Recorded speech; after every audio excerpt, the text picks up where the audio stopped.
Hi, everybody. I just want to do a quick mic check. Can you all hear me? Yay or nay? All right. Thank you.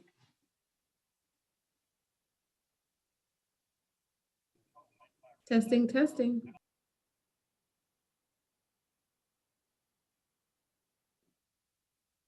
And also, before we start, I'd like to see if anybody would like to lead us in the Pledge of Allegiance once we start.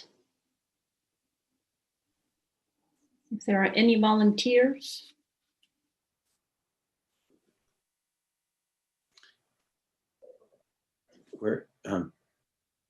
Mayor, is there a flag someplace that you put on the screen, or how do you guys normally stand? Or we do have a flag that I can display on the PowerPoint. okay, because I'd be happy to. I'd be happy to lead us if you like. It's just I'm not quite sure how you do this, if you sit in place or if you stand or not. Usually we would stand, but that means changing our computer setups. Yeah, usually we've remained seated and we just place our hand over our heart. Okay. I'll be happy to if you'd like me to, either way. Absolutely. Thank you so much, Councilmember Halter. We appreciate it. You're welcome.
Mayor Rubalcaba, we are just waiting for Councilmember Nasarenko.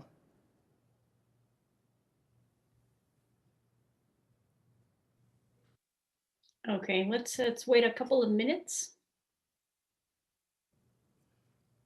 That sounds perfect. Thank you.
Okay, well, I think we can go ahead and begin. Welcome, everybody, to our City Council meeting, our regular meeting of January the 7th, 2021. And we will have roll call, please. Councilmember Nasarenko is currently absent but joining the meeting. Councilmember Brown, Here. Councilmember Johnson, Here. Councilmember Halter, Here. Councilmember Friedman, Here. Deputy Mayor Schrader,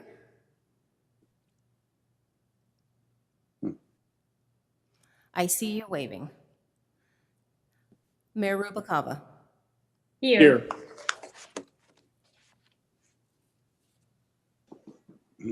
All right, so now we have the Pledge of Allegiance. Councilmember Halter, will you lead us in the Pledge of Allegiance, please? I'll be honored to. And good evening, Mayor and council members, fellow council members, and city staff and residents of Ventura. Please join us in the Pledge of Allegiance and put your right hand over your heart.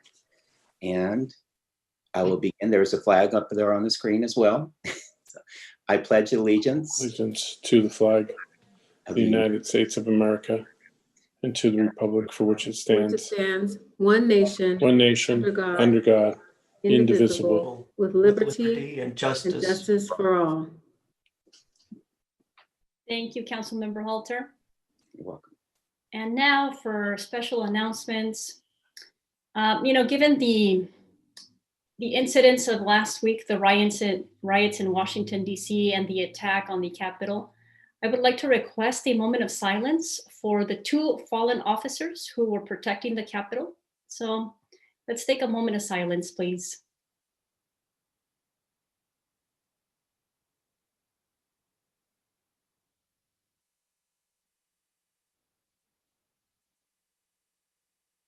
Thank you, everybody. And also I have an announcement of an agenda order change for this evening. Agenda item 13D, the fiscal year 2021-2022 budget workshop number 1 will be heard following agenda item 13A. And also, just as a reminder, tonight's agenda is very full, so that will make this meeting quite lengthy. And so just a reminder for all of our council members that according to our protocols, each council member has 5 minutes to ask questions on the items. So just as a reminder so that we can go through all of the items this evening.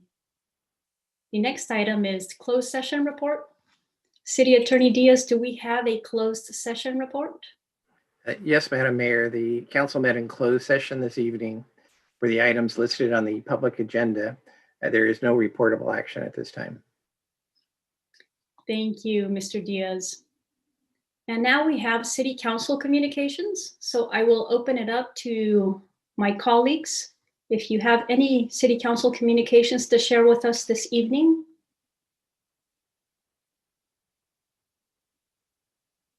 Councilmember Halter?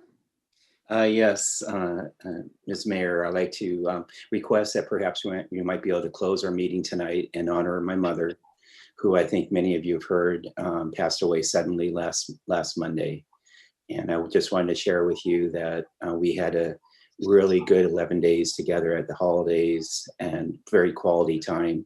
She did get a chance to see her sister once again, but my mother's been a 17-year resident here in Ventura, and I don't think a day went by when she didn't tell me that she felt like that she was already in heaven. She absolutely loved Ventura.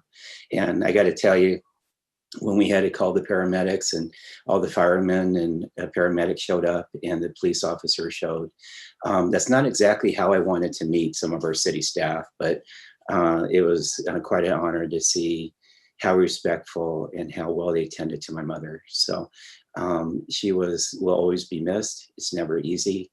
And I know she's always part of me. She's a very gentle soul. And I think that's reflected in me as well as my sister. And my sister is also here in town. Thank you, Councilmember Halter. We will definitely end the meeting in honor of your mother's memory. And even though I did not meet your mother, I know that she was a wonderful person because we have you. So I know that her and her work will live on here in our council by you being here. So thank you very much. Thank you. Councilmember Johnson? Thank you, Mayor. In addition, I ask that we close tonight's meeting in memory of the 26 Venturans that have died since our last meeting from the COVID virus. Absolutely, Councilmember Johnson. We will also adjourn tonight's meeting in memory of the 26 Venturans who have lost their lives to COVID. Thank you. Any other council member communications? Councilmember Brown?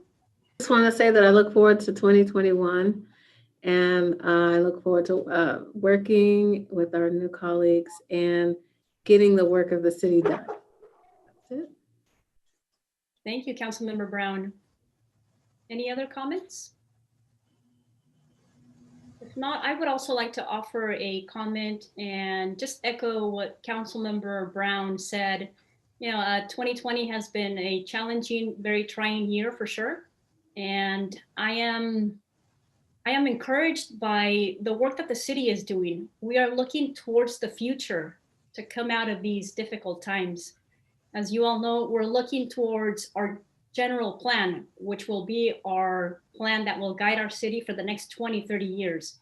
And we are looking at very important projects such as the water projects, which is one of our most essential resources. So just looking towards the future to assure a great quality of life for all Venturans in the coming years. All right, thank you for that. So now we continue to City Manager Communications. Thank you, Madam Mayor, members of the City Council. Happy New Year. Antoinette, can you put the first slide up, please?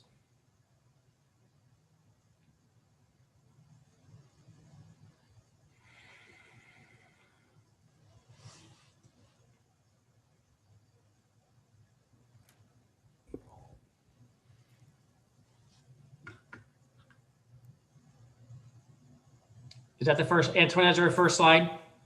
It is, there's your city manager update slide. Thank you. Here you go. Yeah, that one, please. Thank you. Again, good evening, Mayor, members of the council. Council will be reminded that in 2021, it was suggested to move the city manager's comments from the back of the agenda towards the front of the agenda. So that's why I'm here before you tonight speaking at this point. I'm going to cover 3 important topics for you tonight. They should be fairly brief. And if you have any questions, certainly please feel free to ask. The first item, next slide, please.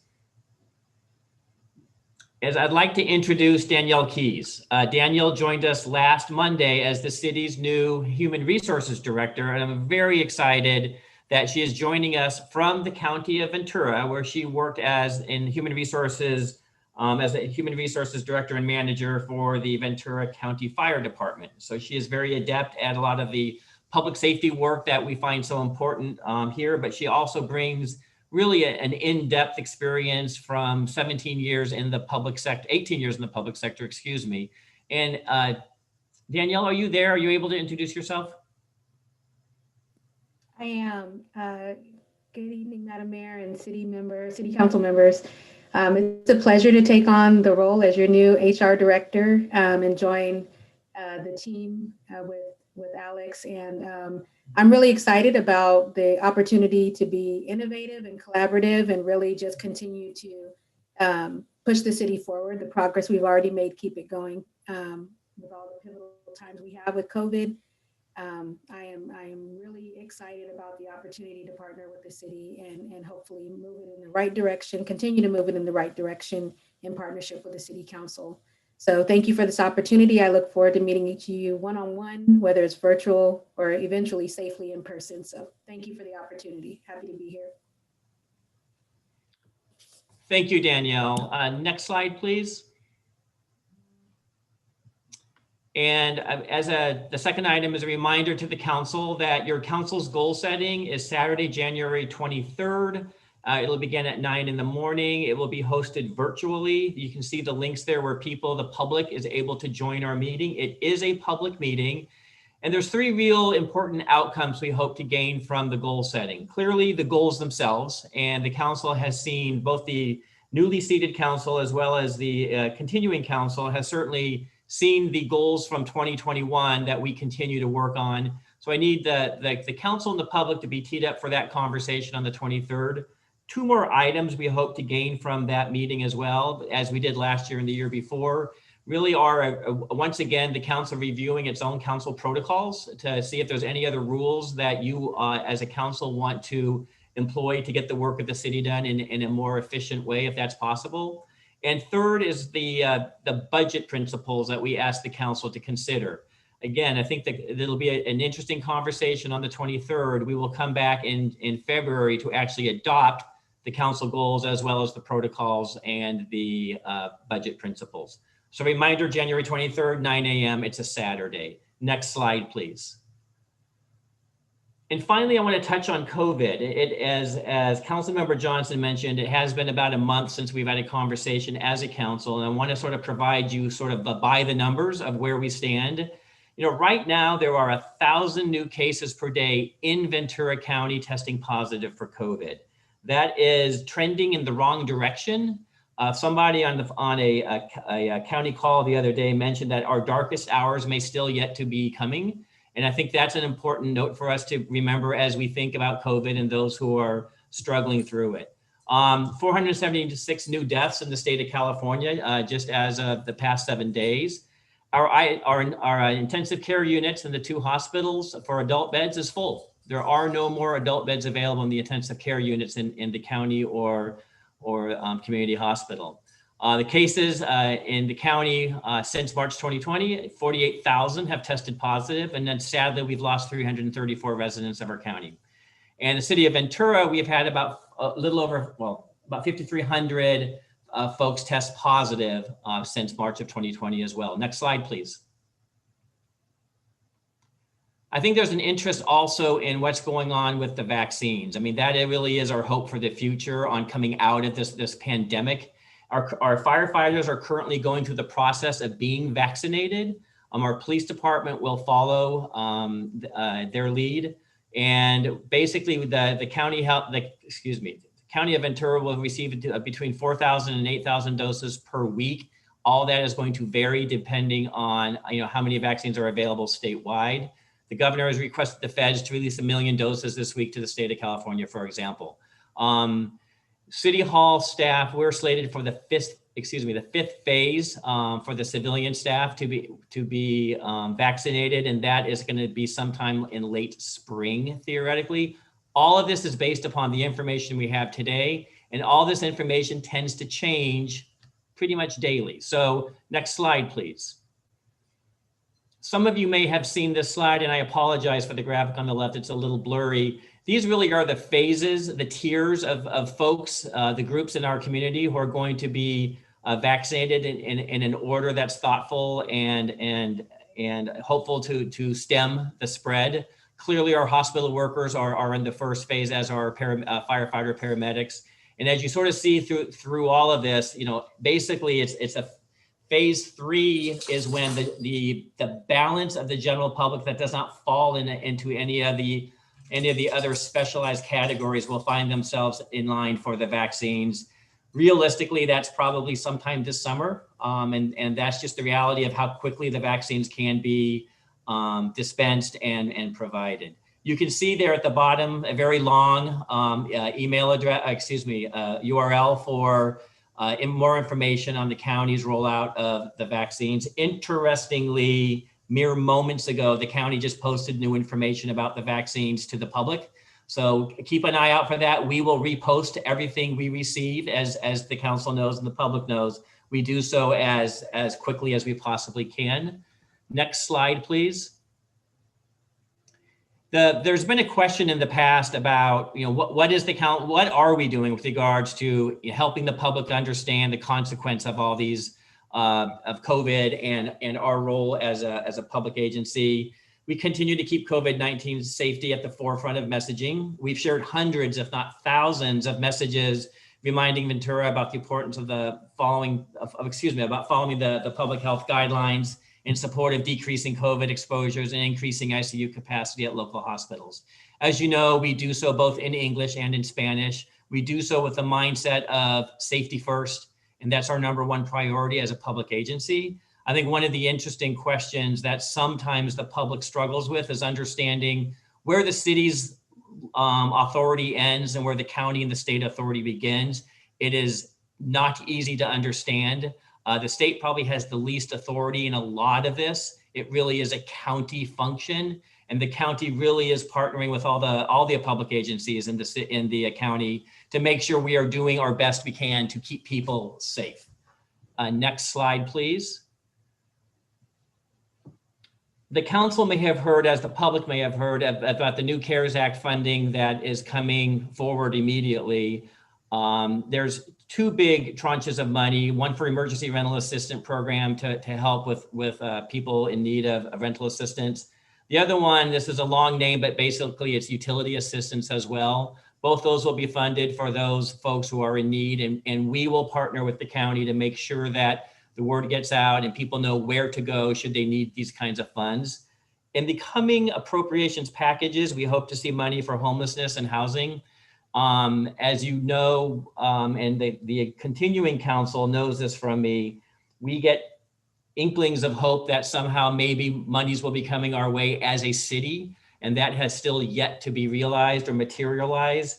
At the 11th hour, Congress tends to pull the piece of the legislation that would support cities like ourselves. That's been pulled now 3 times, literally at the 11th hour. It is believed under the new administration that perhaps there's better hope of the cities actually receiving direct relief. We don't know how much, we don't know how that would look.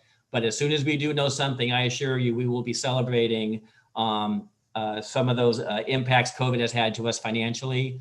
The order of magnitude number right now is about $25 million that's cost the city of Ventura that as of this moment, we do not expect to be reimbursed for at all. Next slide, please. So the council, I'm sure, has heard from the community, particularly the businesses, about some of the frustrations they are experiencing with regards to being able to keep operating. I know my office has had a lot of conversations with folks downtown. We have a number of shops, merchants, and restaurants that are struggling and really want to reopen. As you know, we are carrying out the governor's order. We are carrying out the county health order, and that's our role as an organization and as a city. We do send our code enforcement folks out often to partner with the county just to make sure it's clear what can and cannot be done with regards to the performance of certain businesses in town. One of the things we'd like to do moving forward is to really spotlight and highlight businesses that are succeeding. We want to tell the story of the businesses that have pivoted and been able to adapt under these new conditions, and really with the hope of shedding some light on them, on the good work they're doing, and maybe looking at them as a potential model for other businesses to figure out, oh, if they could make it work, maybe we can as well. We're partnering with our my economic development office staff is building this program as we speak, and we will be rolling something out here very soon. And finally, I do want to give a shout out, next slide, please. I do want to give a shout out to the city employees who are stepping up every single day to do the good work on behalf of the public. They are selfless in this work. As you can see, we have adapted, we have made, taken the right steps to be careful. We still stumble once in a blue moon, and we are all continuing to learn as we go with this pandemic response. We are now almost 10 months into this. Our staff has gotten, like I said, rather adept at knowing how to do our jobs in a completely new way. So I do want to certainly recognize our workforce who are really out there doing the good work, and I want to thank them. Next slide, please. And that's the close of my presentation for the moment. I'm available for any questions. Thank you, Mayor. Thank you, members of the council. Thank you very much, City Manager McIntyre. We appreciate the report and all of the good information that you have provided. And I just want to say welcome to Danielle. We're very happy that you have joined our team, so welcome aboard.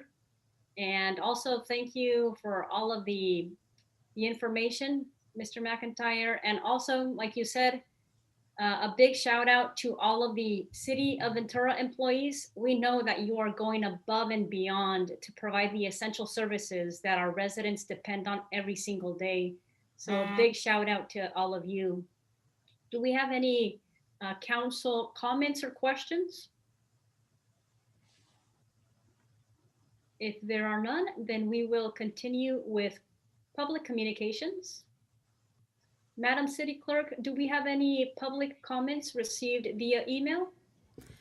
We do. We received 5 emails, and those have been posted online on our city's website.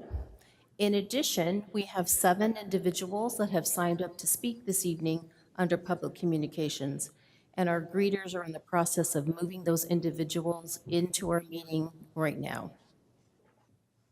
Okay, thank you. We can begin as soon as we are ready to take the public comments.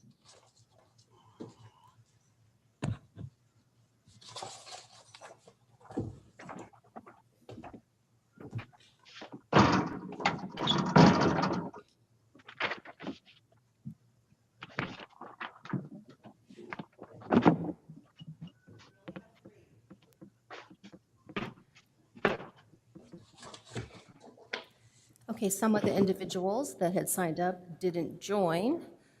So we have 3. So our first speaker this evening will be Terry Foley. Terry, you can unmute yourself. Great. So I'm unmuted. Okay, you may begin speaking.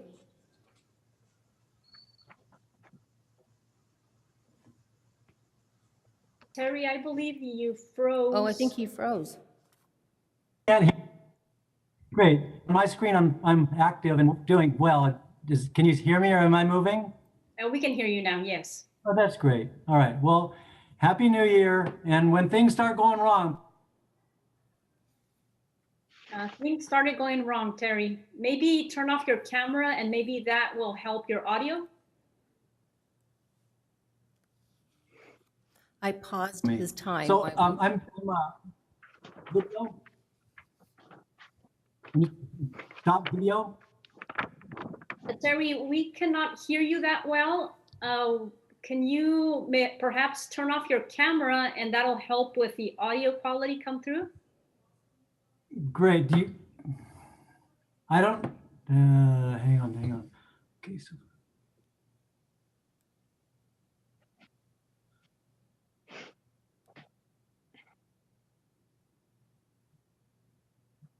I'm sorry, I don't know how to turn off the camera. Oh, Okay, okay, it's off now. So can you hear me? Can you hear me now? Yes. Everybody can hear me now? Oh, that's great. Yeah. All right, well, nice to see you. Sorry if you can't see me, but on behalf of the Pierpont Bay Community Council, I'm just here with a short message regarding the short-term vacation rentals. And I sent a letter to everybody yesterday, to the city manager, to all the city council members, and to the city attorney, to planning, and to finance and tech. And it's a short letter, it's not painful.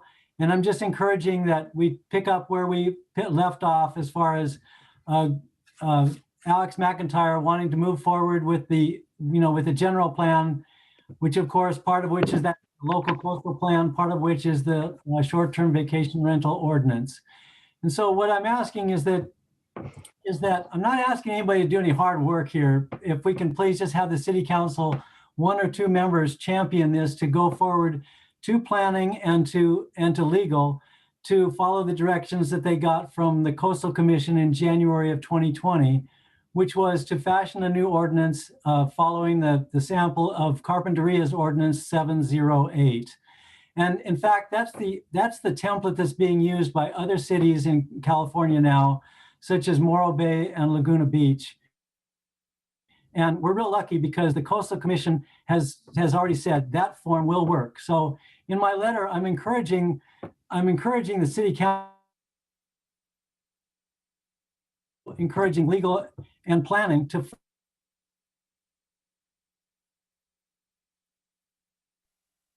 Terry, we can't hear you at the moment. Terry, if you can hear us, we cannot hear you. Here's them. Okay. We can hear you now.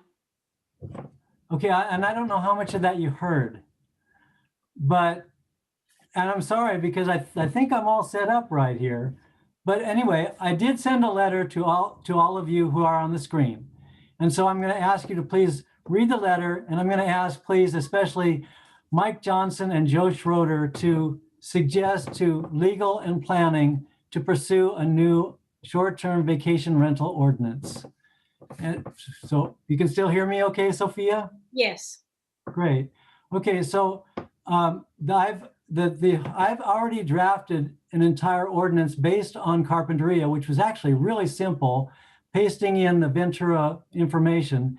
And I'd be glad to meet with legal and planning and just say, this is an ordinance that the people of Pierpont, who have almost all of the short-term rentals, are willing to endorse. So, that way we know that it would go smoothly when the time came to adopt it. So anything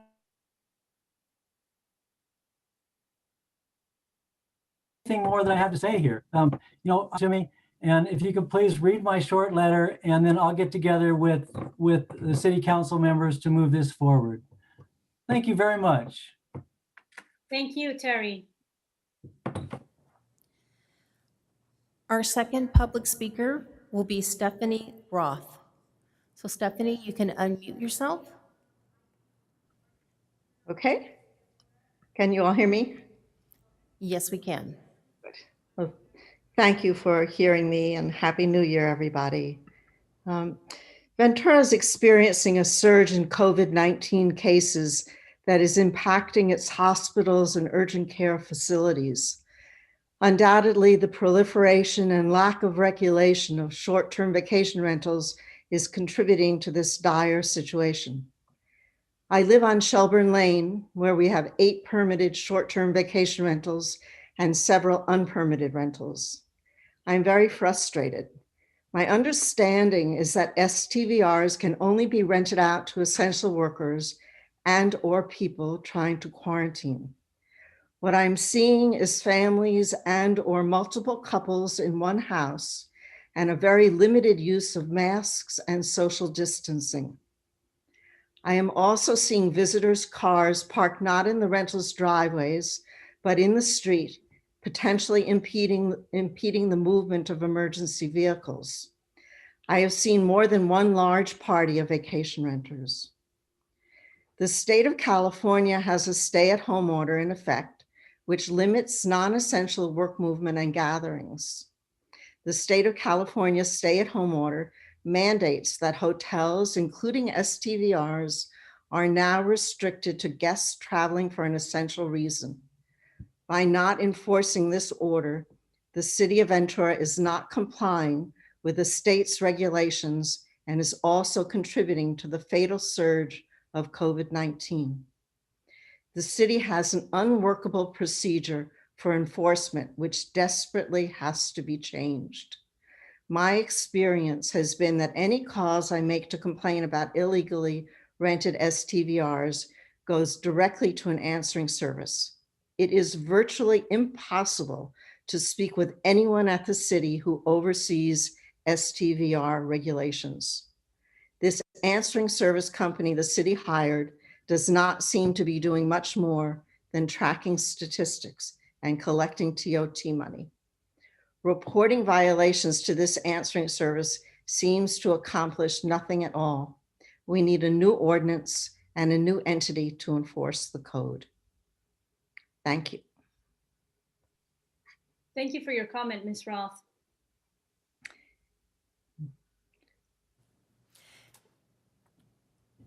And our last public speaker this evening will be Bambi Rube. Bambi, you can unmute yourself.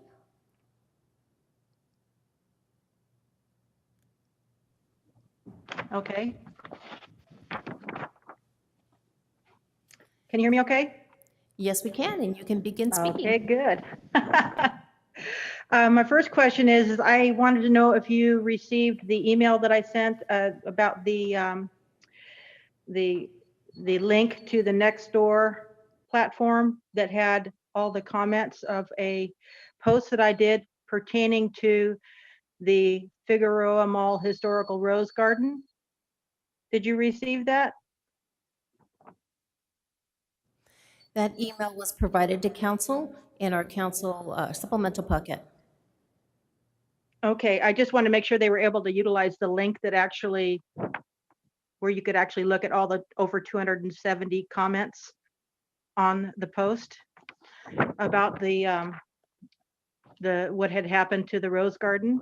Well, what I'm going to do is, I'm just going to do it real quick here, is basically, so you know what I'm talking about. It's the garden that's in front of the Mission Fountains, or that was in front of the Mission Fountains, the Heritage Rose Garden. It was, there was many roses that were local heritage specimens and not available to buy at our local Lowe's that were planted there. And this is a true loss to our local community.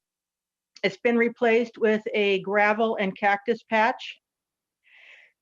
Several years ago, the walk up Figueroa Street to the Mission was so beautiful. A rose garden fountain surrounded with flowers and plants, big blue tiled planters with purple flowers and roses, and old growth trees surrounding Mission Park. And now all of it's gone, but a few trees along the park. It's all been ripped out or cut down over the last few years. It's very sad. It's a very special, these roses were very special. And from what I remember, they were rooted cuttings from specimens of the old Rose Association from from decades ago. There is actually like I said, there was over 270, actually almost 290, but 270 at least, comments of people very upset at this rose garden being taken out without any notification to the people, no comments and times where people could actually talk about it or how they felt about it. One of the gentlemen, Scott Adams was his name, he really wrote a really nice thing. He actually Googled the history of the rose garden. And from the LA Times, I believe there was a short article about it. But he stated here, this is what he found from Googling history. The Figueroa Mall Historical Rose Garden is located 1 block south of Mission San Buenaventura. The garden features over 120 roses of many classes. Specimens date from prior to 1633, which was the Rose of Castile, to modern times. This location is listed as a historical part of Ventura and is listed on tourist maps, park maps, as the Figueroa Mall Historical Rose Garden. On very old maps of the Ventura, the Mission actually had set up a garden area. This is really old maps. Bambi, your time is up. Okay, then basically, I just wanted to let you know, I want to know what's happening, I want to show some interest, and I really want you guys to read the post and the upset people of your city on tearing it out and coming up with a solution to replant the rose garden. And the suggestion I have is only very quick. It's just to do a memorial for the people that have lost their lives with COVID, of our local people, in honor of, and do a rose plant in honor of each of our loved ones that we've lost. And that's just a suggestion. Anyway, so I don't know how to turn this off or whatever, but anyway, so a memorial rose garden, replant it. That's what everybody wanted. Over 270 comments. Please read it, please. Thank you for your comment, Bambi. We appreciate it.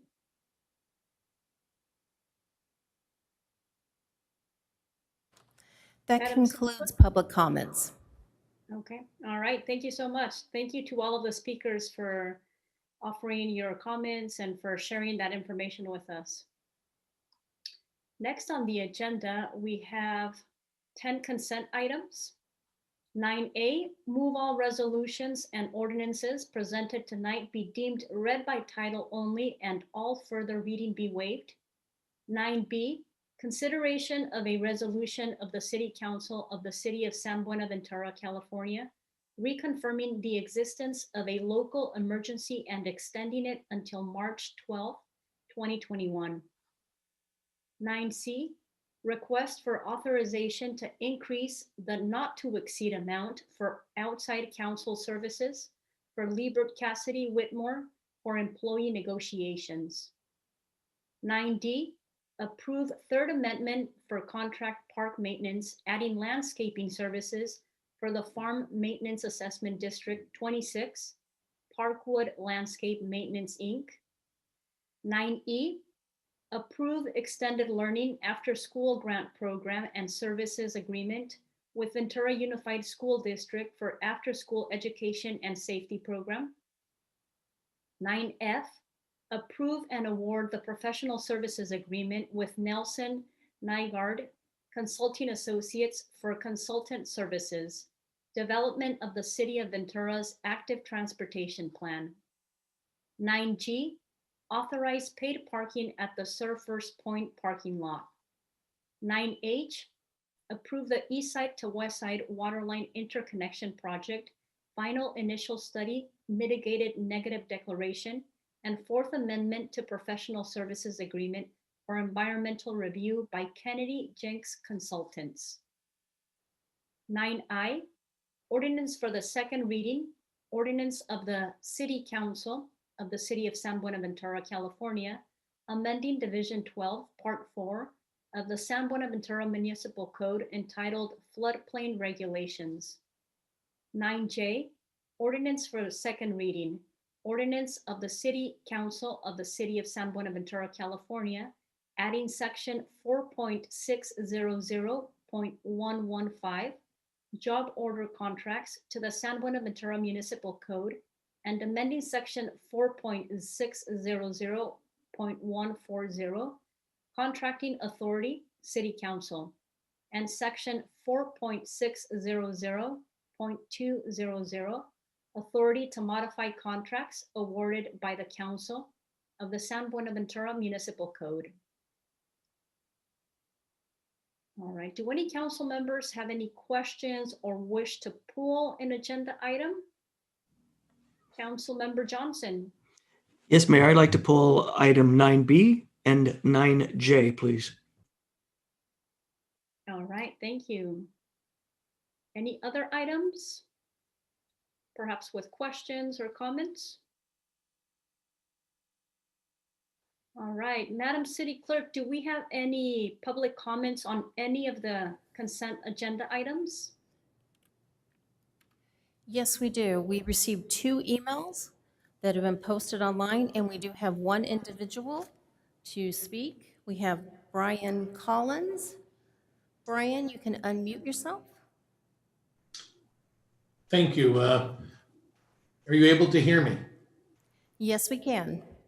Good evening, Madam Mayor and council members. I'm Brian Collins. I'm the Chief Operations Officer for United Water Conservation District. And on behalf of United Water, we wanted to speak out in support of item 9H, the Waterline Interconnection Project, and respectfully point out that regional collaboration will play a critical role in future successfully implemented projects.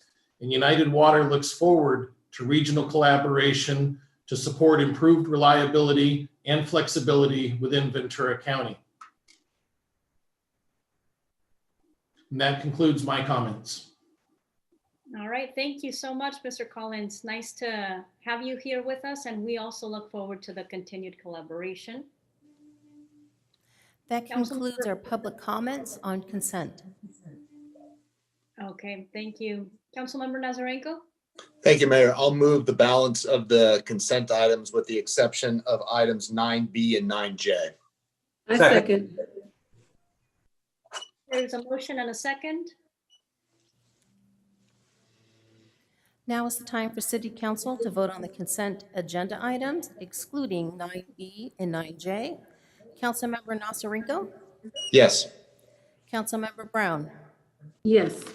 Councilmember Johnson? Yes. Councilmember Halter? Yes. Councilmember Friedman? Yes. Deputy Mayor Schrader? Yes. Mayor Rubalcaba? Yes. That motion carries 7-0. All right, thank you. So now we have item 9B.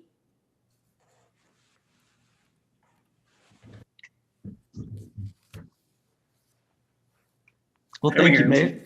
Madam Mayor, members of the council, this item pertains to the reconfirmation of the existence of the state of a local emergency. The city manager initially proclaimed a state of emergency relating to COVID in March of 2020. That was confirmed by the City Council within 10 days and has been reconfirmed by the City Council every 60 days since then, as required by the Emergency Services Act. If adopted tonight, this would extend the state of emergency to March 21st, 2021, or excuse me, March 12th, 2021. With that, I'm happy to answer any questions. Council comments or questions? Councilmember Johnson? Thank you very much. And thank you, City Attorney Diaz, for having so much time to speak with me about this issue in the last week. I'm curious about not so much what powers an emergency declaration unlocks for us, but what our responsibilities are. What I see when we talk about renewing an emergency, a declaration of emergency, is that the emergency we're facing now is nothing like we were facing even back in June. As I mentioned at the top of the meeting, last month when we met, we'd had 28 deaths in the city. And as of today, it's at 54. That's nearly half of our deaths just in the last month. It's 26 deaths in 28 days. And just to remind everybody, those are the numbers from the city, not the county. We have a case doubling rate in Ventura County of 26.8 days. This is sort of the pace at which our cases are growing. So at the rate we're going, for our cases to double will take only 26 days. That's a bad number. And there are 58 counties in the state of California. We're at number 5 on the list. Los Angeles is actually doing a lot better than we are on the case doubling rate. But one of my concerns, Mr. Diaz, we see people flouting basic regulations and precautions in the city. We have restaurants operating with indoor dining. There's no effective enforcement, and they've been very clear that they're making more money than ever. What is so troubling to me is that all we seem to be doing is finger pointing. We're declaring an emergency, but we're pointing to everybody else. You know, we can point to the DA about enforcement, and they can point to the state courts, and the state can point to the federal government. The president can point to the media, and the media points to social media, and social media is pointing to me. I'd like to know, what tools do we have, what legal tools that are still in our toolbox, tools that we have not brought out to deal with this emergency? Madam Mayor, Councilman Johnson, I think perhaps let me start with the framework of the enforcement of the no indoor dining. Under the State Emergency Services Act, the governor's declared a statewide emergency. He's made various orders, including the stay-at-home orders, and as you're familiar with, the various color scales that they go by determining what level of activity is allowed by county.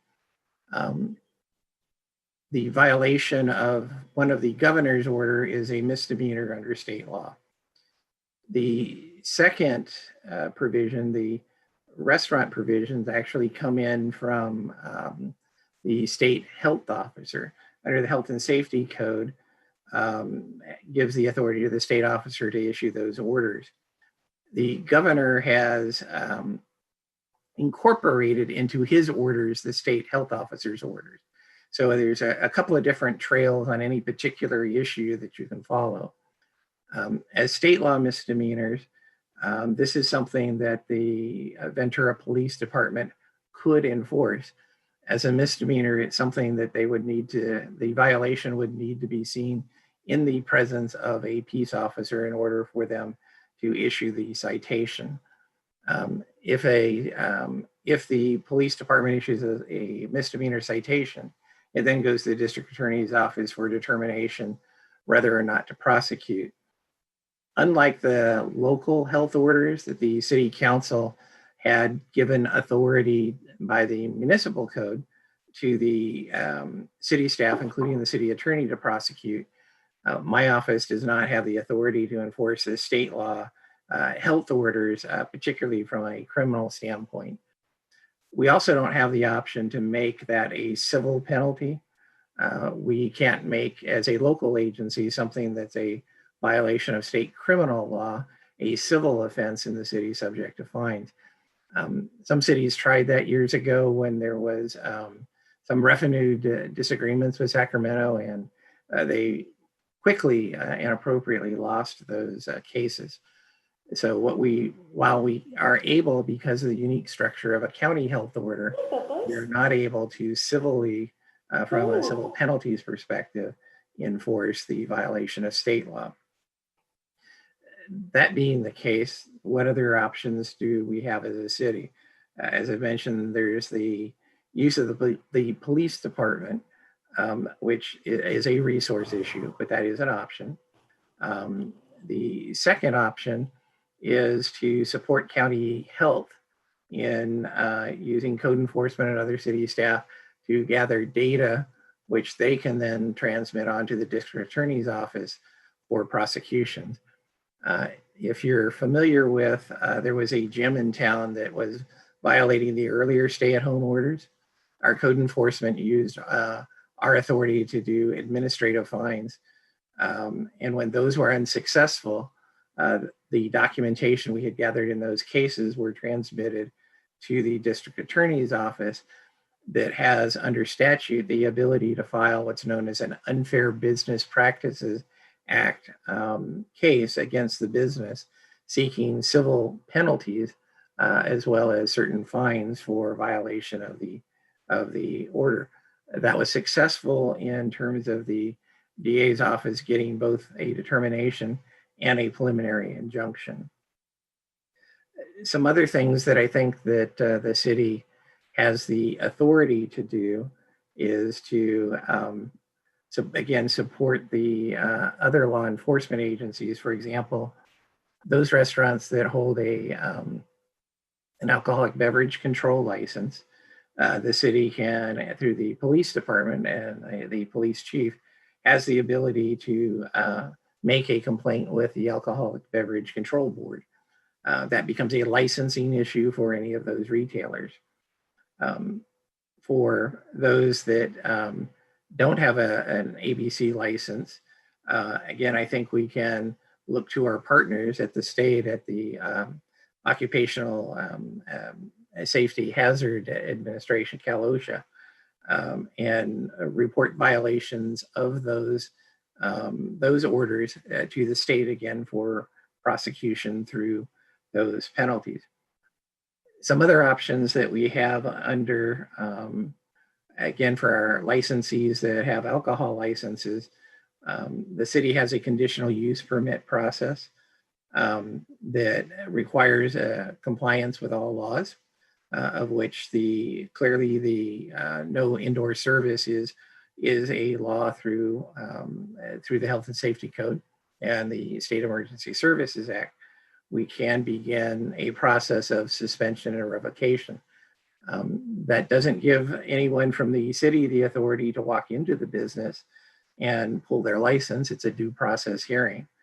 So those are the sort of the panoply of options that we have. I'm happy to answer any questions that you might have. I do, thank you. I appreciate it, especially the discussion of other ways besides sending in the police. But, you know, I'm new to this and I'm curious,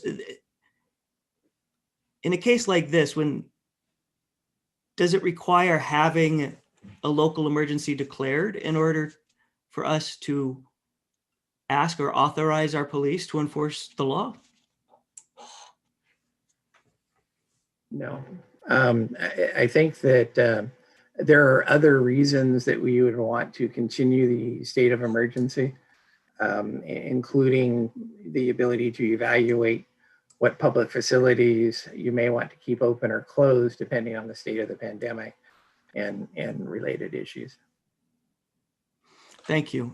You also brought up the issue of resources, which of course, is a concern. But you know, in a typical year, the city of Ventura sees about 2 or 3 homicides.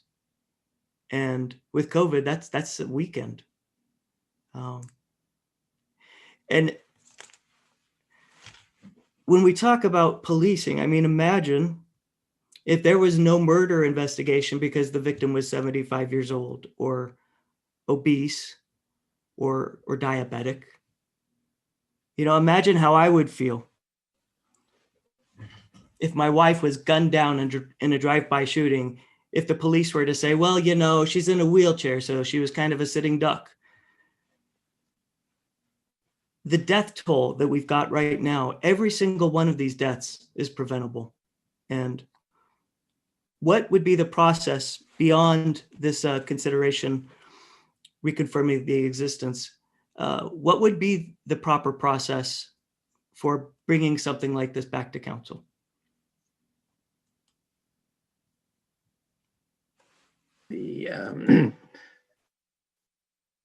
If you have particular suggestions as to what actions you would like, and now would be an appropriate time to list them.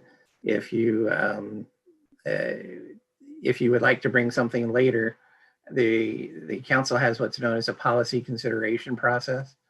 That's where a requesting council member prepares a short 1-page memo that goes in the agenda packet, and it's, council, do you want us to explore this issue? If you get a majority support for that issue, then staff undertakes the work and develops the policy. Thank you. And what would be the process for that if it were to be done as an emergency ordinance? You could submit it for the next agenda if you chose to do that. If you got the majority support to do that, we would begin the work immediately. Thank you. Of course, I've not really had the chance to speak with my colleagues how they feel about this issue. So that concludes my questions. Thank you, Mr. Diaz. Thank you, Councilmember Johnson. Councilmember Nazarenko? Thank you, Mayor, and thank you, Councilmember Johnson, for the comments. I have a suggestion. I would think that in a situation like this, the city attorney, our chief of police, and our city manager would sit down amongst themselves and determine the most appropriate and best suited response if there's a known violator. That is, what is the entity that's going to take witness statements, go to the site itself, gather a report, document a violation, and then bring it to the attention of a higher authority. What Mr. Diaz has proposed is that there are a number of different entities that can undertake that endeavor. It could be the state, it could be the county, or it could be us. So my recommendation would be to have those 3 people, our chief, our city manager, and Mr. Diaz, sit down and figure out who they believe may be the best entity or best suited resource for that undertaking.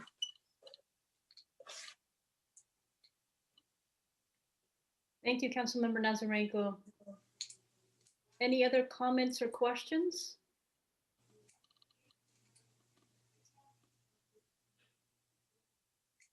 Councilmember Brown, and then followed by Councilmember Friedman. I was just going to suggest, if there were no more comments, to make a motion to approve as recommended. Okay, so there's a motion on the floor. Before we do that, Councilmember Friedman. Thank you, Madam Mayor. And I wanted to thank Councilmember Johnson for bringing this up. I think what's frustrating for me is that there are a very few bad eggs, if you want to use that word, that are clearly identified as the people who are truly abusing the law. And what's particularly concerning to me would be those restaurants who are specifically operating indoors, because when you're operating indoors and you're eating, you have people indoors not wearing masks except for the wait staff. And since the masks are not 100%, we know that the wait staff is now being put at risk. And, I would like to see the first priority identifying those people who are flagrantly breaking the law and dealing with those people first on an emergency basis. And then you can go down the level of the degree of violations after that. But serving food indoors and putting your employees at risk is pretty unconscionable, and I really would like to see that as the first priority. So that's just my comment. Thank you, Madam Mayor. Thank you, Councilmember Friedman. Any other comments or questions?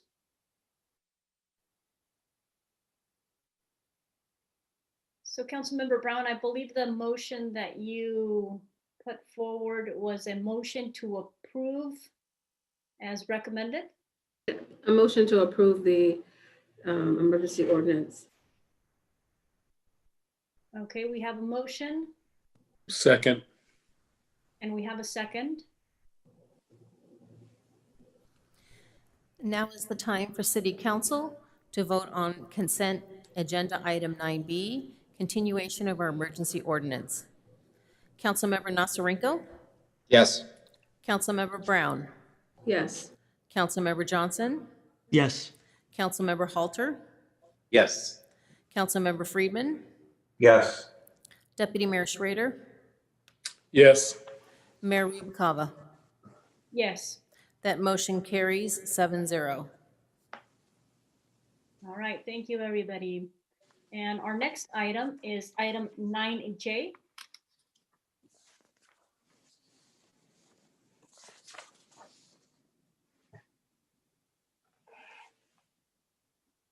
Madam Mayor, this is a second reading of an ordinance that adjusts the signature authority and, more importantly, allows for job contracting throughout the Public Works Department. And I'm happy to answer any questions, and assuming our Public Works Director is available, this was an item proposed by his department. All right, thank you. Councilmember Johnson? Thank you very much, Mayor. Thank you again, City Attorney Diaz. I just want to point out that this was something that's on our consent calendar. It was on a consent calendar in December and wasn't pulled, so there really hasn't been much discussion. So I just was hoping somebody could clarify for me in the staff report that was provided on December 7th at the last meeting. It says on page 2 that JOCs are subject to prevailing wage and therefore exempt from the living wage ordinance. And I was hoping to get some clarification about the difference between prevailing wage and the living wage ordinance. Thank you. Sure. I think I can handle that. Prevailing wage is a statewide requirement for public works projects that are defined under the public contract code as, or under the labor code as public work. Those are designed on a regional, usually countywide basis for what the wage rate that a worker should be paid in the particular trades. The city council recognized that there are certain jobs and workers that are not covered by the requirement for to pay prevailing wage. So the council adopted a living wage ordinance to ensure that there was a minimum that people contracting with the city would be paid for the work that they're doing. So it's designed to pick up the holes in state prevailing wage law. For example, strangely enough, we have a living wage ordinance that applies to the law firms that we hire to do legal work for the city. And you wonder, well, lawyers tend to make a decent amount of money, but you don't think about the person that does the files or cleans their offices. Those kinds of employees that open the mail and do some of the less technical work, they are employed and they're paid by public funds as well. So the city's living wage ordinance picks up those kinds of workers that would not otherwise be covered by state prevailing wage. I hope that's enough, but that's about as far as I could go to give you a off the cuff definition between the two. Thank you very much. I appreciate that. Mayor, I'd like to move item 9J as recommended. Second. Now is the time for City Council to vote on consent agenda item 9J. Councilmember Nasarenko? Yes. Councilmember Brown? Yes. Councilmember Johnson? Yes. Councilmember Halter? Yes. Councilmember Friedman? Yes. Deputy Mayor Schroeder? Yes. Mayor Rubalcava? Yes. That motion carries 7-0, and I caught where I almost said Deputy Mayor Rubalcava. It's taking all of us a little bit getting used to it, so no worries. Okay. All right, the next item that we have is our public hearing. Madam City Clerk, have all the noticing requirements been met? All the noticing requirements have been met, and they are in file in our office. I do want to announce before we start our staff presentation, tonight for our Zoom meeting, our Zoom attendees include our applicant and the appellants. I do ask that you please remain muted until it is your turn to speak. Thank you for that reminder, Madam City Clerk. And now we will have staff's presentation of item 12A, which is the appeal of the Planning Commission's planned development permit, design review, and mitigated negative declaration approval for the VA clinic project, project 14017, case number APL 12-20-58015. And for that, we have our Community Development Director, Mr. Peter Gilly. Thank you, Madam Mayor. Netta Zayer, Assistant Community Development Director, and Elizabeth Richardson will be presenting this item. All right, welcome.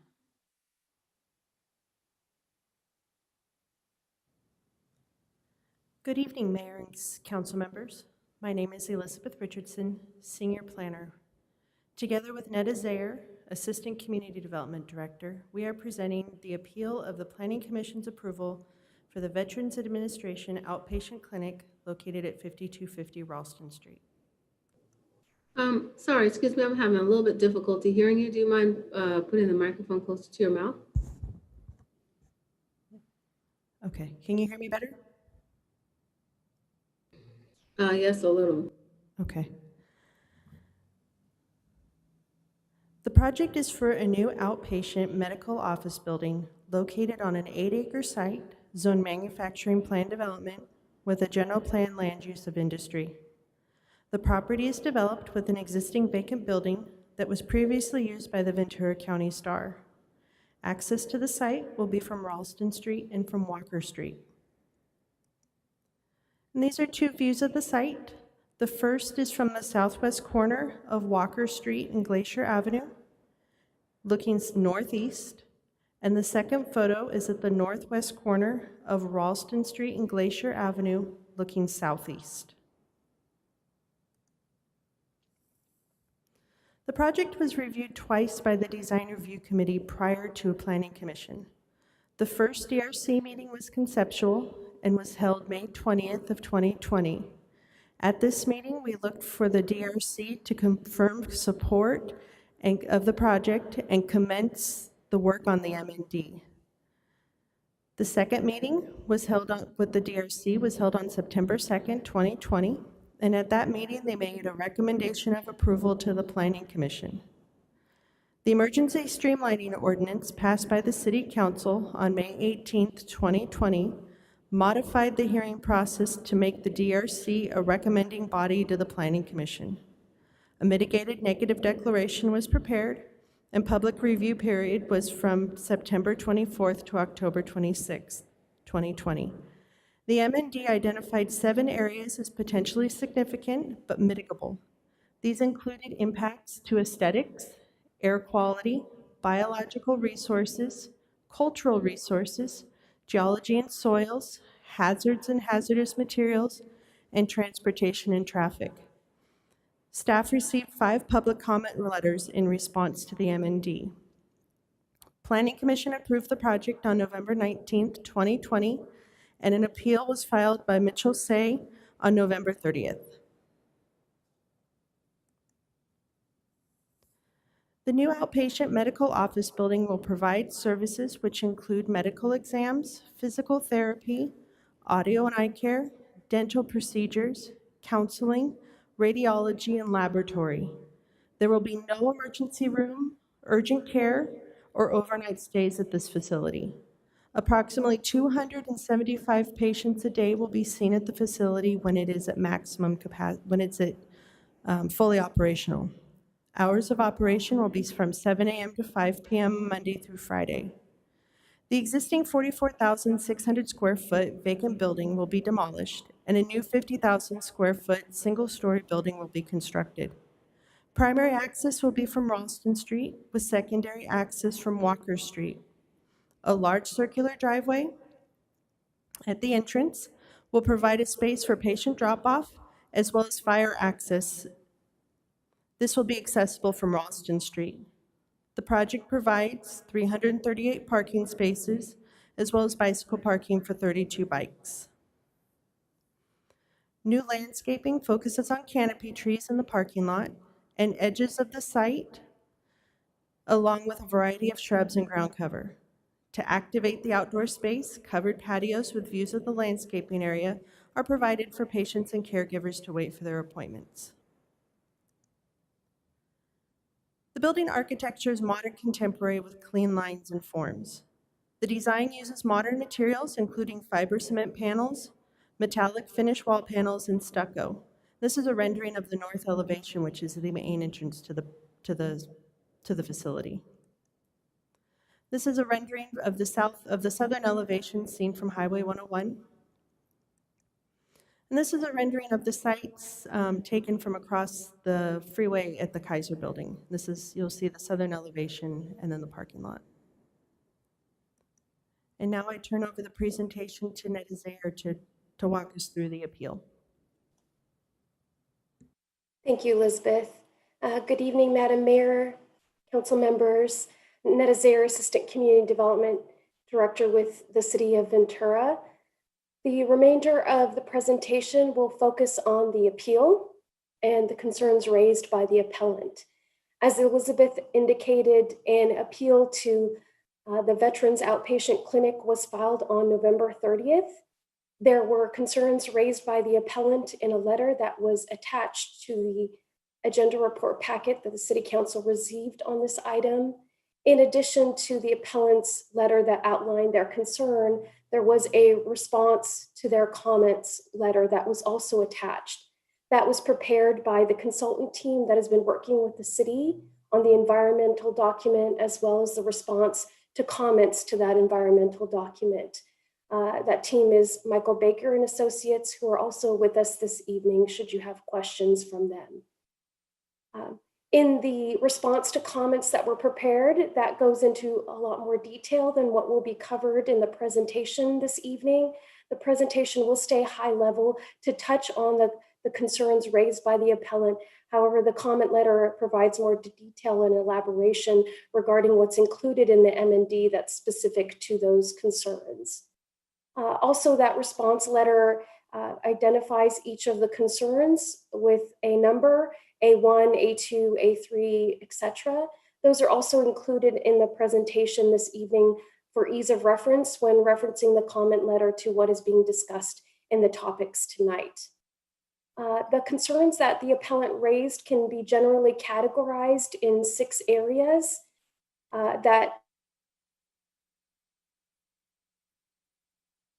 the EIR, that an EIR comment period for this project, that the MND deferred mitigation measures, that the MND did not adequately address and mitigate construction noise impacts, air quality and greenhouse gas impacts, hazards and hazardous material impacts, and VMT and transportation impacts. Next. The first topic that was raised in the appellant's letter was in regards to the need for an EIR. An EIR should have been prepared due to a showing of reasonable probability that the project will have significant effect on the environment, which was not mitigated. These are the concerns raised by the appellant.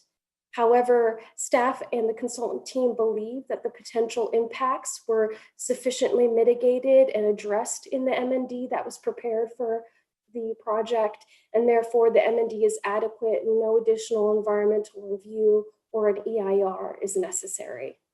Next. The second topic, A2, that was addressed or raised by the appellant was that a significant and adverse impact on human beings relating to COVID-19, which was not mitigated in the MND.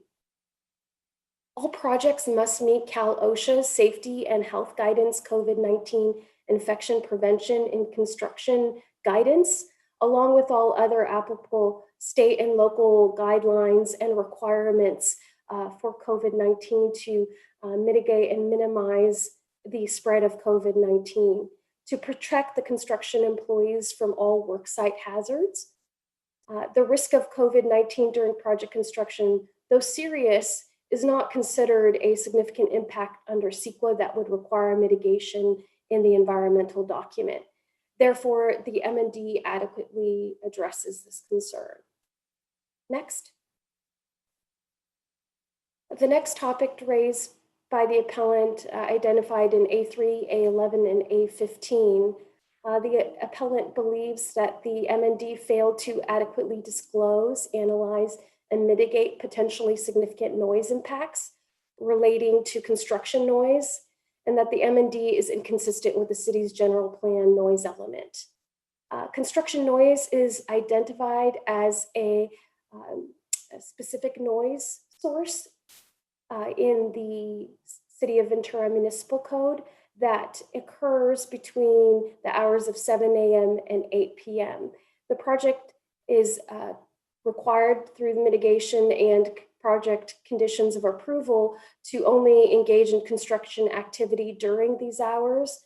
Therefore, the project is not inconsistent with the noise element or the general plan, and staff and the consultant team believe that the MND adequately addresses this concern. Next. In the topic raised in A4, A5, and A12 regarding air quality and greenhouse gas, the applicant raises a concern that there is an omission of a health risk assessment to assess air quality impacts, failure to analyze or disclose operational air quality impacts, and that the air quality and greenhouse gas analysis were not supported by substantial evidence and failed to include all feasible mitigation measures for potentially significant impacts. The VCAPCD, which stands for the Ventura County Air Pollution Control District, does not require or recommend a quantitative health risk assessment be done for construction activity or construction activity or impacts. In addition, the project does not exceed the VCAPCD's adopted thresholds for emissions, both for short-term and long-term impacts. And in addition, air quality mitigation measures are included in the MND. And given all of these topics, staff and the consultant team believe that the MND adequately mitigates and anticipates impacts due to air quality and greenhouse gas, and those are there should be no significant construction health risk impacts based on this information. Therefore, the MND is adequate. Next. In the topics raised under A6 and A7, and again, revolving around the topic of greenhouse gas and air quality, the appellant indicates that there is a failure to demonstrate that the project will not have a significant greenhouse gas emissions impact through a faulty qualitative consistency analysis and a failure to analyze cumulative air quality and greenhouse gas emissions impacts. The city nor Ventura County APCD has adopted a numerical greenhouse gas threshold Given that the law requires that the document then rely on consistency with statewide, regional, or local plans, the MND uses CARB's 2017 scoping plan and SCAG's, which stands for Southern California Association of Governments, 2016 to 2040 Regional Transportation Plan. Those were the documents for the basis of the analysis that was conducted and included in the MND, and the basis for the mitigation measures that were developed. There is further detail and discussion around this topic in the response to comments and the MND itself, but that is a high-level discussion on that topic. Given all of this information, staff and the consultant team believe that the MND adequately addresses these topics. Next. Next topics that were identified in A8 and A13 revolving around hazards and hazardous materials.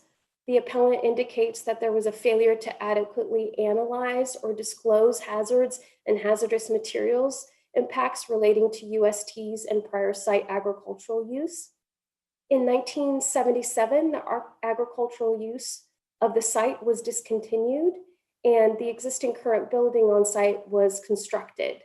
Since that time, the building and its use have been what has occupied the site, and agricultural use has not been reestablished on the site. In addition, there were 4 underground tanks that were installed by the Coca-Cola Company. There was a subsurface investigation and remedial work that was conducted from 1992 to 1996 regarding the underground tanks, and remedial work was done to the point that it was sufficient for the County of Ventura Environmental Health Division to issue a closure letter on December 18th, 1996. Given this information, both staff and the consultant team believe that the MND adequately addresses this concern. Next. The next topic on, as discussed in A9 and A14, revolves around the discussion of VMT and transportation analysis. The appellant indicates that the MND transportation analysis was not supported by substantial evidence relating to VMT impacts because the MND underestimated the VMT and failed to consider mitigation measures to reduce VMT impacts. VMT stands for vehicle miles traveled, and that is a metric that's used in environmental analysis to determine the amount of miles a vehicle travels to analyze the emissions and therefore greenhouse gas and air quality emissions of a project. The VA clinic that's proposed in Ventura will be replacing the clinic that is located in Oxnard. The services that are being provided in Oxnard will be transferred to this new clinic, and additional services will be brought online at the new Ventura clinic. The additional services are not provided in the county currently, and residents and veterans that need those services currently have to drive to LA County to receive those services. With the construction and opening of the new VA clinic, that will no longer be necessary for these residents, and this clinic can serve all of Ventura County's needs. Therefore, the need for the trips generated to go to LA County would no longer be needed, and therefore a reduction in VMT would be occurring with the creation of the new VETS clinic versus an increase in VMTs. Also, appropriate mitigation measures have been included in the MND to address this area, as well as the City of Ventura's Public Works Transportation Division has reviewed the analysis and mitigation measures, as well as Caltrans reviewed the MND along with this section in transportation and mitigation measures, and had no concerns with the analysis being used or the mitigation being set forth based on that analysis. Given all of that information, staff and the consultant team believe that the MND adequately addresses this area. Next. Lastly, regarding A10 on the topic that's raised by the appellant regarding the MND impermissibly deferring development of mitigation measures, and lists several mitigation measures referenced here. These mitigation measures generally relate to activity during construction, such as asbestos and lead abatement and removal during demolition, inadvertent discoveries of cultural resources during grading and construction activities on site, construction activities during potential nesting bird seasons where nesting birds could be impacted, and things of that nature. The mitigation measures adequately identify what should occur should these situations arise and how to mitigate any potential impacts if they are seen or encountered during construction activity. There is one mitigation measure listed here that is not related to construction in the area of aesthetics, and that is in relation to site lighting. The City of Ventura Municipal Code and common practice in the City of Ventura is that all site lighting be downcast and shielded to minimize light pollution and impacts to surrounding uses and sites. That has been included in this mitigation measure and will be reviewed and confirmed during building permit review process that the project adheres to that requirement. Given all this information, staff and the consultant team believe that the M&D as prepared adequately addresses these concerns. Next. With that, staff believes that the M&D that was prepared for the project adequately reviews, analyzes, and addresses all of the environmental concerns of the project, which is included in the M&D that was prepared and circulated for the project and approved by the Planning Commission. An additional comment letter was submitted by the applicant today that was included in the supplemental packet that the City Council received this evening. The additional comment letter received today did not raise any additional concerns that staff believes need to be addressed in the MND or a further analysis or recirculation of the environmental document. Given that, staff recommends that the City Council determine the mitigated negative declaration adequately addresses the project's environmental impacts and adopt a resolution upholding the Planning Commission decision on the mitigated negative declaration and mitigation monitoring program. In addition, staff recommends that the City Council adopt a resolution upholding the Planning Commission decision on the plan development permit and design review that was also done for the project. Joining us tonight, we do have members of the team from Michael Baker and Associates that are here and available to answer any detailed questions regarding the appeal or the appellant's concerns or elaborate on any of the discussion points, as well as staff is available for any questions. With that, that concludes staff's presentation. Thank you very much, Ms. Zayer, and also Ms. Richardson for the presentation. Before we continue with comments and questions, I would like to ask our city clerk if we have any public communications. We do have public communications, but typically we allow the applicant team, if they wish to make a presentation, and the appellant to do their presentations before public comments and staff comments. Okay, very well. We can continue with that. Thank you. Madam Mayor, if I could interject for a moment. The type of hearing that this is one of those quasi-judicial ones. That's where the council's role is more of akin to being a judge than a legislator. Your protocols require, if you've had ex parte contacts, meaning contacts regarding this project outside of tonight's meeting, that you disclose those on the record for the benefit of your colleagues and the public. So I think it would be appropriate, Madam Mayor, if you would ask for any disclosures that may be required by yourself or your colleagues. All right, thank you, Mr. Diaz. Colleagues, do you have any disclosures? Councilmember Friedman? Thank you, Madam Mayor. I spoke with fairly briefly with Sandy Smith of the applicants team. Thank you, Councilmember Friedman. Councilmember Halter? Yes, I think this falls under this requirement, as I spoke with Armando Delgado with the Carpenters Union. Thank you, Councilmember Halter. Councilmember Schrader? I spoke with former City Council member Cheryl Heitman. Thank you, Councilmember Schrader. Any others? Councilmember Johnson? I too spoke with former council member Cheryl Heitman.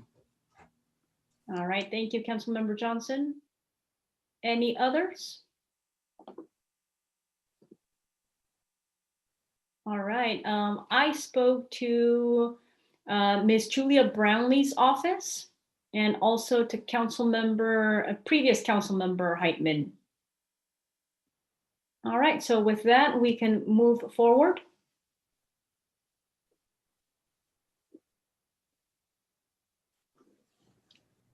So we have the applicant team. Yes, good evening. Can everyone hear me all right? Yes. Good evening. My name is William Valentine. I'm with the Mulaski Group of Companies. We are the developer for the Ventura VA outpatient facility. And I'm speaking on behalf of the applicant. And I guess I wanted to first introduce our team a little bit. The Mulaski Group is a firm that focuses on federally leased facilities across the country. And we pride ourselves on performing projects like this for mission-based agencies like the Department of Veterans Affairs. And we've delivered outpatient clinics like this in several other areas across the country. We're happy to be in Ventura, one of the more beautiful climates we've got to develop in. So thank you for that. As part of our team is Perkins Eastman, well-respected healthcare architect who also has experience developing VA clinics. And our general contractor is Corday Company, who has both done several healthcare facilities across the country and VA experience. A little background on the VA program, so it's well understood. As was mentioned by staff earlier, this facility would be a replacement of the smaller Oxnard VA outpatient clinic. It includes additional specialty clinics that are currently not existing at the Oxnard facility and would minimize travel mostly for the local veterans who use the VA facility. It's intended to serve basically Ventura County. There is an outpatient clinic in Santa Barbara and another one in Sepulveda. I believe I'm pronouncing that right. So it's an important program for the VA to provide these so that veterans are not traveling nearly as far. It's I think a real benefit to the community overall. This process was started several years ago by the VA and culminated in a public and competitive procurement process across 2018 and into 2019. Our firm was lucky enough to win the lease award, September of 2019, and with the idea that we would move forward on the Ralston site that we proposed and deliver that for the Department of Veterans Affairs in 2 years. Obviously, we've had some delays due to the pandemic and how that's impacted a lot of other processes.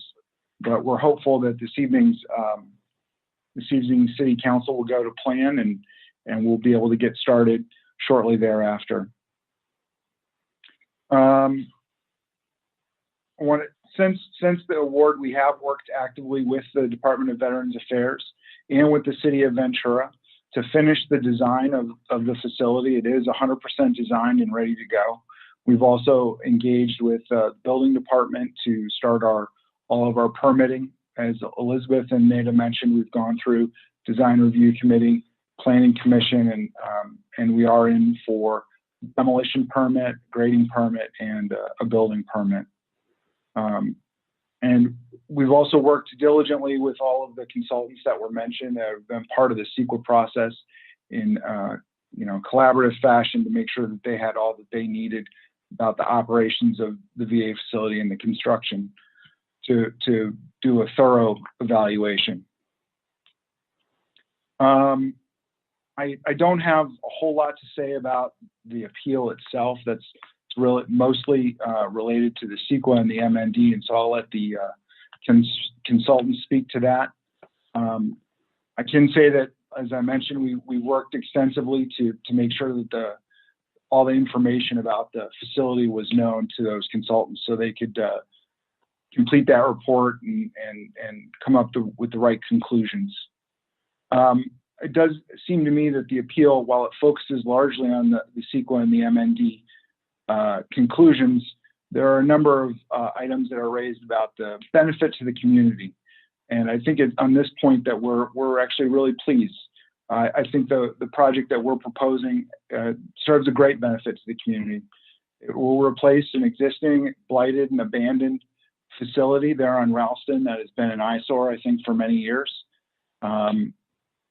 It will provide healthcare facilities locally for Ventura veterans, Ventura County veterans. And it'll be, I think, a much more appealing facility than what exists there now.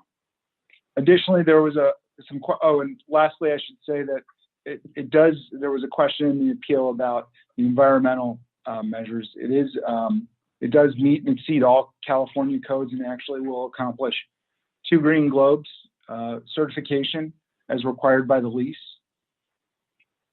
As the appeal speaks to both local contractors and potentially union contractors, I'll say this. Our general contractor is already under contract with a handful of contractors, and 8 of them are based in Ventura County. So I think as far as local representation, we can already say that the project will achieve that. Additionally, there are several union contracts that they are under agreement with. 6 of them to be exact. 3 of them are signatories to the Carpenters Union, is my understanding. We've not finished the buyout of the project, or our general contractor hasn't, but this is a Davis-Bacon project that pays prevailing wages, and so every opportunity for any competitive subcontractors to compete. I want to thank the City of Ventura Planning Department, the City Council. Been very helpful working through this process. The Department of Veterans Affairs is very eager to get started, as is Congresswoman Brownlee. We look forward to your decision this evening, and we appreciate your support. Thank you. Thank you very much, Mr. Valentine. And now we have the presentation from the appellant. If you would like to introduce yourself. Hello, Mayor Rubalcaba, honorable council members. My name is Mitchell Tsai. I'm here on behalf of the Southwest Regional Council of Carpenters. Thank you for having me today. Is my PowerPoint presentation up? I don't see that the PowerPoint presentation is up yet. I see the timer, but. I will switch the mode so that you can see the PowerPoint.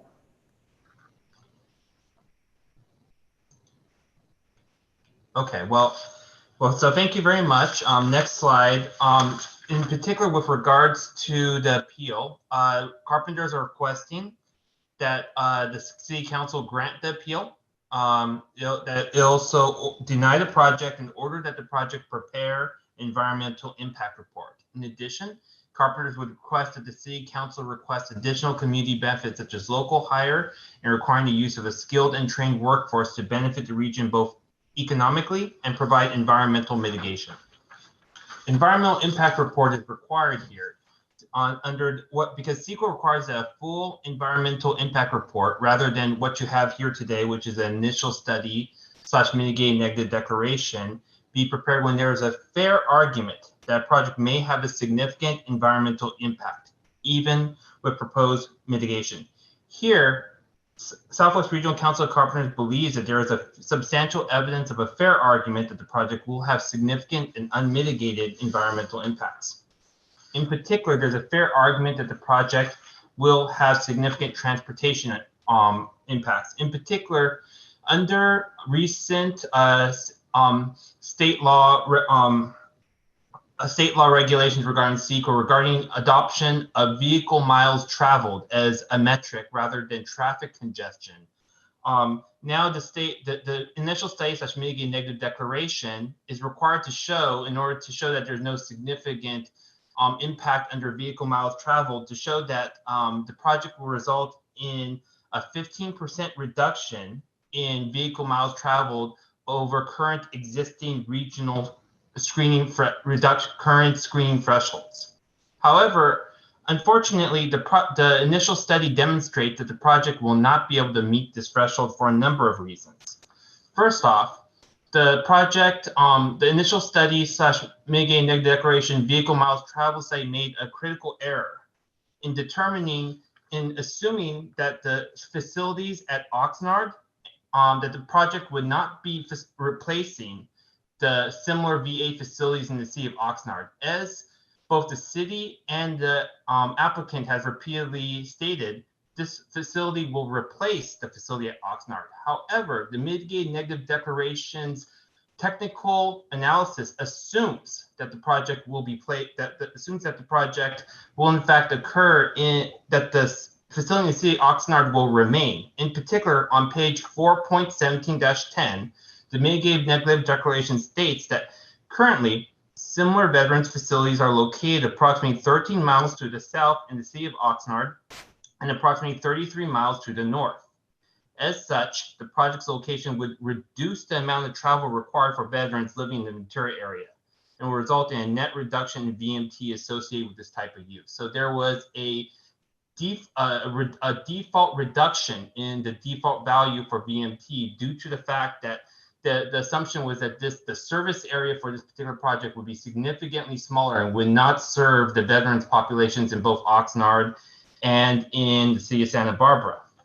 As transportation expert Norm Marshall finds, the city of Oxnard has about twice the population of the city of San Buenaventura.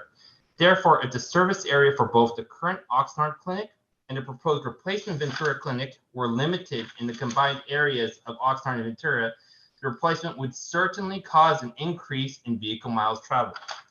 In addition to the technical issues, the VMT study also failed to provide unjustified reductions and unexplained reductions in employee trips. In particular, they simply reduced the amount of employee trips for no apparent justification.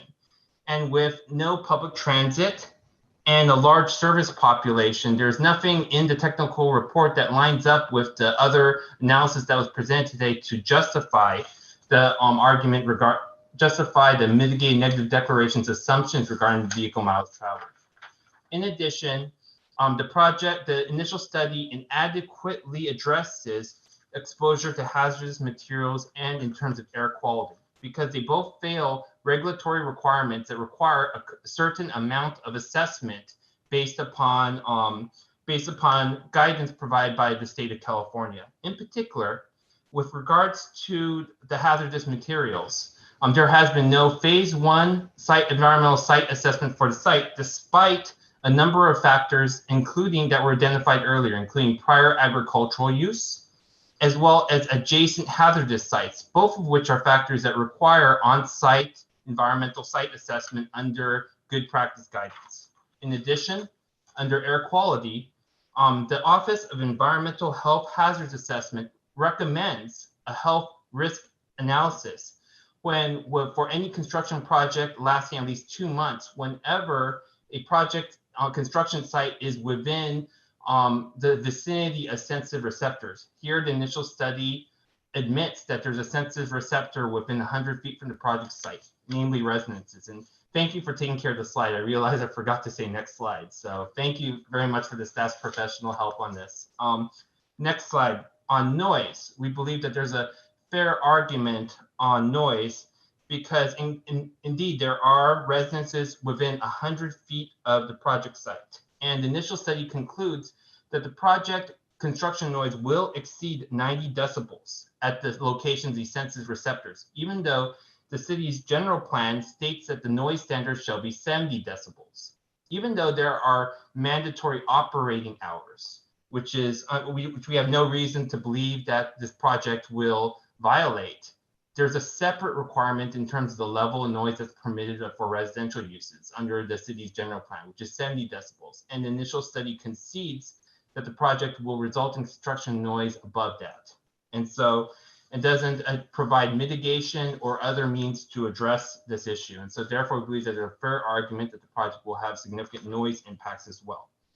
Finally, with regards to the deferred mitigation issues that were also addressed as part of the appeal, we believe that the initial study both defers the development of mitigation plans fails to provide professional standards for those mitigation plans to meet. Therefore, not allowing the public to be able to even evaluate whether or not the mitigation measure, the plan will meet standards that will actually mitigate the proposed impacts and are unenforceable. For example, Biomitigation Measure 1 states that the project will work around breeding season if feasible. You will see this language repeatedly throughout the mitigation measures where in this initial study, which simply states, which essentially makes a lot of the environmental mitigation optional, essentially if it's allowable. And that's problematic because CEQA requires that mitigation measures be enforceable conditions of approval for a particular project. And so for, how much time do I have left, by the way? You have 1 minute, 38 seconds. Okay. So I'd just like to thank the city council and city staff for their time, and thank everyone else here for their time here today. I would also make a point of addressing the fact that even though our PowerPoint presentation fails to raise, does not address the appeals concerns about greenhouse gases or COVID-19, we still would like to assert those particular issues and extend those issues. And we didn't brief them out of concerns for this presentation being able to fit within an adequate range in the adequate time frame. But in particular, I would just want to mention that a number of construction sites have shown to be sources of community spread to COVID-19, and that CEQA requires analysis of the project's activities, which obviously include construction. And merely compliance with regulatory standards, whether effective or not. Merely complying with regulatory standards does not satisfy obligations under CEQA. CEQA requires an explanation as to why compliance with certain regulatory standards would ultimately result in mitigation or result in no mitigation of these mitigate risks. So our position as CEQA does require, at this point, consideration of the COVID-19 threat due to the fact that this has been a problem in a number of construction sites. And as for greenhouse gases, our concerns were that the current climate action plan is outdated, and and in particular fails to meet the quantifiable standards that are currently required to meet the state's current greenhouse gas reduction goals. And based upon Your 10-minute time has been reached. Thank you very much. Thank you, Mr. Tsai. And now we go to public comments. Madam Clerk, do we have public comments? We do have public comments. First, I would like to note that 5 emails were received prior to 4 p.m. and they are posted online. We have 10 public speakers on this topic. Our first speaker will be Megan Bland, representing Congresswoman Julia Brownley. So Megan, you can unmute yourself. Thank you. I'm Megan Bland, District Director for the Office of Congresswoman Julia Brownley. I will be delivering the following statement on the Congresswoman's behalf as she is currently in DC. As you know, Ventura County has a rich military history. It is because of that history that Ventura County is the proud home of over 40,000 veterans, men and women who have answered the call to serve our nation in uniform. This is a testament to the supportive community that has been built here for our veterans and their families. As a nation, we have made a solemn promise to our veterans to ensure they receive the care and benefits they have earned and deserve. As your representative in Congress, I have been working for many years to expand veterans' access to healthcare locally. When I was first elected to Congress, the community clinic was sorely lacking. It was too small, was understaffed, did not have adequate specialty care, and the wait times were atrocious. We simply were not making good on our promise. Since then, I have worked hard to ensure that our community fulfills its promise by passing legislation to establish a much bigger state-of-the-art VA facility in Ventura County. The passage of my bill allowed VA to proceed with the leasing of a clinic that will be 7 times larger than the facility in place when I was first elected. The new clinic will greatly expand access to health care, including primary care, mental health care, and specialty care. This new clinic will be VA run and will provide our veterans with more direct services, including audiology, optometry, mental health care services, gastroenterology, physical therapy, and so much more. Additionally, it will have dedicated space for women-specific care, including a waiting room and provider area. This facility will also lessen the wait time for medical appointments, as it will bring more healthcare providers to our community and expand the number of available exam rooms. In short, it will dramatically improve the healthcare and lives of our veterans. This is a goal I know we all share. Veterans want and need to have access to their care closer to home. The best care is community care. That is why it is so important that our new facility also be built by local labor, many men and women who are veterans themselves. This should be a clinic for our community, built by our community. I hope that we can all come together to solve all issues and to make the building of this clinic and the care it will provide a win-win-win for Ventura County. Thank you. Thank you, Ms. Bland.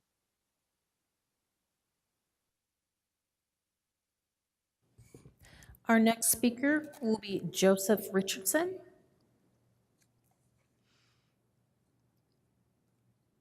Joe, you can unmute yourself.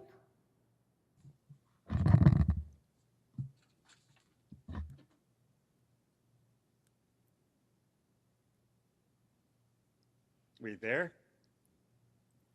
Joe is there. Joe, can you speak to make sure we can hear you? Yes. Now what?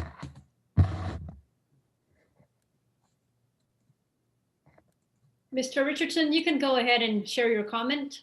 You hear me? Yes, we can hear you. Okay. You don't need to see me. Most of you know me anyway. Joe Richardson, 8778 Tacoma Street, 40-plus year resident of the city of Ventura. I was a founding member of the Vietnam Veterans of Ventura County in 1985, and I'm currently serving as the secretary of the group. I've spoken before in support of our veterans here, and my statement in this case is Ventura County has approximately 40,000 veterans who have until recently had limited access to medical needs and minimal psychological counseling needs met by the VA, instead having to travel to Los Angeles to the West LA or Sepulveda facilities. More than 5 years ago, the federal government recognized the need for and funded a VA clinic in Ventura to meet these needs.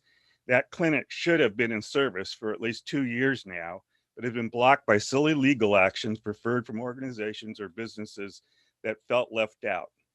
Approximately 5 years ago, the then Ventura City Council voted to support a project for veterans housing to an organization that local veterans provided information showing the group was not supported by the local community and had not provided proof of ability to perform, and as we are all aware, has not performed yet and shows no means to ever be able to do so.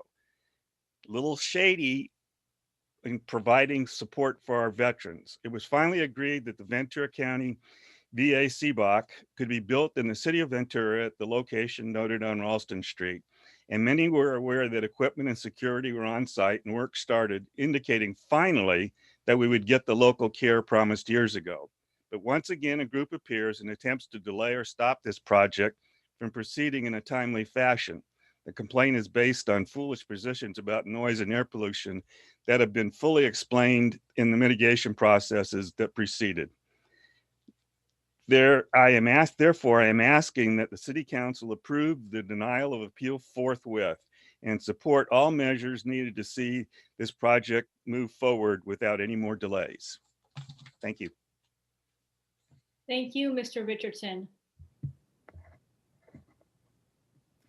Our next speaker will be Alejandro Perez. Alejandro, you can unmute yourself.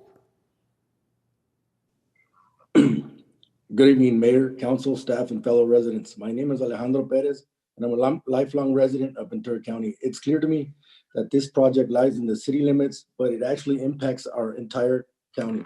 For 15 years, I was a tradesman traveling up and down the state. I worked on bridges, high rises, commercial buildings, and hospitals, so I'm familiar with a project like this. 3 years ago, I was offered the opportunity to take on a different role as a labor compliance inspector. I began to chase unscrupulous contractors up and down the state, investigating reports of payroll fraud, wage theft, and tax evasion. Most were usually found guilty and ordered to pay wages owed, fines, and penalties. I believe that our community will be negatively impacted by these out-of-state contractors. We should not allow our tax dollars to be used in this manner. And what about our our local tradesmen? Contractors coming in from out of state do not know the local workforce and will likely bring their out-of-state traveling workforce and take potential jobs away from our unemployed brothers and sisters. Please, let's all consider the negative impact this has on our community, local economy, and families. Thank you. Thank you, Mr. Perez. Our next speaker will be Anthony Ventura Jr. Anthony, you can unmute yourself. Hello, my name is Anthony Ventura. I'm a member of the Southwest Carpenter Regional of Carpenters. I'm a resident of Ventura. I actually live down the street. I work in the area and recreate in the vicinity of the project. And I do believe that it will negatively impact the environment. We oppose this project and believe the city council should uphold the appeal since, among other things, it is unlawfully defers the development of many mitigation measures for the project's environmental impacts. The project's ISMND fails to demonstrate a less than significant impact relating to greenhouse gas emissions, fails to demonstrate a less than significant impact relating to air quality by failing to conduct a health risk assessment, and fails to demonstrate a less than significant impact relating to transportation by failing to mitigate VMT impacts. The city should require a phase 1 and phase 2 environmental site assessment to adequately analyze and mitigate the project's significant hazard impacts and needs to adopt mitigation measures for significant noise impacts. That is all. Thank you. Thank you, Mr. Ventura. Our next speaker will be Sean Terrace. Sean, you can unmute yourself. Thank you. Mayor Rubalcaba and members of the City Council. My name is Sean Terrace, and I support staff's recommendation to deny the appeal, uphold the Planning Commission's decision, and allow the project to proceed. I live in the City Council's District Number 3. I am a veteran. I was a captain in the Marine Corps, and I get my medical care from the VA. And I'm one of those veterans that Mr. Valentine spoke about that has to drive all the way down to LA or Sepulveda to get some of my care. I am also a board director for the national nonprofit organization called Veterans United for Truth. It was Veterans United for Truth who sued the VA in 2007 because veterans were not getting the medical and mental health services we were promised. That lawsuit went all the way up to the United States Supreme Court and consequently publicized the widespread failure of the VA's provision of services.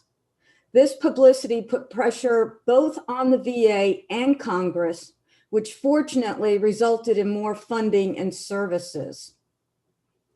What's interesting is that our country loves to send us to war, but is not wholly committed to take care of us when we come back.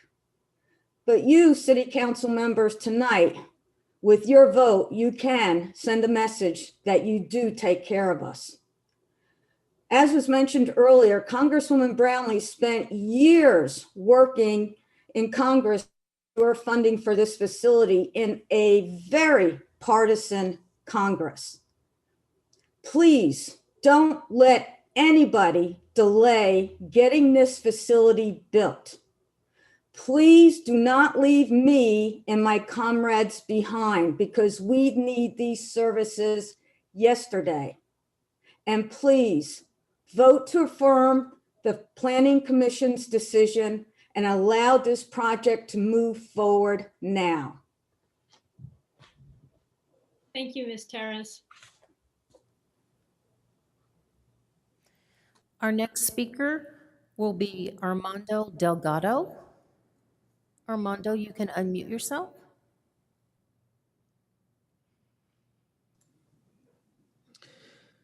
Good evening, Mayor, council members, staff, and fellow residents. My name is Armando Delgado.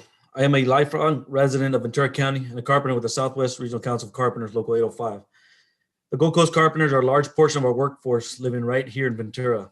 Our trained and skilled carpenters hold themselves to the highest standard and walk with pride throughout our communities. You know, we've invested substantial time and effort in teaching fundamental skills necessary to prepare locals for professional career in our trade. Our contractors and partners help fund the apprenticeship programs that train more new apprentices, create opportunities for our disadvantaged residents, assist women who are looking to transition to the trade, and offer veterans an ability to readjust and become part of our society. Our city's local workforce relies heavily on the use of local contractors and construction suppliers. The use of union carpenters has a positive impact on our local community through set goals for local hiring, provisions of education, stabilizing the wage floor with better pay and opportunity, better health coverage, and the probability of success for an individual pursuing a career in the carpentry. We understand this is a federally funded project specifically for Ventura County veterans, and we thank Congresswoman Julia Brownley, along with the other elected officials making this possible. Funding will go to the facility, followed by more funding used to operate the facility.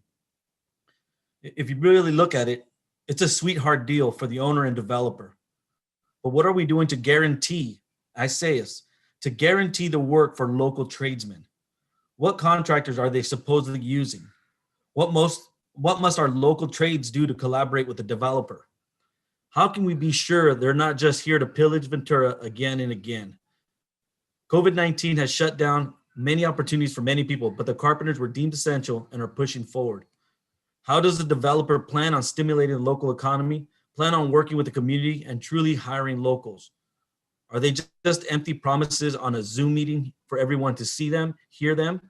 Or would they be like the others who came here, brought their out-of-town goonies to suck up the work and left us with a bunch of empty pockets? I heard earlier tonight that they have the contractors who are signatory with the unions. Who are they? Where are they? Where's this information? How do we know? I'll tell you right now, we don't know. Promises, promises, promises. You all have the duty to provide better for us. We all voted for you. And like many of us keep saying, we need to hold someone accountable. As you should, we have the right to live here and build here. And when it's done, we want to benefit from the services in that building and not Los Angeles. I too am a United States Marine Corps veteran. I cordially ask this council to continue the public hearing with more public input and consider a workforce development so local tradesmen can spend prevailing wages earned to directly stimulate our local economy. What a shame it would be to build a veterans clinic without any veterans. And as far as the contractors they've used before. Thank you, Mr. Delgado. Our next speaker will be Justin Abbey. Justin, you can unmute yourself. All right. Good evening, Mayor, Council, staff, and fellow Ventura residents. My name is Justin Abbey, and I'm a registered voter, active community member, and concerned citizen. I want to address what matters to me here at home, locally, peacefully, and professionally. I was born and raised in Ventura, and as a lifelong resident, I've been fortunate enough to enjoy our beautiful Gold Coast with all of its new developments throughout the years. My deployments to the war in Iraq and 12 years of continued service in the Army National Guard grant me the right to join you all here tonight. I love the fact that we have a new VA outpatient clinic coming to town. God knows how difficult it is to drive down to LA for medical attention, and I think I can speak for all our veterans present tonight. Just under 3 years ago, I jumped at the opportunity to become an apprentice and join the Carpenters. Their Veterans Employment and Transition program led me to a rewarding career with escalating wages and great benefits. It wasn't your typical construction job. It's been an exciting career so far. Being part of an accredited apprenticeship program means I will be earning a journeyman certificate once I complete my training. It's not a college or university, but it's equivalent in my trade. We earn while we learn is what we say at the job site. My career choice allows me to be a productive member of society and contribute to our local economy through taxes. How am I supposed to do that if this project is awarded to out-of-area contractors? How are the other service members and veterans supposed to join the trades like I did when the developers aren't responsible enough to use accredited apprentices? We have a naval base full of construction CVs down the road, and they're ready to join our workforce. How will we be able to retain their construction experience if there is no fair wage paying contractors in the area? Keep that in mind tonight. I'm not against building a new veterans clinic, but I am disgusted with the idea of a veterans clinic being built without veterans. That's all I have. Thank you. Thank you, Mr. Abbey. Our next public speaker will be Jose Garcia. Jose, you can unmute yourself.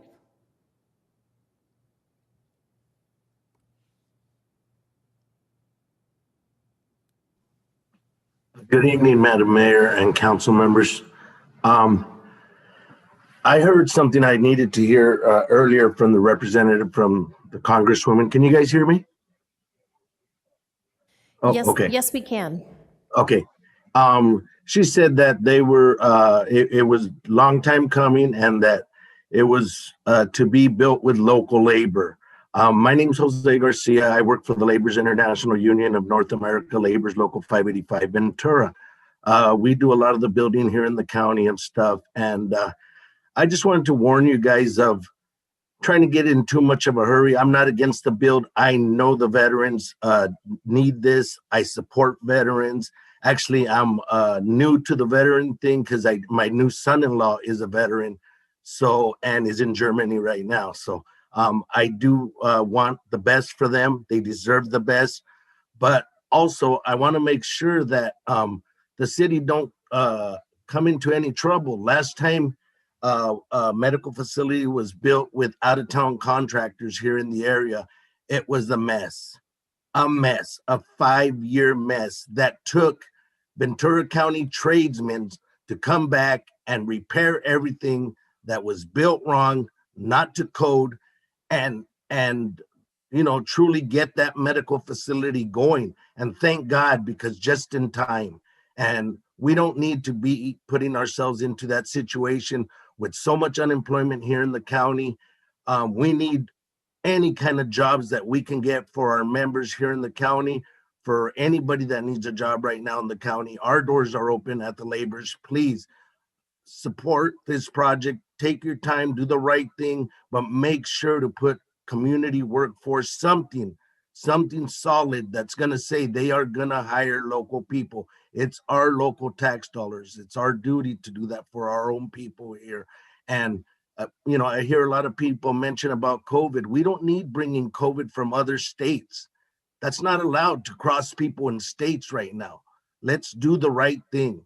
Please have a good night. Thank you very much. Thank you, Mr. Garcia. Our next speaker will be Jonathan Duran. Jonathan, you can unmute yourself. Thank you, Madam Chair and honorable city council members. My name is Jonathan Duran. I'm a representative with the Southwest Regional Council of Carpenters. I've been in the trade now for about 14 years. And for this project, I am all for this. This is good for our veterans, for the people that go out and defend what this country is all about. But this project needs to have its due process. It has to be able to go through the EIR. We need to have a better understanding of what this project will bring to this area and what the effects will be. And so for the most, I urge you not to let this developer push through this project and through this process of the EIR. We need to have local hire. We need to have veterans on this project. We need to allow disadvantaged to be able to build this project. Thank you. Thank you, Mr. Duran. And the last speaker on this agenda item will be Anthony Ventura Sr. Anthony, you can unmute yourself.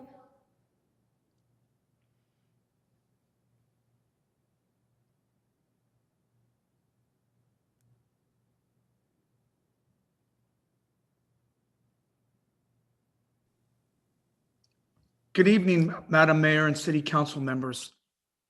My name is Anthony Ventura Sr. I am a resident of the City of Ventura. I've been a resident of the county for over 2 decades. I've raised my 4 children with my wife, and my children are now adults and married. And all reside in the county of Ventura. I oppose this project. I believe the project's environmental impact report fails to analyze or actively mitigate for the project significant environmental impact. For these reasons, I oppose this project. As a resident, I feel that the traffic is a big concern for us as residents of the city. I believe that we should continue to study the environmental impact report and not rush this project through. Thank you. Thank you, Mr. Ventura. Mayor Rubalcaba, that concludes our public comments this evening on this agenda item. All right, thank you so much, Madam Clerk. All right, and so now we will open it up to council comments and questions. And just as a reminder, our protocols allocate 5 minutes to each council member for questions and comments. So comments, questions from council members? Councilmember Halter, followed by Councilmember Brown. Okay, great. Thank you, Ms. Mayor. This is one of those issues that I got to tell you, as the newbie on this council, I'm not quite sure exactly what the protocol is or the right timing and what our purview is for making a decision. Because what I see is, I see some valid points. I see this. I see one, we desperately need this facility.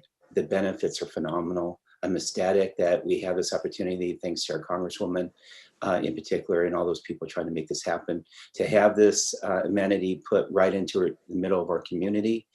And I think it's an appropriate location. What I'm concerned about is what I've seen on the hillsides, as most of you know, or will get to know me, is that I work in the trades. I've seen what's happened after the fire. And I've seen how many people have come here from other states, from other cities, from other counties to rebuild our friends and neighbors and families' homes. And it's upsetting when I know that we have skilled trades here to work on these projects. It's disturbing to me that it could be construed as a air quality issue and a traffic issue. When you look at, if people are going to come from other cities or other counties or other states to come and work on this project, you could understand that that will cause more congestion, more traffic. It will cause more air quality and greenhouse gases. And I'm concerned that we didn't see something in the project requiring renewable energies like solar energy. So when I look at those things, there's things that I'm not happy about that I would like to see when it would be appropriate to discuss those things, or is that point too late? There can be a connection to the EIR with some of those, but I want to know how and when is a right purview to discuss things like those two things that I brought up, especially keeping jobs local. I think we would all agree, I would hope, not to put words in anybody's mouth, that we will want to hire our local people first and to build the services in the buildings that we need to make our community the best it can be. So with that said, I guess it's really my question to probably city staff would be, when would be appropriate time, or is it too late to work on a community project agreement where it's local employees first? I would ask if Mr. Diaz can comment on the legal process in which that could happen. Madam Mayor, Council Member, I'm not sure that we have a sufficient basis to do that on this particular project. If it's council's desire to have those kinds of requirements, I think it's important to design the requirements in advance and not once a project's before you. So I guess for this project, unless it's denied, I think that it's probably too late. Got it. Okay. And a follow-up really is. Councilmember Halter? Oh, I'm sorry. You had other points about the project itself, like elements that you wanted to know whether the council could talk about, whether it had more renewable energy and things like that. For that aspect of the project, the appeal hearing is a fresh start for council. You have the ability to comment and make changes to the project, and you could put in requirements for more renewable energy or other types of changes like that. For example, if there was interest in changing the architecture, changing the landscaping, aspects like that. Mm-hmm. And thank you, staff. I appreciate that, Peter. And I wanted to just say as a follow-up that a big part of my desire to be on this council is to help make sure that we have a very clear-cut understanding of what our process is, understanding of when public input is needed, and how we could make it a more certain process for those people trying to provide the services that we need in our community or the housing that we need in our community. So I balance that against the dire need that I hear from people like Sean Terrace, who I know very well, and Armando, to provide this service as quickly as we can because it's way overdue. And so I'm kind of at, this is one of those, one of the first issues for us to discuss. I got to tell you, this one is a challenging one because it goes head to head with two things that are near and dear to me, which is simplifying, clarifying, and giving certainty to our process and getting services off the ground, and so we can provide those for our community, as well as the housing that we need for our community in the right locations that enhance what we value as a community. And so with that said is I would love to see more a requirement for renewable energy. I'd love to have an understanding with the contractor that they will consider all local trades first. We have a tremendous opportunity there for our trades in this one project. And it's one project at a time that makes the difference. But this is one that is prevailing wage. So it's not about wage costs in the difference between here or out of state. So it should be very, it should be a lot easier for our local labor to compete from a cost standpoint, which isn't always the case. And again, I saw that in other projects. I've seen that up on the hillside. And I would love to get some sort of agreement, if I could, from the contractor doing this, that they will interview and look at using local labor. And then along with that, see about putting renewable energy as part of this project. Thank you, Councilmember Halter. And now Councilmember Brown, followed by Councilmember Schrader. Thank you, Madam Mayor. This question, whoever would like to answer, if we approve the project tonight, what would be the project timeline? In other words, just the time between it actually getting started and potentially starting construction. Is that 5 years out? Is that around the corner, a year out? Or is that too difficult to define at this point? No, this is William Valentine. We have a very good handle on the schedule for the project. If we're approved this evening, we're awaiting final sign off on the demolition permit that is, of course, premised on this being the project being approved here at City Council. We're hopeful that we can receive that within the next handful of business days and start demolition and move right into grading and construction, with the completion of the project scheduled for April of next year. We're already at this point approximately 6 months behind the schedule that was offered to the Department of Veterans Affairs when we won the lease. So it is our hope to start as soon as possible. We believe time is of the essence to get going on this project. And what portions of the project currently, because I know when you're talking about pipe fitting and there are certain areas of the project that are automatically by state law are going to be provided by labor. Can you share a little bit of what parts of the project would that would be completed by the trades as it stands now? At this point, we have signed, or our general contractor has signed numerous contracts with subcontractors, all of whom are California-based, many of whom are Ventura County-based. The comments about out-of-state labor are not at all accurate. So I hope to put that to rest. Okay, and I don't know if you can answer the question, or Mr. Diaz would need to answer the question. If we were to not approve this, what would that do to the timeline? I don't know if I could comment. I'm not sure what the process would be for getting to an approval. Sure, Mr. Diaz can answer that. Sure. Okay.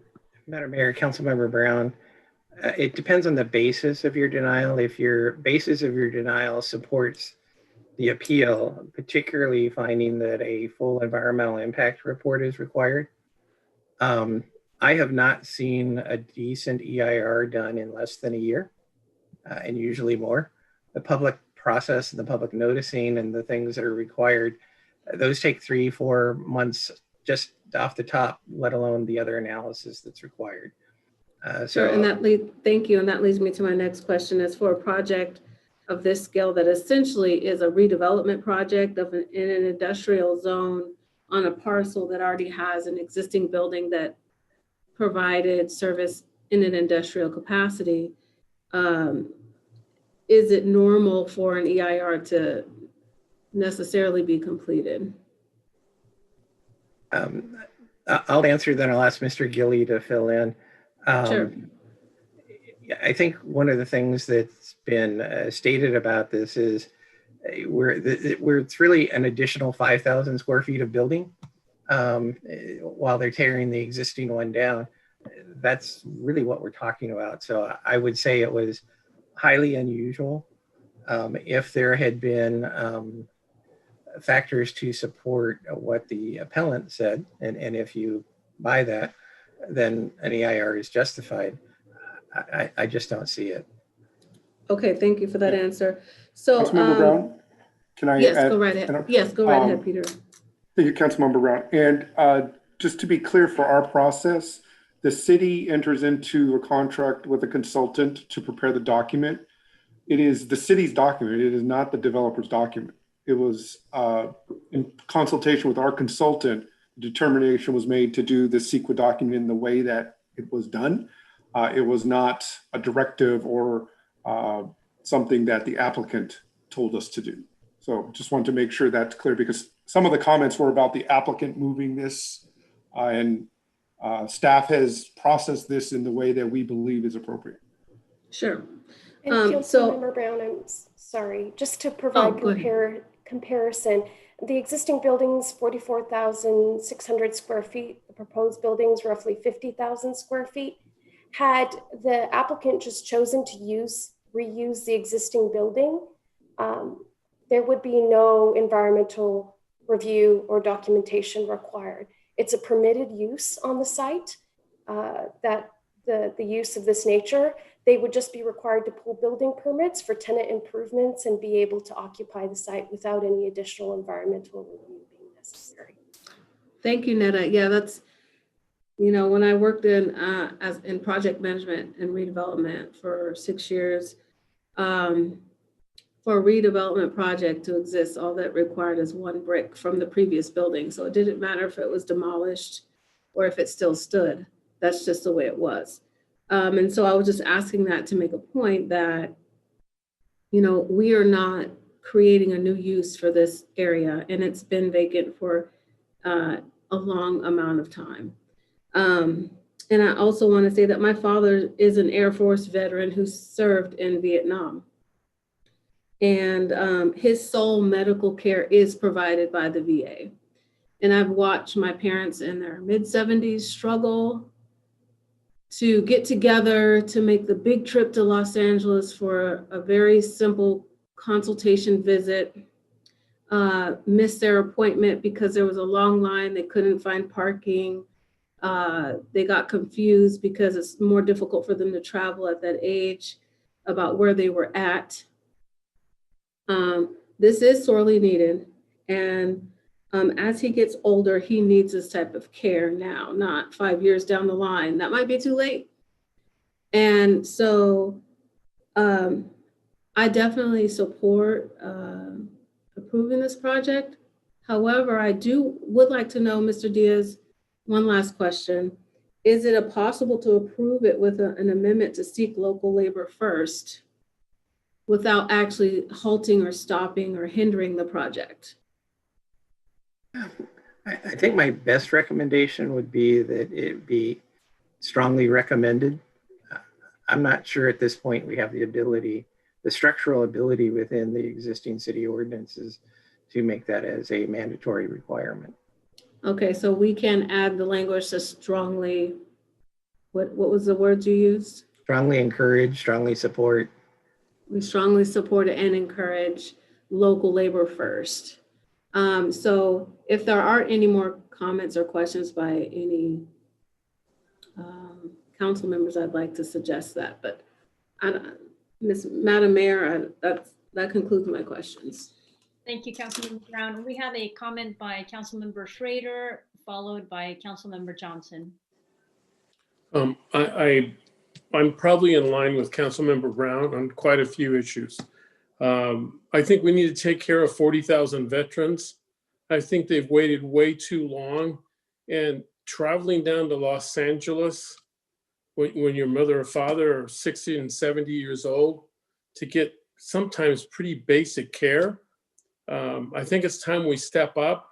I was impressed with staff, and their presentation basically said to me that the issues have been mitigated and anticipated. We have a developer who I believe has told us that the contractors are from California, some of the subs are from Ventura County, and he's going to pay prevailing wage. I'm very much behind this project, and I hope others are too. Thank you. Thank you, Councilmember Schrader. Now Councilmember Johnson, followed by Councilmember Friedman. Thank you very much, Mayor. I'd like to express my appreciation for Mr. Tsai focusing on the vehicle miles traveled. That was definitely something that caught my attention. I was reading through all the documentation. Of course, tonight it was also raised by Mr. Perez and Mr. Ventura Jr.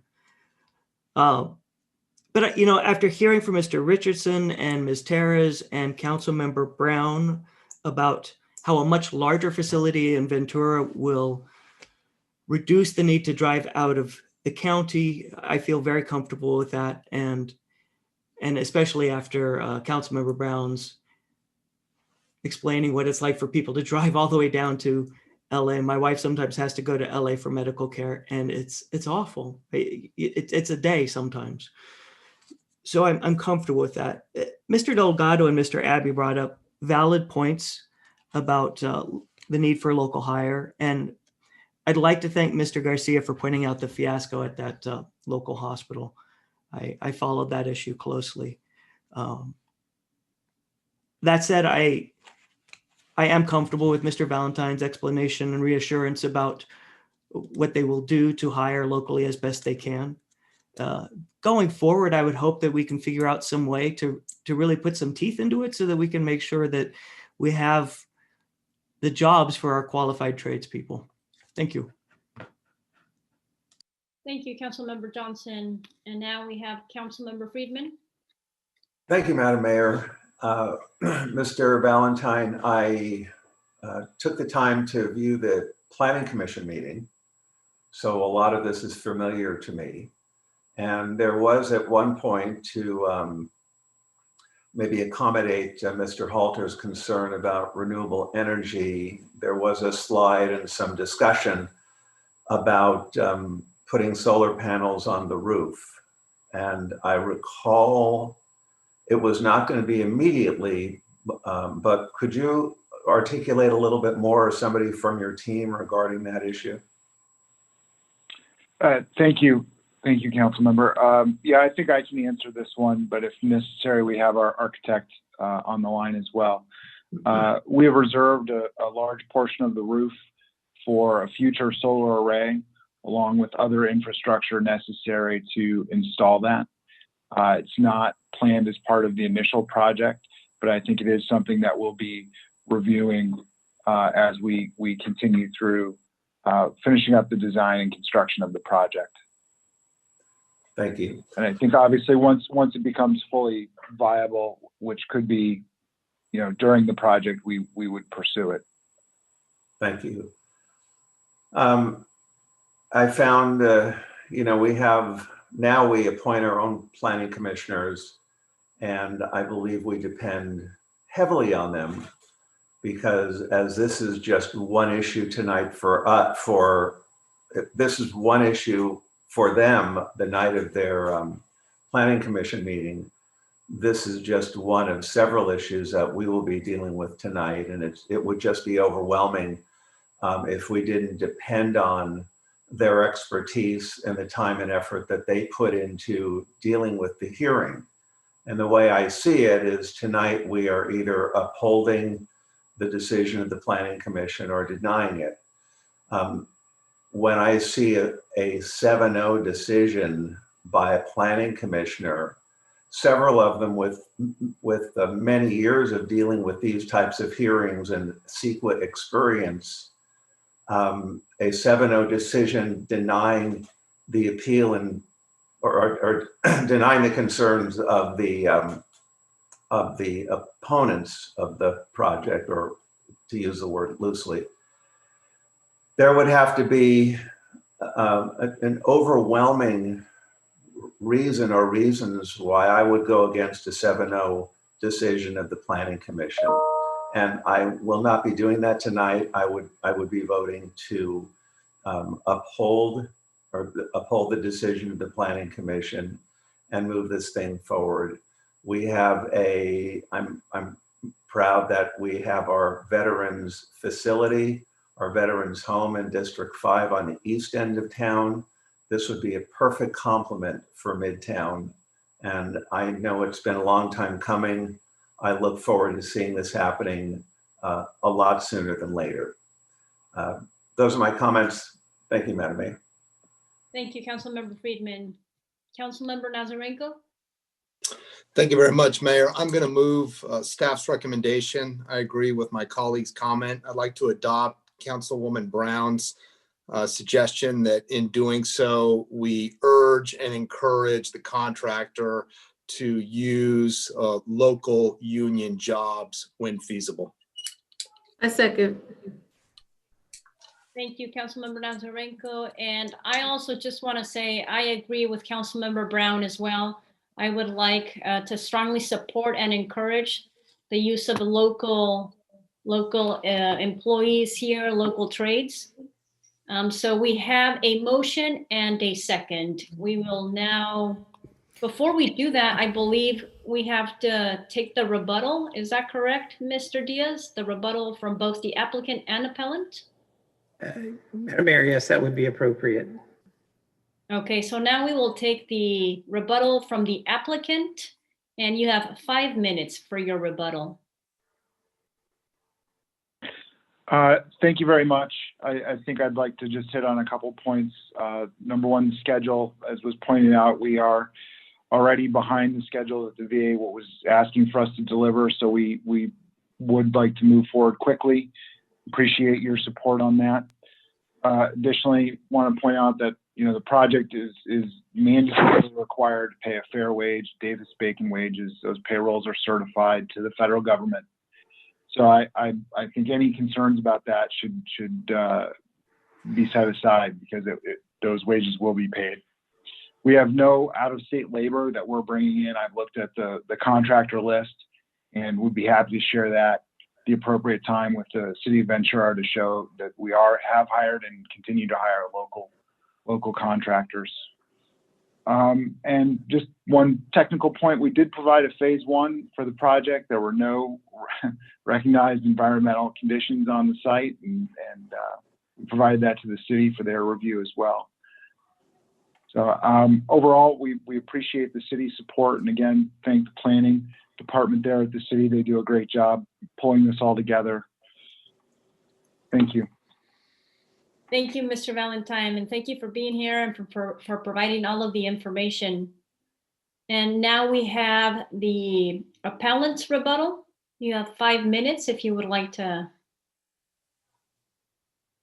Thank you, Mayor, and thank you, council members, for your time today. I know it's been a long evening. I also like to, I just want to address some of the concerns raised by Council Member Brown. I think my client would like to have the conversation about local hiring, would like to see the information that the developer is stating about whether or not there is out-of-state workers. And I would suggest to the council that perhaps a short continuance on this issue, on this appeal, would perhaps help us to be able to help resolve these issues. I would also point out, as far as legally, I think that the city has made, and the city and developer have both made critical concessions that contradict the initial study / mitigative negative declaration that confirms a lot of the legal case.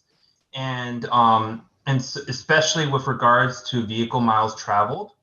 And as far as the phase 1 site assessment, that was not included with the, not presented to the public as part of the initial study, and that the public should have a right to review it. So, you know, my inclination is that I think legally the city should be required to issue a draft environmental impact report and to provide the supporting documentation that was omitted, and to correct the VMT analysis that you know, here both the applicant and city staff have contradicted the analysis that was in the environmental documents. So thank you very much, Mayor, and thank you, council members. Thank you, Mr. Sai. Thank you for being here and providing the information that you have provided. Any last questions or comments from council? If not, then we will go ahead and close the public hearing.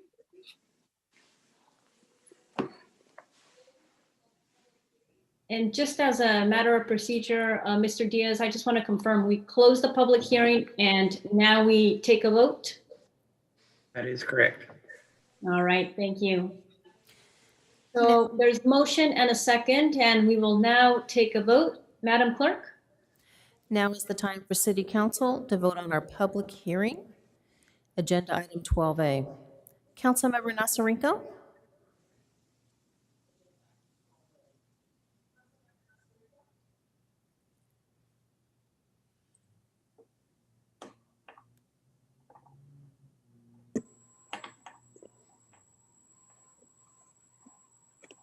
I think maybe we lost Councilmember Nazarenko. Yeah.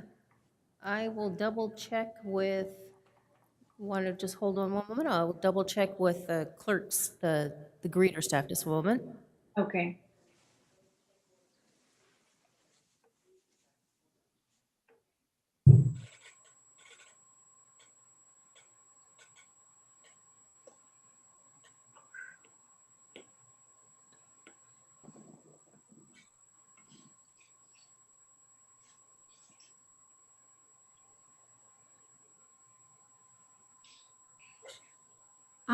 I have a quick question, Madam Mayor, while the city clerk is working with that. Sure. I don't know if it would be for the project manager or for Mr. Diaz, but are there any federal funding or granting or monies that are attached with the project that we would miss out on also if the project was halted? I was interested in illuminating that. Madam Mayor, Councilmember Brown, the city missing out on funding, I don't think so directly. I think the federal money would come through the development of the project. Right, and I guess maybe the project manager would maybe better answer that. The representative, maybe he already got off. Mr. Valentine? You're muted. Madam Mayor, if you want the applicant to speak, suggest you reopen the public hearing. Well, that's okay. I just thought. And Councilmember Nasarenko is rejoining. He lost his connection. Perfect. Okay.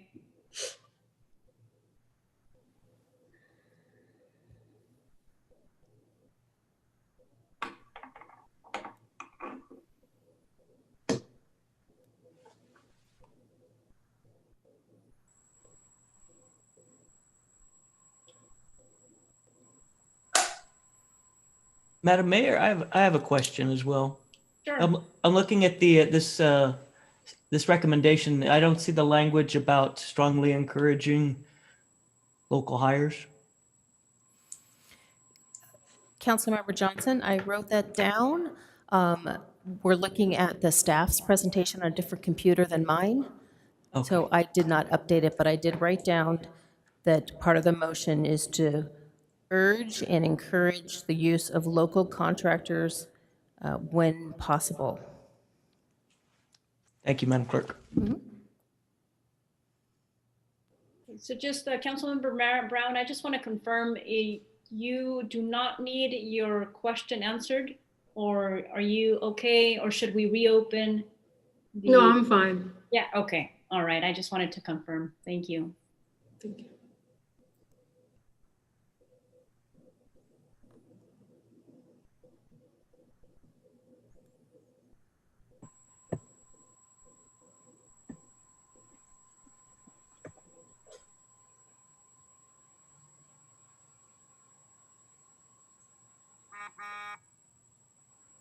And again, we do apologize for the delay with the technical issues with Councilmember Nasarenko losing his connection.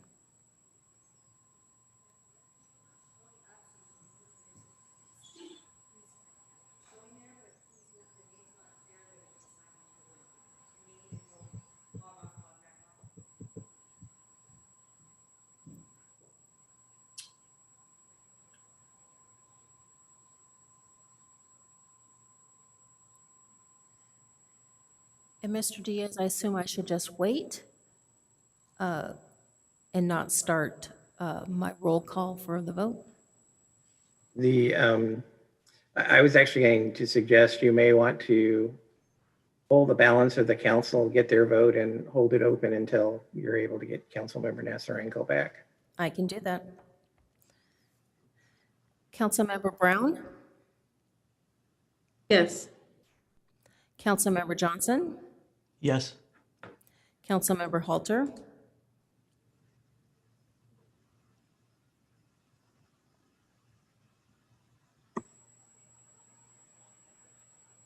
You're muted, Doug. Technical difficulty, sorry about that. Okay, answer is yes. Councilmember Friedman? Yes. And Deputy Mayor Schrader? Yes. And Mayor Rubalcaba? Yes.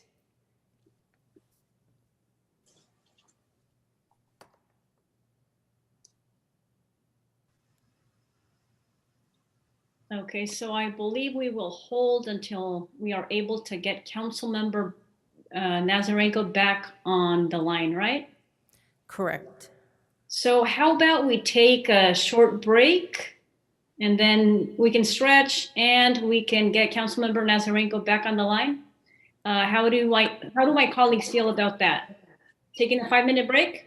Okay, let's go ahead and do that. Thank you everybody for your patience. We will see you back here in 5 minutes.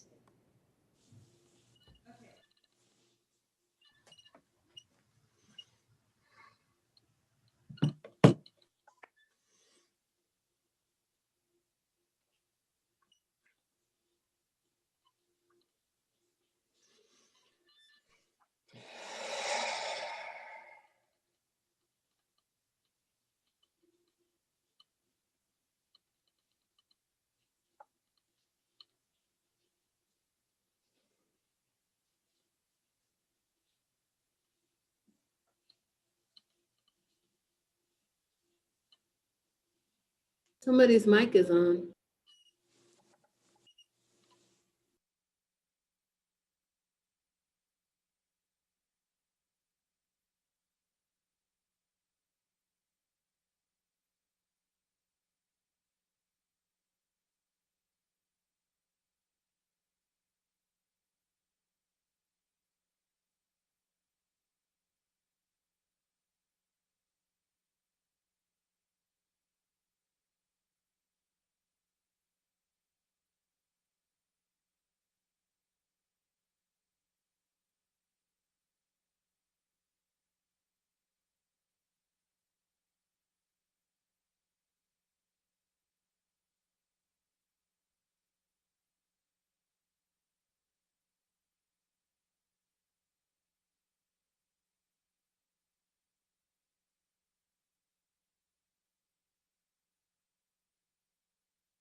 Okay, if my colleagues are ready to continue the meeting, I see that Councilmember Nazarenko has joined us now.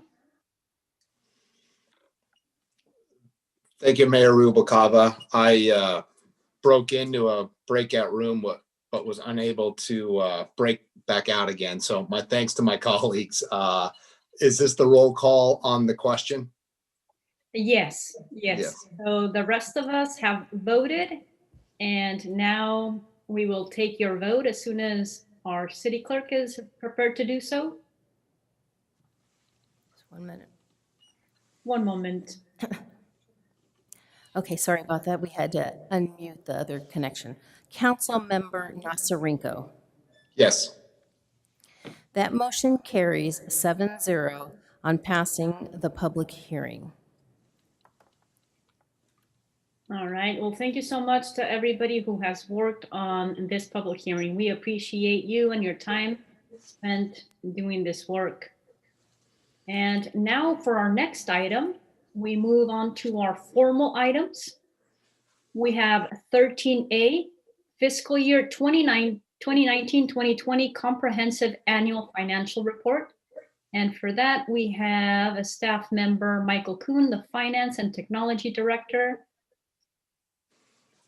Are you here, Mr. Kuhn? Yes, Mayor. And tonight I'll actually be turning the time over to Vivian Avila, our Treasurer and Assistant Finance Director. All right, thank you. Welcome, Vivian. Thank you. Good evening, Madam Mayor, council members. Tonight I'll be presenting a summary of our annual financial audit process and also give a top-level summary of the results in the comprehensive annual financial report, also known as the CAFR, which was delivered to City Council last week. I should point out that these results contained in the CAFR are for the fiscal year ending June 30th, 2020.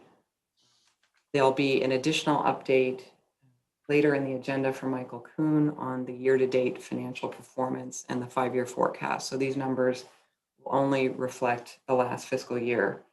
I also want to welcome our audit engagement partner, Mr. Nitin Patel of Clifton Larson Allen, who is on the line and will give some summary comments regarding the audit process.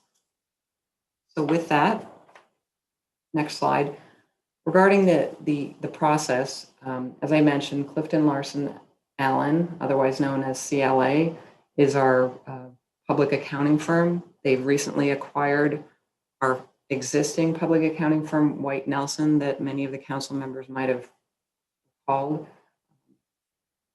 This year, we had a rotation of the partner on the engagement. The state of California mandates that every 6 years, the engagement partner and staff will rotate. That's to ensure the quality of the engagement as well as the independence of the audit team. So Mr. Patel is new to our engagement this year. And I will say that I think the city benefited greatly from having a new partner this year, especially with some of the COVID challenges that we faced. Mr. Patel immersed himself in our financials, and I think we gained a great deal from the guidance and advice this year. So the citywide financial audit process is extensive process spanning from June to December of every calendar year. The interim audit begins in June, which includes a review of all of our financial controls, policies, and procedures. Then the auditors move on to their field work and testing and interview process, which goes on from July through November. In November through mid-December, we commenced our process to edit our existing CAFR framework, performed analyses and reviews, and communicated on a daily basis with our auditor on edits and revisions. Our final audit was completed and we received the auditor's letters December 16th. And again, the audit was completed on a mostly virtual basis due to COVID-19, but we went through the same rigorous procedures on the audit. Next slide. To show what the audit considers, we have 34 active funds, and each one is audited in the process. This is a layout of all of the funds that we have. We have 19 governmental funds, 12 proprietary funds, and 3 fiduciary funds. The fiduciary funds are not included in the audit because those are funds that we take care of on behalf of other agencies. there are audited in terms of the process and the integrity. Next slide. In terms of the results of the audit are presented to us in 3 separate letters by CLA.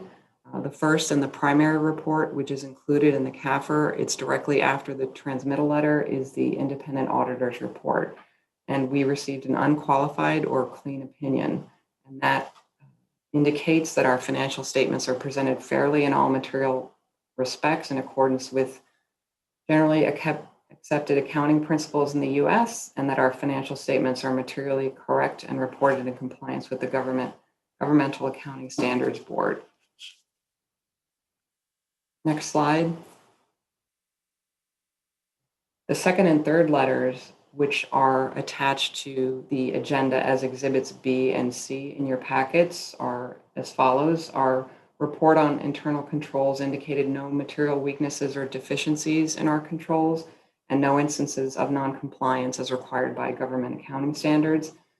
And the last indicator is the significant audit findings, and there were no significant findings or issues. The statements are neutral, consistent, and clear, and there were no significant difficulties in working with management or disagreements with management in completing the audit. So at this point, what I'd like to do is stop and have Mr. Patel provide us some overview comments on his process and his firm's process in the audit, and describe for us the scope of the audit and also the limitations of the audit as well. Good evening, Nitin Patel Clifton Larson Allen. I'm still saying the old name because I've been with that firm for a while. So this is the first year that I was the engagement partner on this audit.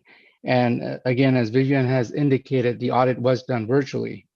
I wanted to make a few comments that we have audited the financial statements of the city as of and for the year ended June 30th, 2020.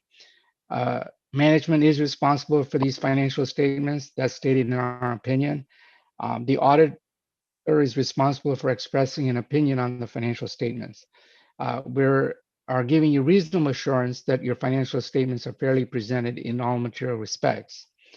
The audit standards employed in the audit were generally accepted audit standards and government audit standards, and we believe that the audit evidence we've obtained is sufficient for us to express a basis for our audit opinion. We have issued what's referred to as an unmodified opinion. In other words, the financial statements are fairly presented in all material respects in accordance with generally accepted accounting principles. There is information in your financial statements related to the pension information and also the management discussion and analysis, and that information we reviewed, but we're not giving an opinion on that. Finally, there is in your financial statements an introductory section and statistical section. The introductory section is primarily just an overview. It contains information that's not necessarily financial. And the statistical section is 10 years worth of information. We reviewed the financial information in that to make sure it's consistent, but we don't give an opinion because it is 10 years of data. And that really concludes my comments, and I'd be happy to answer any questions you have related to the process or any other questions you have related to our work. Thank you.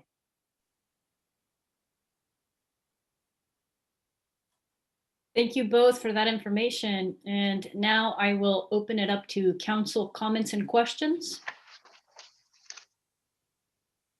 Councilmember Johnson, followed by Councilmember Schrader.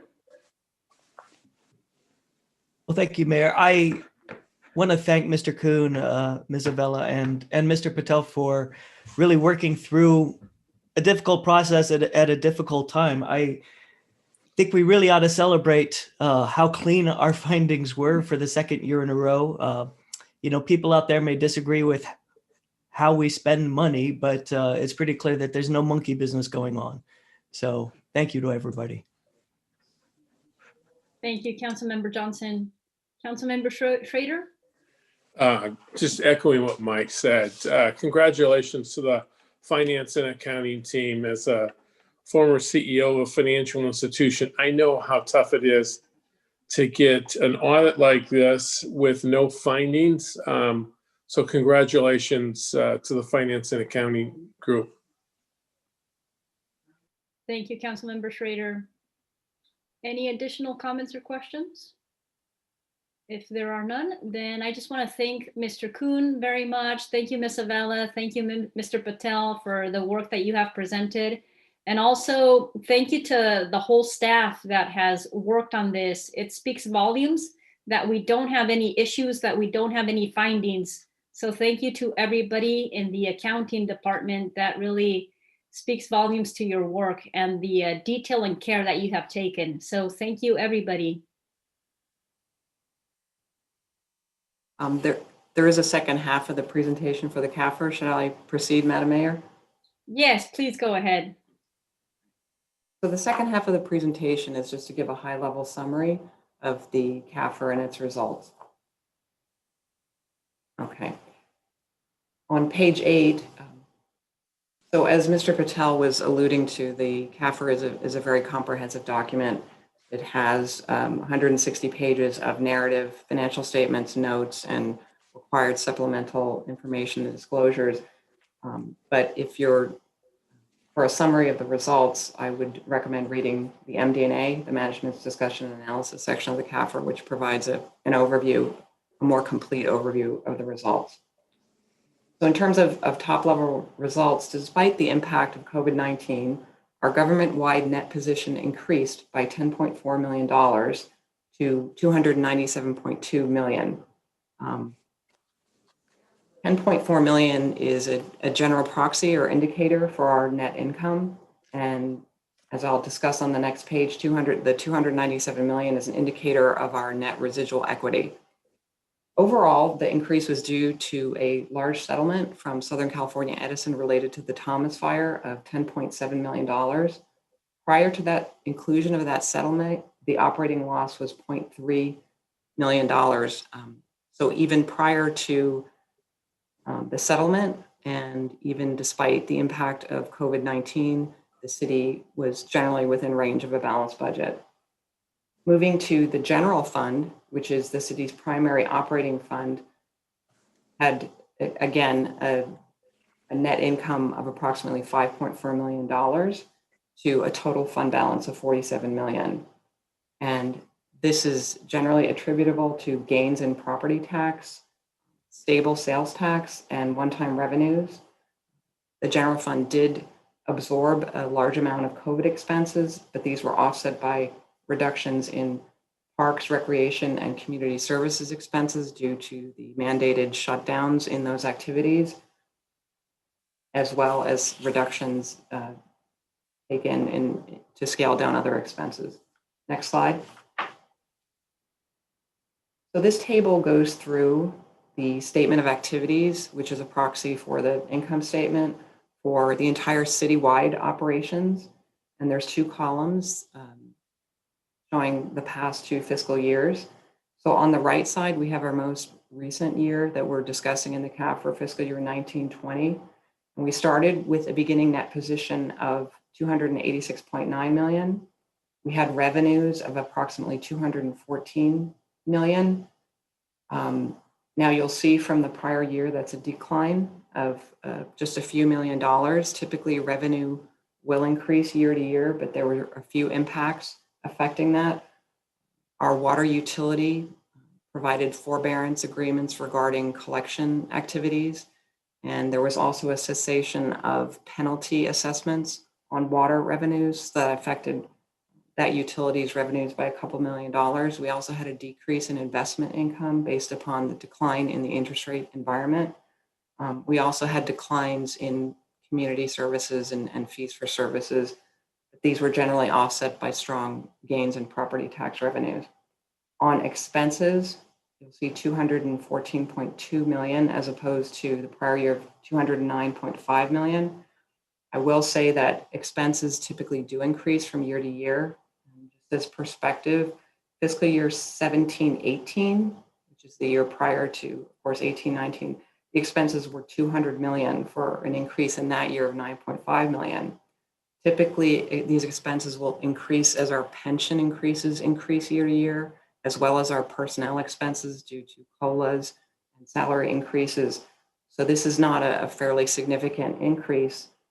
So again, we did have an increase based upon COVID expenses. We were able to scale down our operations and take measures to decrease the impact of that, again, for a change in net position of negative 0.3 million. And you see the litigation settlement of 10.7 for an ending net position of 297.2 million.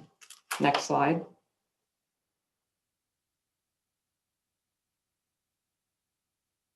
So this is a summary of how our net position has moved and increased over the past 4 years. Just to step back again, this is for citywide activities, and net position is generally a good proxy for our equity. It is your assets minus your liabilities. In our case, in the city's case, our assets, the largest portion of our assets are net property, plant, and equipment, and our cash and investments portfolio. And our most significant liabilities is our long-term pension obligation, as well as our long-term debt. So you always want to see positive numbers for net position and strong and stable increases. And you can see over time, over the past 4 years, that our year-to-year increase, which is also our budget surplus, in other words, has remained very strong and very positive. So that's a good indication of the strength of the governance of the City Council and in the policies and practices implemented by city management. Next slide. So now I'm going to turn to the general fund. The general fund is, again, the primary operating account of the city. A comparable income statement is shown here, a summary income statement, of course. Just so you're aware, the general fund is a subset of the city.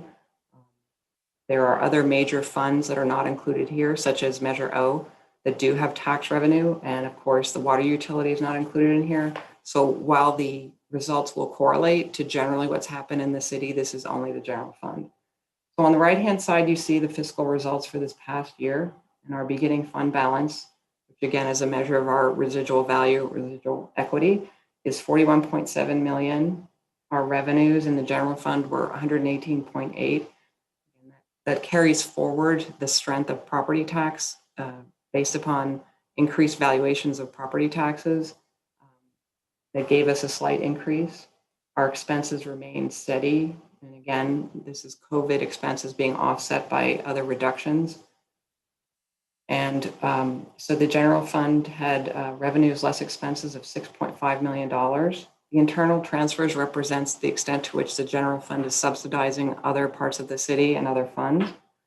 And so the total change or increase in our fund balance was 5.4 million for a total ending fund balance of 47. Next slide. So this last page of the presentation is, again, relating to the general fund balance. And what we're showing you here are the categories of fund balance. As you're aware, not all of fund balance is available for the city's use. So we've laid out a table of how that's categorized. There's 5 accounting designations for the general fund and how it can be spent. And generally, as you work down the page from the top, it becomes more flexible in terms of how the city can spend these funds. So just going through those, the non-spendable category is a little bit like a square peg in a round hole in that it's not even in the form of cash. It's non-spendable because it's assets that are not in monetary form, either long-term receivables that can ultimately and eventually be converted to cash, or inventories are some examples of that.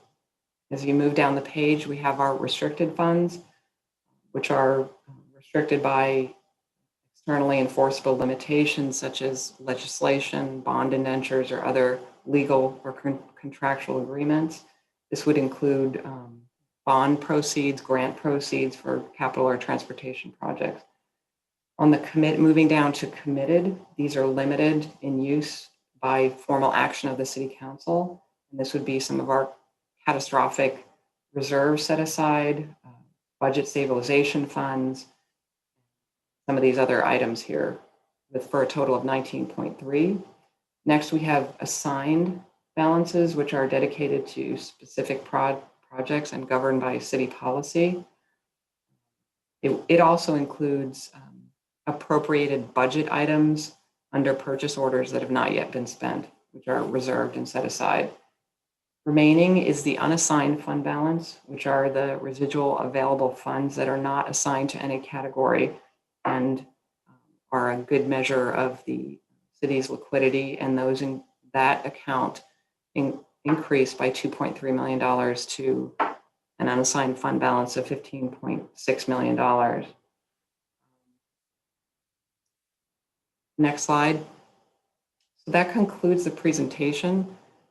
I believe that per the staff report, the recommendation is simply to receive the report, but of course we'll answer any questions City Council may have. All right, thank you, Ms. Avella. Any additional comments or questions?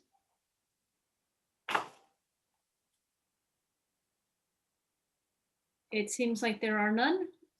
Are you asking for council's comments or questions? Yes, council comments or questions, yes.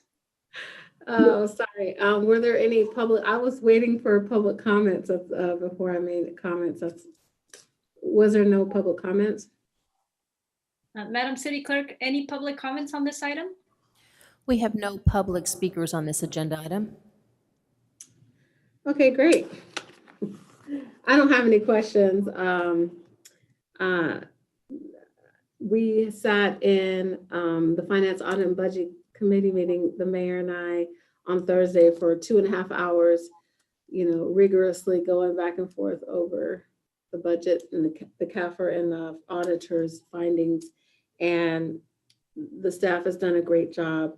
And I just want to say, having worked in public budgeting for well over 10 years, between the budget workshop and the CAFR presentation made by the finance department, I appreciate the recommendation that was made. And I also appreciate, Mr. Kuhn, that you did touch on page 6, the COVID impacts on in the summary, to give us a brief snapshot.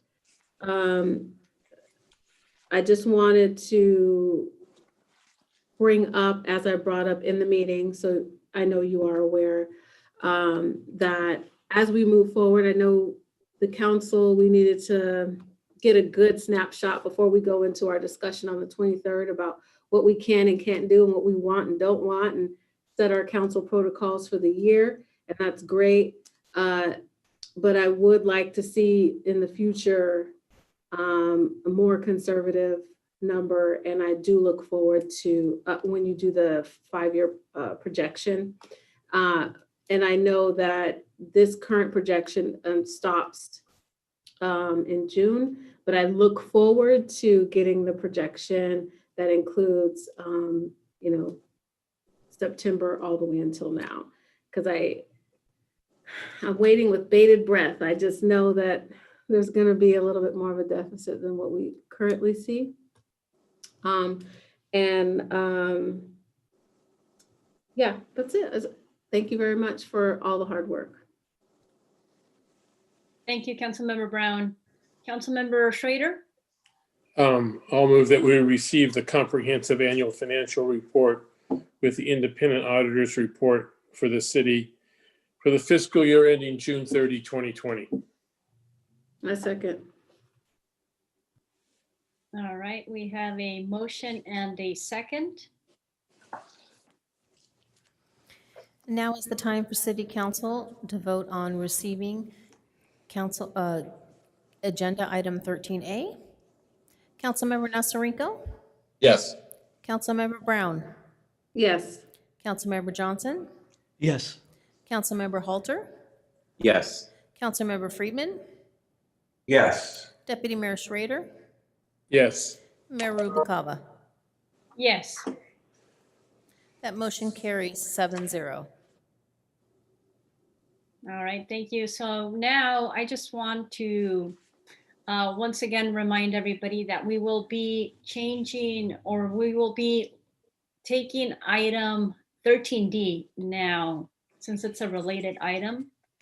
So 13D, it's our fiscal year 2021-2020 budget workshop number 1. Yes, thank you for the introduction, Mayor. And real quick, can you all hear me? I know that during the FAB meeting, there was a little bit of trouble, so I just wanted to check at the beginning. Yes, we can hear you. Perfect. All right. Hey, Michael, this is Alex. Can I interrupt for a quick sec? Shoot, go ahead. Yeah, Council, Mayor and members of the council, if you'll oblige me for a quick second. This is the kickoff to your 21-22 budget. And, this process will take about 6 months from now to obviously June when you have to adopt the budget. And one of the important reasons of hearing this item tonight is making sure you have this as background as you go into your goal setting session on the 23rd. And it's just really important that you have this information coupled with, obviously, as I said earlier tonight, the protocols and the budget principles. So on that note, I will now turn it over to Finance and Technology Director Michael Kuhn. Thank you. Yes, thank you, Alex. And Alex mentioned, there's the budget protocols, budget principles, and I'm going to briefly discuss those in a budget overview for kind of the first part of this presentation. And then after, doing a little bit of a dive into our budget process, in particular for our 3 new council members, we're going to then look at the numbers that are currently projected for the current fiscal year 2020-2021. And then we'll wrap up the conversation on the budget workshop number 1 with a look at the general fund forecast for the next 5 years. So starting out with a little bit of a background on the budget process, so there are basically two key documents that outline some major principles for us as we move and work with the budget development process. And so one of the key documents is the city charter that has been approved by our voters, which outlines the dates by which staff is to propose a budget, which is May 1st, and the date by which we are to adopt a budget, which is June 30th. In there, the charter also discusses how revenues and expenditures should be balanced for the funds. And then looking at our financial policies, we have a financial policy, or an APMP 14.7, that we bring to City Council every year with the adopted budget. And that goes into a little bit further detail on some of the key dates and some of the key information that we should include in our budget documents. And then also, as Vivian mentioned earlier in the CAFR presentation, we have 34 funds. She mentioned our key operational fund is the general fund, and we have utilities, and all the other funds you see listed before you on the screen and that Vivian discussed earlier in her presentation. And so for each one of those 34 funds, we have various different factors that staff looks at as we begin the budget review process. So obviously in each fund, we have the money coming in and the money going out in the form of revenues and expenditures. And for the money coming in, in a general fund, it's, largely based off of taxes. And then there are some service fees, fines, and forfeitures. Obviously, the water or utility funds are predominantly water rates and wastewater rates that support those funds. And so for revenues in particular, we look at and analyze the historical trends for these revenues. And then we take the current economic conditions and make adjustment to the historical trends to put together a revenue forecast for the budget as one of our key inputs. And then on the expenditure side, every year we also have obviously economic conditions to consider, but some of the things else that are going on, what's needed to continue to provide this core services to our residents and businesses and other people in our community. What are the costs associated with the labor agreements or the MOUs, the memorandums of understanding? Also included in here, we look at the PERS costs. What is it going to cost us moving forward in the future for pension payments? And then we look, at the CIP, the capital improvement plan, and various other things to get the base funding requests for a fiscal year. And so oftentimes you see these revenues and expenditures come together. And as they come together, oftentimes there is an imbalance, one way or another. In how it's shown here, there's a slight imbalance with the expenditures being higher than the revenues. And so one of the things that you may be asking, well, what does staff do to prioritize various different revenues or programs depending on, once we get all these inputs and we project an imbalance. So I wanted to review that with you tonight.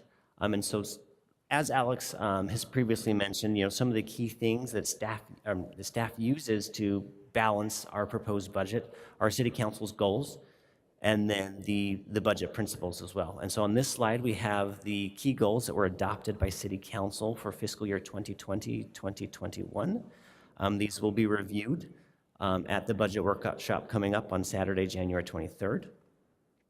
And the goals for the current year were update the general plan, create an economic development strategy, stabilize the water supply, focus on environmental initiatives, beautify the city, develop a coastal city focus, stabilize and strengthen the organization, and explore voter initiatives. So one of the things as staff is going through the budget, there's oftentimes there are details underneath these initiatives that we will not go through, boring you with tonight, that level of detail, but suffice it to know that we look at each of these initiatives and the items listed under these as we look as prioritizing the budget and the funds available to make sure that we are aligning the budget we're developing with City Council's goals for the fiscal year. And so moving on to the next slide, here we have the budget principles that were adopted last year for the budget development process. Now, I think it is, I do want to point out, that these 12 budget principles were adopted prior to COVID-19, and although still relevant, staff did present additional budget principles to City Council for last year that were adopted to help us navigate the impacts of COVID-19. I'm not going to be reviewing those tonight. As like I said, the intent was just to navigate us through that one-time budget balancing from last year due to the COVID-19 impacts. So the items that were adopted last year as the budget principles, number one, is regarding the pension cost. Staff needs to continue to monitor the pension costs, look at the long-term financial stability of our organization. And then the second one revolves around how we budget for positions, and looking at, as any organization our size, there's always some level of turnover. And so looking at that level of turnover and trying to estimate what that may be, and then basically not budgeting for a certain level of positions based off of historical turnover rates. And then the third one is to look at new revenue opportunities and look at opportunities to fully recover the costs for services that the city provides. And next it goes in, the next one, number 4, involves the capital improvement plan, or the CIP, and making sure that is incorporated into the budget process, our plans for paying for and constructing infrastructure, maintaining the assets that we have. And then number 5 is about enhancing core services and, once again, maintaining infrastructure. So prioritizing the things that we are currently tasked with, and with the buildings and assets that we currently own.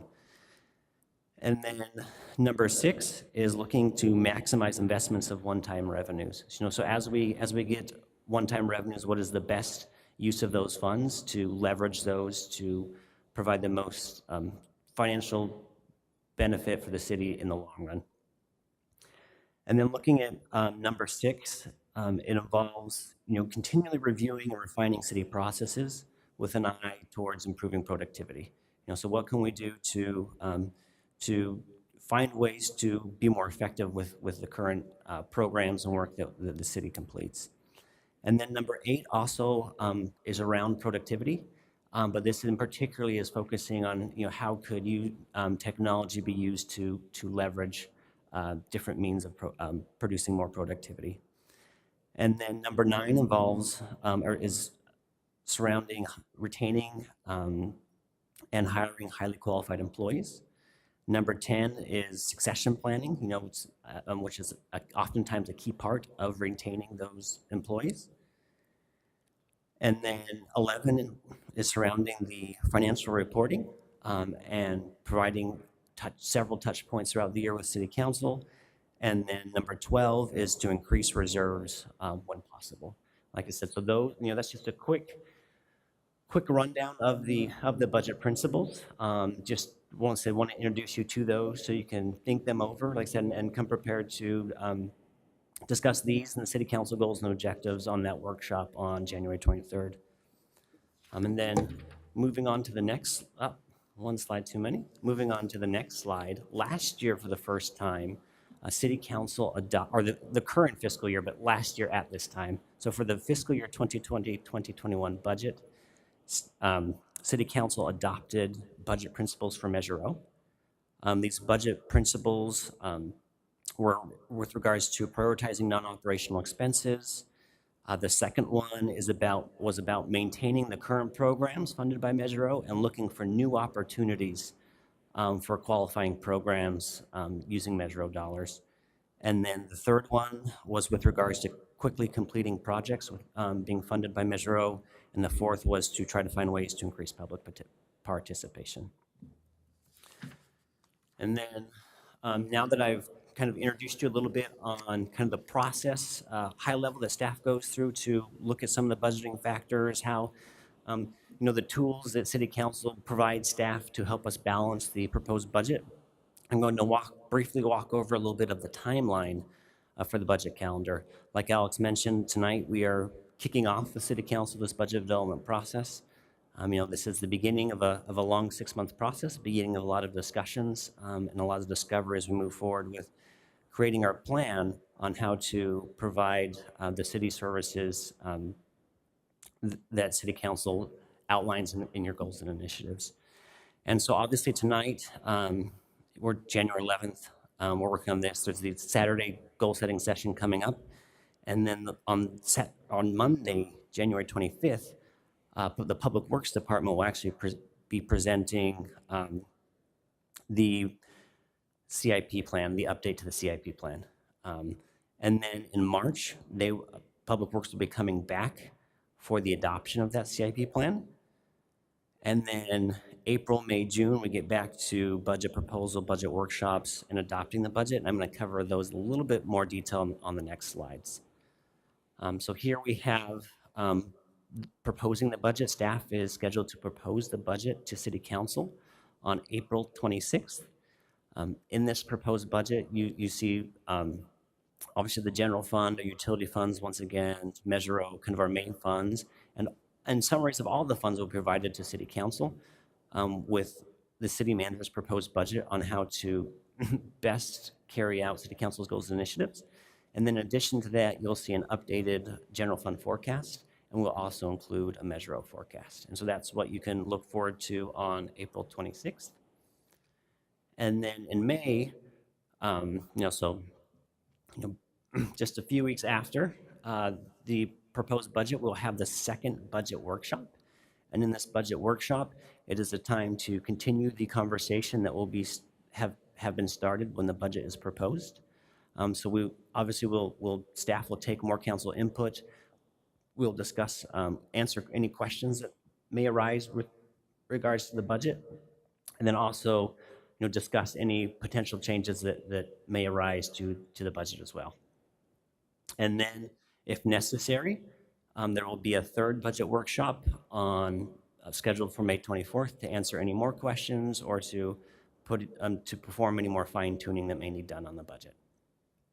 And then also on the same meeting as budget workshop number 2 on May 10th, our city staff will be bringing to council an annual update on the city's user fees.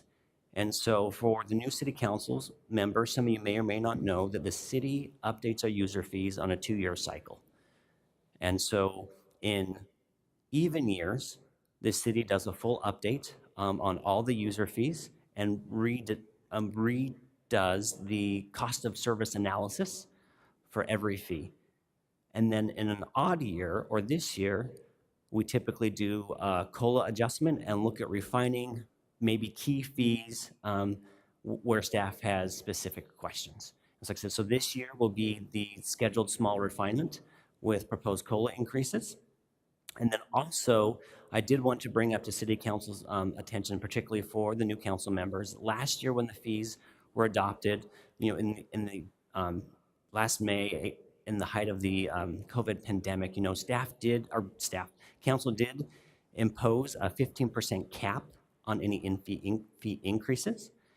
And so, as one of the budget principles is to look at full cost recovery where possible, staff will be coming back at the meeting on May 10th to discuss a path forward to going back to full cost recovery for these fees. Some of these fees in particular are with regards to developments. For example, one fee in particular may be for a water meter, right? And so while these numbers are not exact, they're in the ballpark. So let's say that we know it cost us $28,000 to put in an 8-inch meter. But the fee that was approved may only be $23,000. And so what has happened is, due to various different state laws, is that the ratepayers in Ventura Water can't subsidize the developer.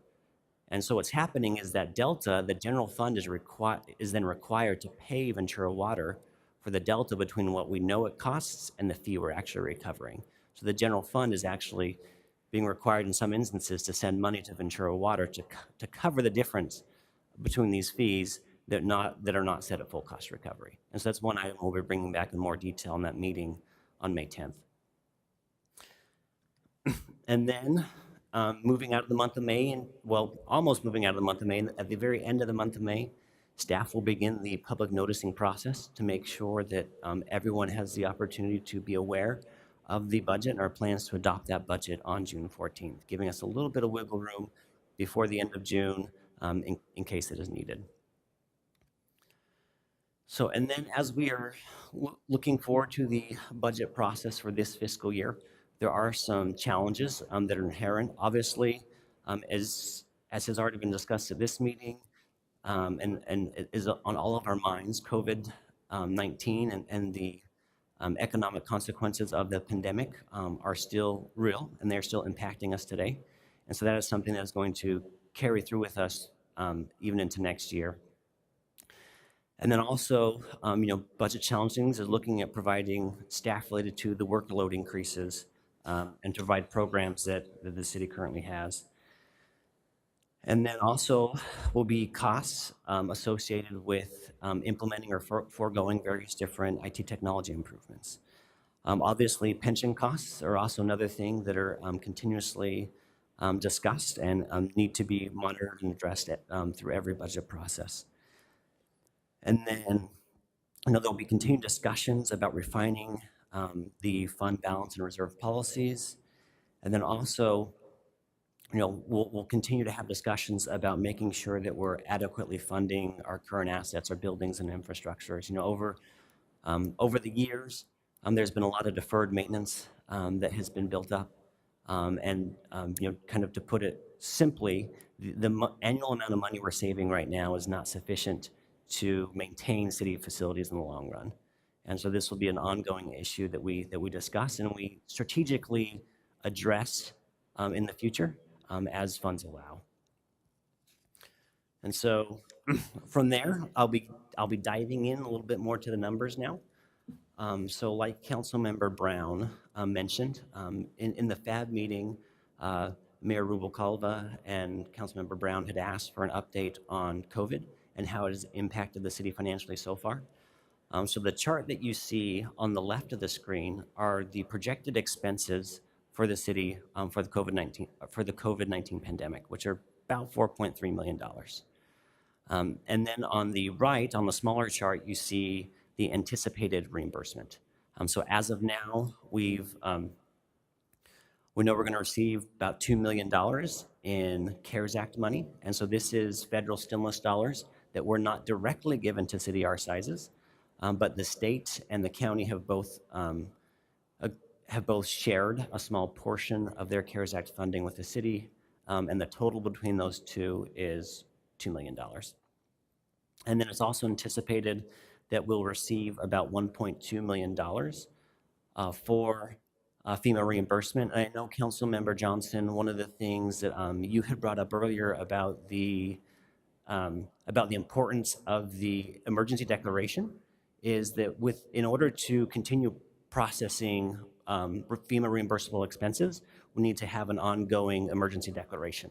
And so this is one of the things that this ongoing emergency declaration allows us, is to continue to seek reimbursement for those expenses that are eligible under FEMA's guidelines. And then, so that is, like I said, and so then net, we're anticipating on seeing, about $1.1 million in COVID expenditures. But I do want to point out, if you look at the chart on the left, where it says regular pay, or that's regular salaries, $2.6 million, that's money that was already included in the operating budget in various locations. So we are looking, so things are looking rather well, that we'll be able to recover rather well financially from the COVID pandemic as things currently stand, with the CARES Act contributions and with the federal reimbursement from FEMA. And then moving on to the general fund and the overview of the general fund for the forecast.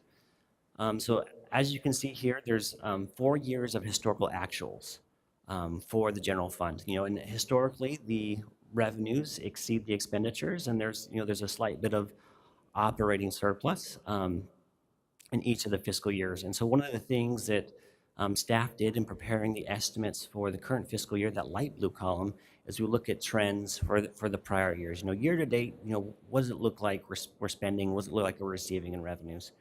And then we take that and we adjust it for current economic conditions to create the projections for the current fiscal year. And so currently we're projecting that we'll bring in just under $17 million in revenues in the general fund, and that we'll spend about $16.6 million. And so now I'm going to go a little bit deeper on the next two slides into the revenues and the expenditures as I've been going through the budget development process. I've received some questions in these areas, or as I've been preparing these slides, I've received some questions from some city council members, so I've included a little bit more detail on the following slides. And so here before you, you'll see the revenues. And so while this slide is, a lot to look at, I've tried to highlight the revenue categories I'll be talking about as we go, to try to bring your attention to the area being discussed. And so one of the questions that has been received is about sales tax. So if you notice in the middle column of that information, you'll see that through the first 6 months of the fiscal year, we've only collected about 35% of the revenue. So one question that has been asked is, how can we anticipate getting almost $27 million in revenue when we've only received just under $9 million year to date? And the key here is that, like most taxes we receive that are pass-throughs from the state, we are paid in arrears. So on sales tax specifically, we do not receive the sales tax payment until 2 months after the business receives it, and then they send it to the state sends it to us. So although we are halfway through the fiscal year, we've only received 4 sales tax payments. So we've received a third of the sales tax payments for the year, basically. And so as you can see, that does equate with the roughly 35% that we have collected year to date. And with that, December sales tax payment has historically been the highest. And that is a payment that we have not yet received yet. So like I said, so just providing a little bit of more information, a little bit more color on sales tax and why staff believes that we'll be able to outperform the budget in that category by about $1.5 million this current fiscal year. And then moving on to our other taxes, once again, these taxes are impacted just like the utility tax above it by timing on when the state gets us these, and oftentimes even on things like the transit occupancy tax that we collect from the hotels directly, and the state doesn't collect that. There is still a lag as the businesses close out their months, and then they have typically 30 days or sometimes 2 months to get that to us. And in particular on some franchise fees, some utility fees, some of those utility companies will pay those on a quarterly basis. And so these are all things we monitor, we anticipate as we look at kind of historical trends, kind of when do different utility companies, when does Southern Edison pay us typically? When does Charter pay us? When does AT&T pay us? And we look at these based on historicals And these are some of the things that are our projections are built off of, just noticing that there is historically this lag in these types of sales taxes.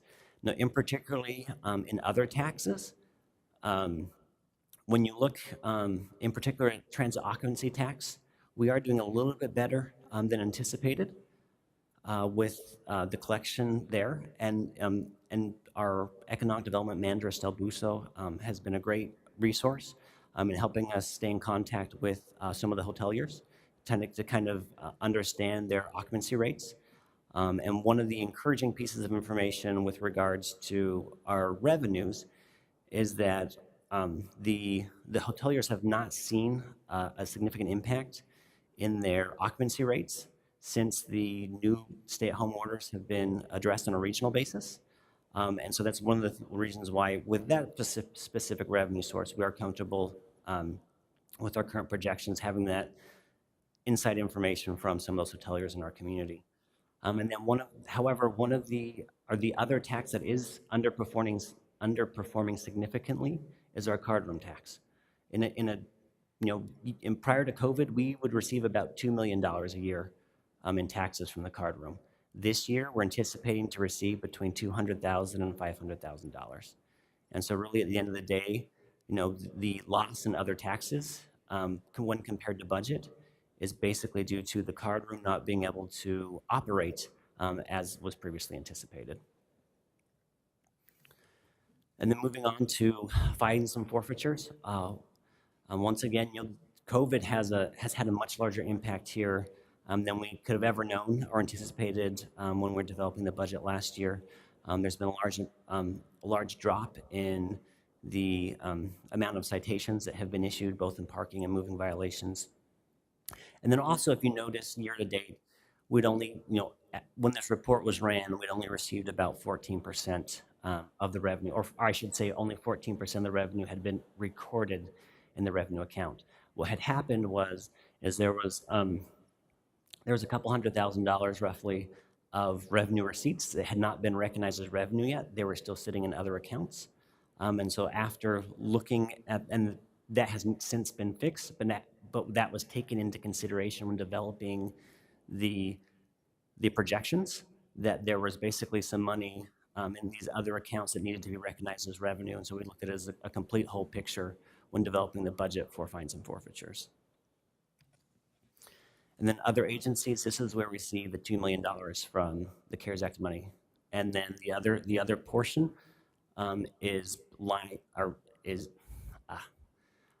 fees from motor vehicle registrations. And the state sends us a portion of those fees, and that is what, and that fee and the CARES Act money is what makes up that category.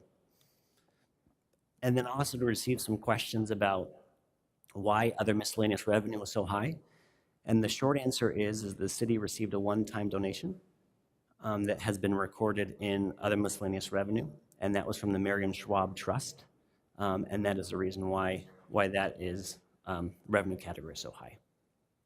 And then because in aggregate, the other revenue categories are performing better than anticipated, staff is now projecting that the $1 million that was initially planned from fund balance to balance the current year's operating budget will not be needed. And so that's that negative $1 million off to the side of priority resources. And that's basically saying at this point in time, we don't think we'll have to use that $1 million that was used to balance the current year's budget during the budget development process. And so that is, like I said, that is the high level overview of the revenues for the current fiscal year. At the end of the day, we think we'll have about $900,000 more than the budget. And then moving on to the expenditures, I did want to point out one very large number here. If you look at the city manager's office, you'll see that we are projecting they'll be over budget by $2.2 million. While this may seem abnormal, I just wanted to walk you through the reasoning behind this. And the reason is because our emergency management office is located within the city manager's office. And so in order to adequately track all of our expenditures and make it easy for us to seek FEMA reimbursement, we are tracking all of those expenditures in an emergency project in the city manager's office. And so that is why that revenue source that expenditure is so high compared to budget.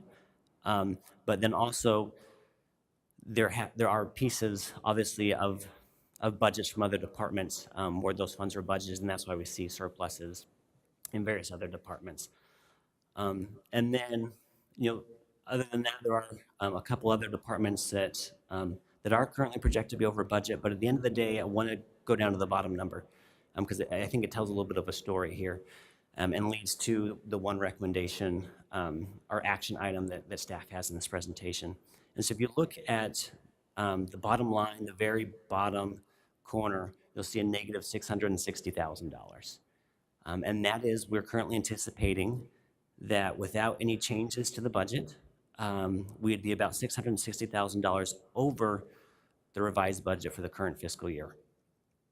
And the main reason for this is back in November, City Council authorized the reinstatement of merit and step increases. And so the price tag for the general fund on that change was $719,000. And so when you consider that's, and so if the budget is amended for that $719,000, it would then bring the revenue or the expenditure estimate slightly under a new revised budget. So the recommendation from staff today is due to the increased revenues that we've seen in the various categories.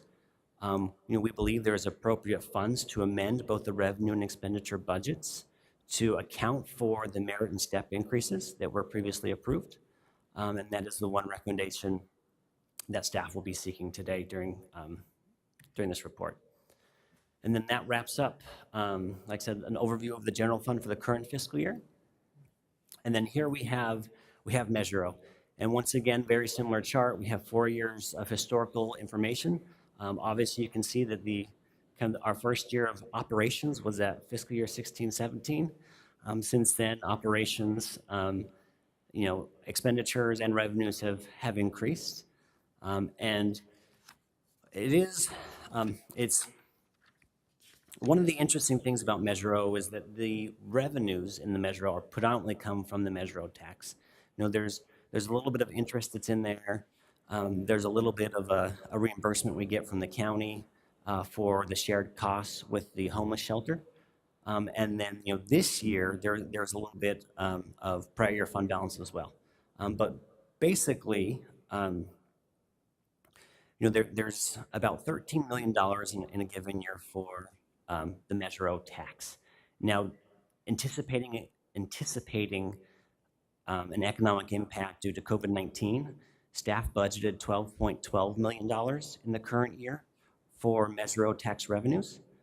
But what we're currently projecting is that we'll receive $13.1 million in Measure O tax.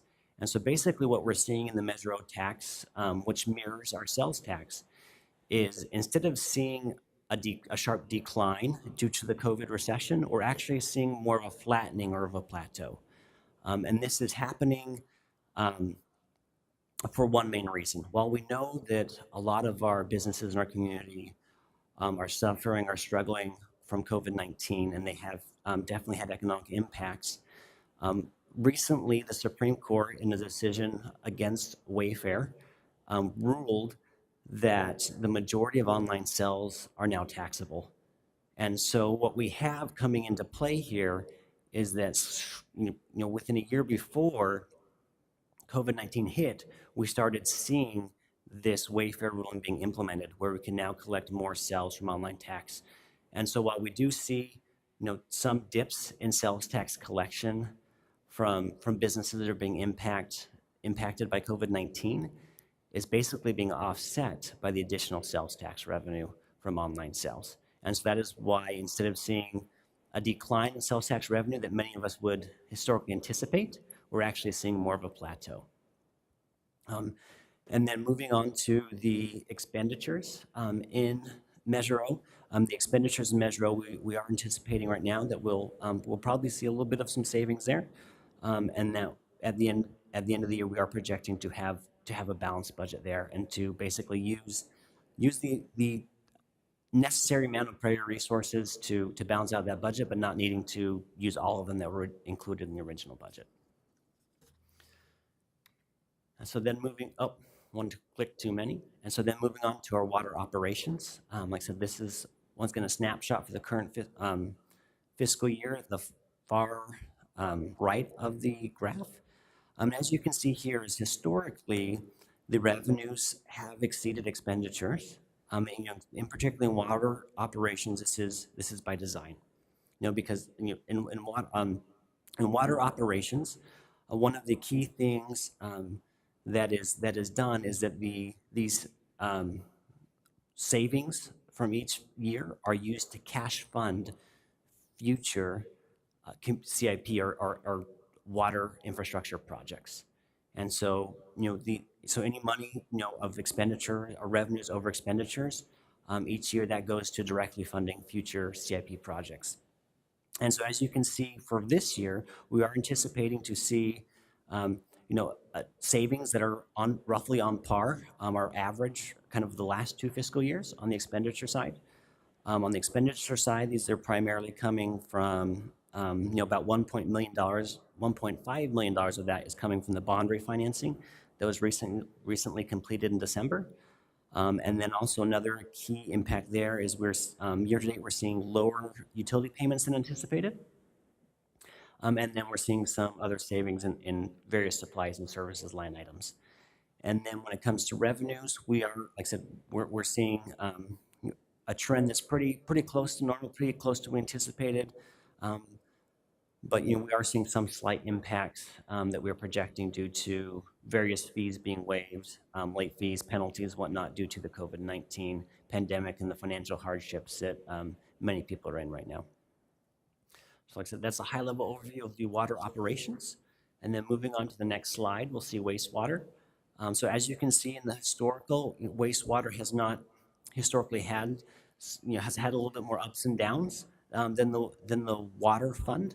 Wastewater funds are typically the revenues are typically more fixed in nature. And so we're anticipating that this year, basically revenues for wastewater will be flat with last year.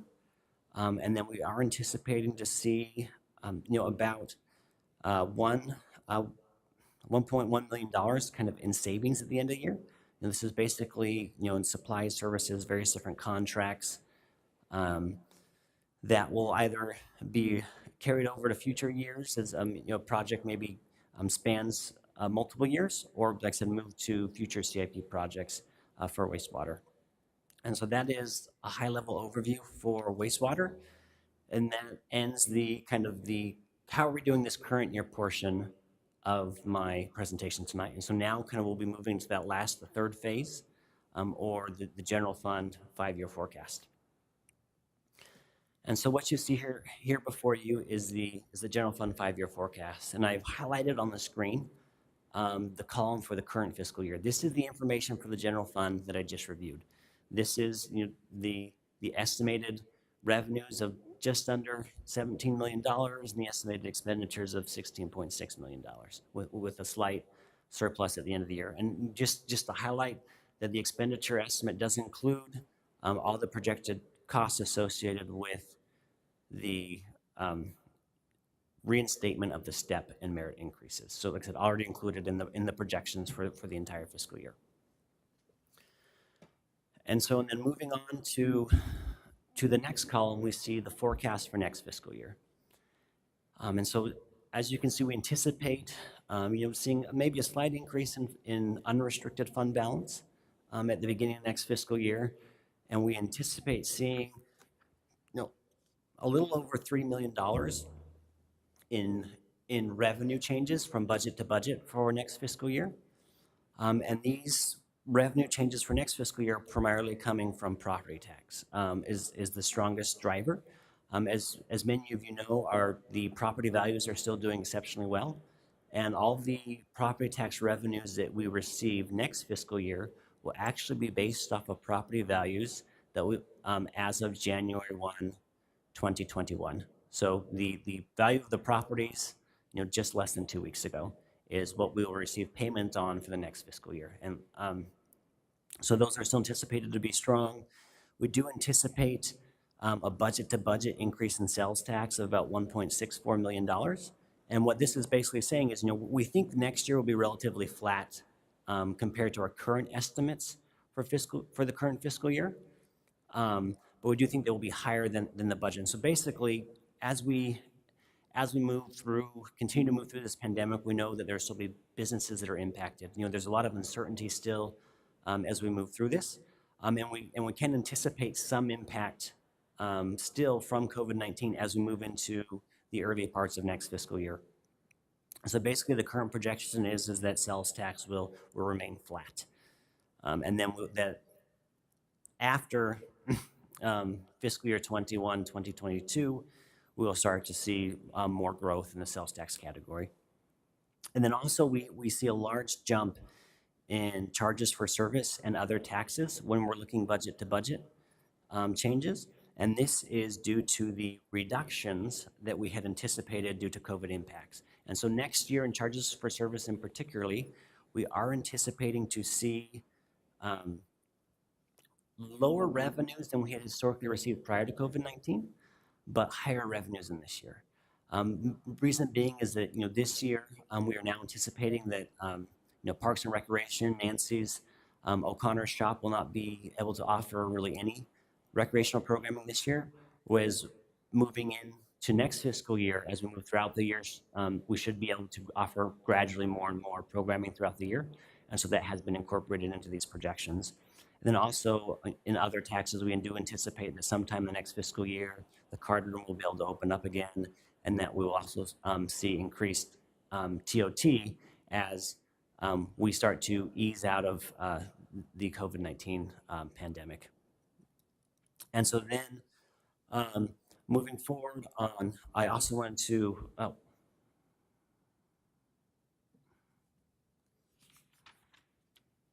yes. And then, sorry, I accidentally hit, there we go. Accidentally hit the wrong button there. Okay. And actually I want to go here, this slide right here. I skipped ahead one slide of my notes, but this slide actually here also provides some of the information I was covering with regard to revenues. So in fines and forfeitures, like I said, we still anticipate seeing an impact next year as, parking citations, moving violations, or whatnot, gradually we'll see it, will start increasing again after kind of the COVID-19 pandemic passes, but we do anticipate that would be a gradual increase. And then also not included in the revenue projections for next fiscal year would be any use of prior resources to try to balance the budget. And then also in the other different revenue categories, there was a small amount, just under $600,000 of adjustments to year-over-year budgets there as well. And then on the expenditure assumptions, it is anticipated that when we're looking, fiscal year 2020, 2021 budget to fiscal year 2021, 2022 budget forecast, that we'll see an increase of about $6 million in the budget there. And this is primarily due to labor agreements, all the costs associated with labor agreements, benefit increases, pension liability. And then also there were various different one-time savings that were included in the current calendar or in the current fiscal year, like furloughs. While those are not anticipated next fiscal year, that kind of contributes to the budget increase for salaries and benefits. And then also included in the estimates for expenditures is about $1.4 million for unfunded facilities and IT replacement needs. And this is getting to the question of, as strategically as funds allow, how do we move towards a place of more adequately funding basically our future liabilities that we have in replacing the assets that we currently own.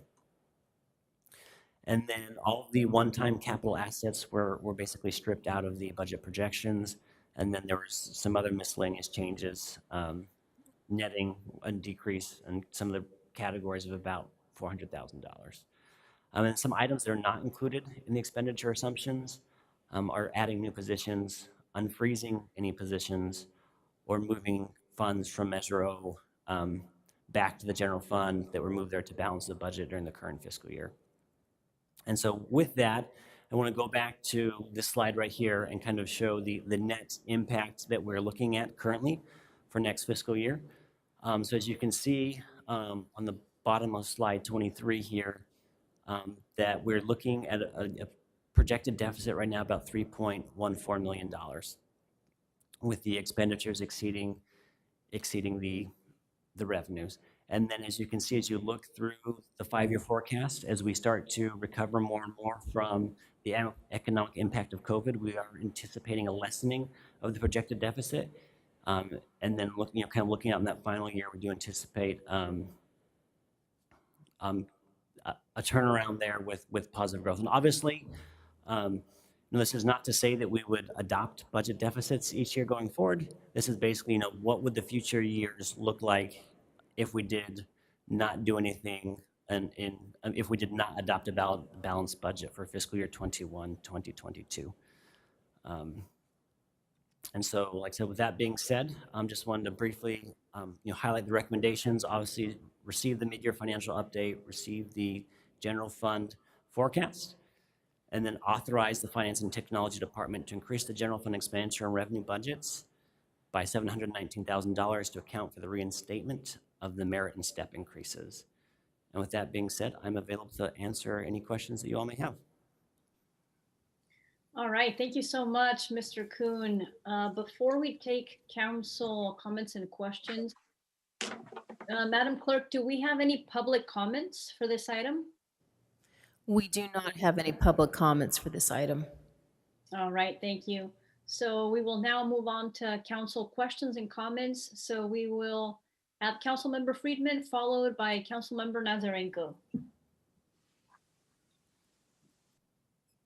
Thank you, Madam Mayor. Michael, thank you for that overview. Can we go back to slide 23? So I guess it was a couple of years that when I was on the FAB committee, I had asked to start doing the 5-year or to do the 5-year forecast. But I recall in the past that you showed us, I believe, 3 different scenarios. One, the most likely scenario, one that would be a scenario that would have us mired in a reasonable recession, not a 2008 recession, but something, more realistic. And then the best case scenario.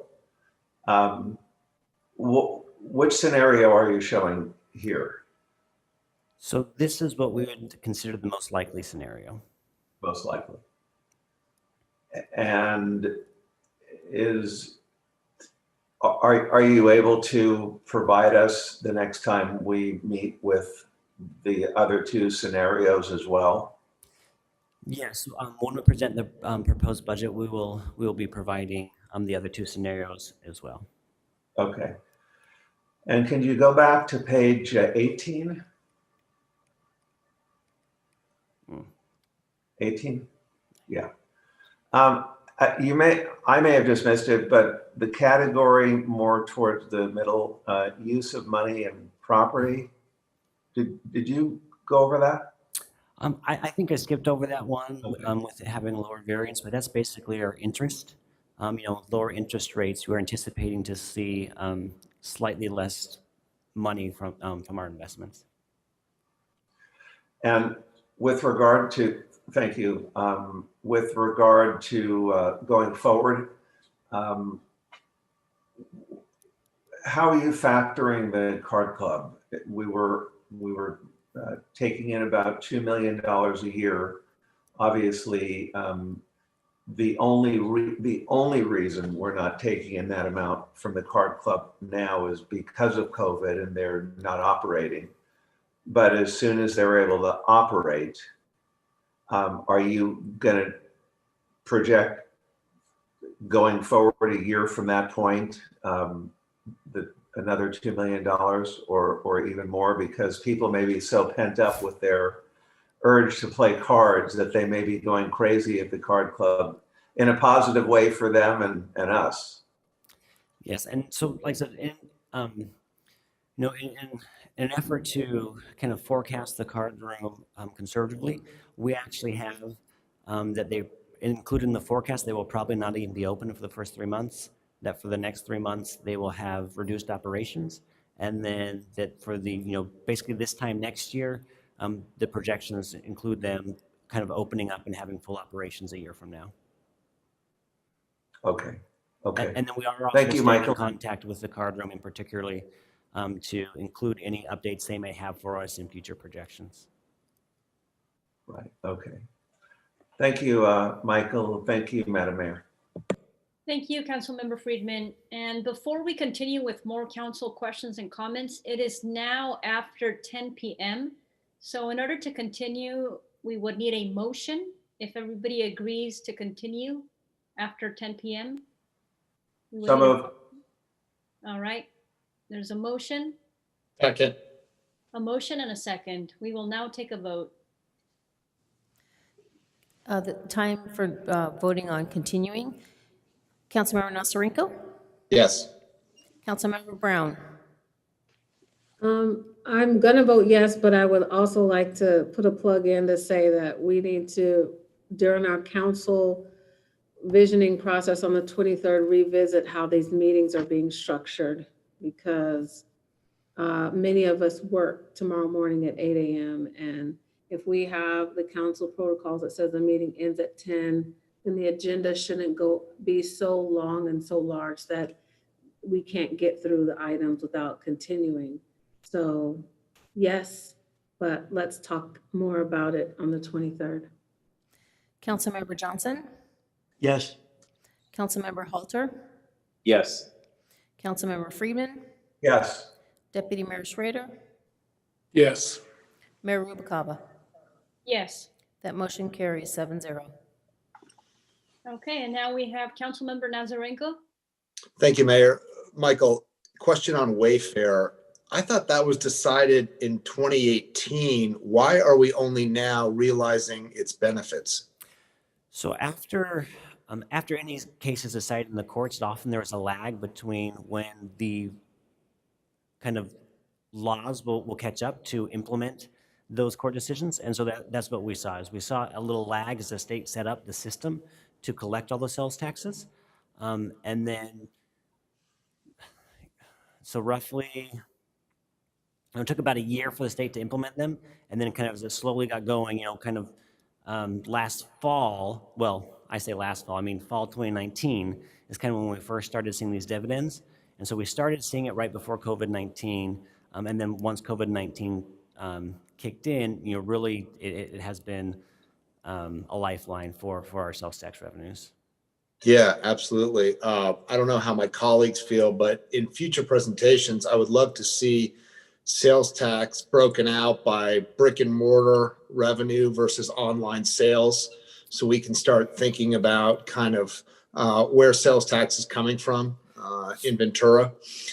So Councilmember Nasarenko, there's one difficulty with that request, in that these online sale revenues are going to the county pool. And so basically what happens is the system the state has set up for these revenues is basically they track them on a county level. So all the stores in the county basically send their money to the state. These online sales go to a county pool. And then that county pool is just distributed among the different cities based off of their percentages of actual sales tax. And so there's, so while we can look at maybe getting at how much we're getting from online sales, there's not direct correlation to those online sales actually happening in the city of Ventura. Right, I get that. I guess what I'm trying to get at is, how much money are we getting in sales tax from Amazon versus our Lowe's store in Ventura, as an example? Does that make sense? Yeah, and some of that we can tell you, but like I said, some of that high level detail with regards to Wayfair, we don't necessarily have that level of information with regards to that county pool. Okay, separate category. The water and wastewater budgets, do they include anticipated costs for Ventura Water Pure? And just a plug for the water department and your department, Michael, this 1% financing through WIFIA for Ventura Water Pure is just, it's great news. Is that being built in? Yes, all those costs associated with Ventura Water Pure are being built into the revenue expenditure forecast for water and wastewater. Okay, great. So both what we anticipate to borrow and what would be paid by ratepayers? That is correct. Okay, great. Thank you. You're welcome. Thank you, Councilmember Nazarenko. Now, Councilmember Brown. Thank you, Mayor. I just wanted to reiterate that, and I believe I heard my colleague say it already, so I don't have to repeat it. But I just wanted to add that with the 3 tiers of the most likely scenarios of the 3 scenarios that you do bring back, I just want to make sure that we also get the revenue losses between the fiscal year of July 2020 and June 2021. Is that what will be included? So I guess, could you provide me a little bit more what you mean about the revenue losses between July 20 and June 2021? So when COVID first hit last year, we had already went through the budget process and at that point, and then we ended up having to have 3 or 4 new FAB meetings and new workshops in order to address the revenue losses as a result of COVID. And you gave us, I think at first a 3-month snapshot, and then to let us know kind of where we were at for the rest of that fiscal year, which was 2019 to 2020. And then promptly after that, we asked, can you give us an idea of what the revenue loss may be for the next year based upon the emergency ordinance lasting through September or November? So it was something like that. And so you gave us kind of like a preliminary kind of idea of what the revenue losses would be. And that's where we came up with, I think, with 11.1 million on 1 year. And then there was going to be more this fiscal year. And so I guess what I'm asking is, instead of waiting until June or July to find out how much we've lost, is there a way to project some of that out at the beginning of this year, as opposed to waiting so we have an idea as we move forward with establishing our council protocols? That's so the budget that was adopted for the current fiscal year included our kind of revenue expectations for the current fiscal year, and we've projected out what we believe to be updated estimates for the current fiscal year, and so we've provided that compared to the current budget. Now, are you asking if COVID-19 would have never happened, how much revenue do you think we would have brought in the current fiscal year versus what we're actually getting? No, not at all. No, I was just asking because I just wanted to see a more, as I mentioned earlier, more conservative figure in the 3 scenarios that you said you would bring back based upon what another colleague had asked. So I was just reiterating that. Oh, yes, yes, with regards to kind of like I said, 3 scenarios are on the projections, we will definitely be bringing that back at the next budget workshop. And just for further clarification, because when we originally asked for that projection, it was based upon the emergency moratorium ending in January. And so now that it's been extended out and we have COVID spikes, it's changed the landscape, it's changed the whole entire, it's changed everything. So I just thought that there's going to potentially be an increase of losses through March or however long it's going to be. And so, so that's one thing that staff has been very careful at looking and addressing in the current estimates. As was mentioned during the presentation, one thing, in particular that, potentially could have been at risk was TOT taxes, right? And so we've reached out to the hoteliers, but they're really not raising any red flags when it comes to the TOT tax. We're looking at the information out there, and we believe that the revenue projections we have are fairly conservative. That is our goal, to have conservative revenue projections for the fiscal year. And things have changed, but also things have not changed as much as a typical recession. This recession for some reason is just happening different than others. It's not having as much of an impact. And we're seeing, like I said, we're seeing more of a plateau or more of a flattening in revenues than deep spikes. Now, with that being said, things can always change. We're at this time last year and we got a drastic change. But in looking kind of at what we currently know with online sales doing better than ever, we're kind of balance that out with, yes, the brick and mortars are taking some hits. And obviously the longer this drags out, maybe the more impact we have. But I think one concern that we always need to be cautious about is trying to drive revenue estimates too conservative and basically painting too drastic of a picture. It really is a fine balance as we're looking at these. And obviously any projection is a projection. It's one possible scenario out of potentially millions. But it's looking at it and trying to find a balanced one that balances, kind of the need to be realistic versus the need to not potentially, kind of weigh the consequences of potentially being over conservative in the various estimates. So I absolutely trust the staff's recommendation.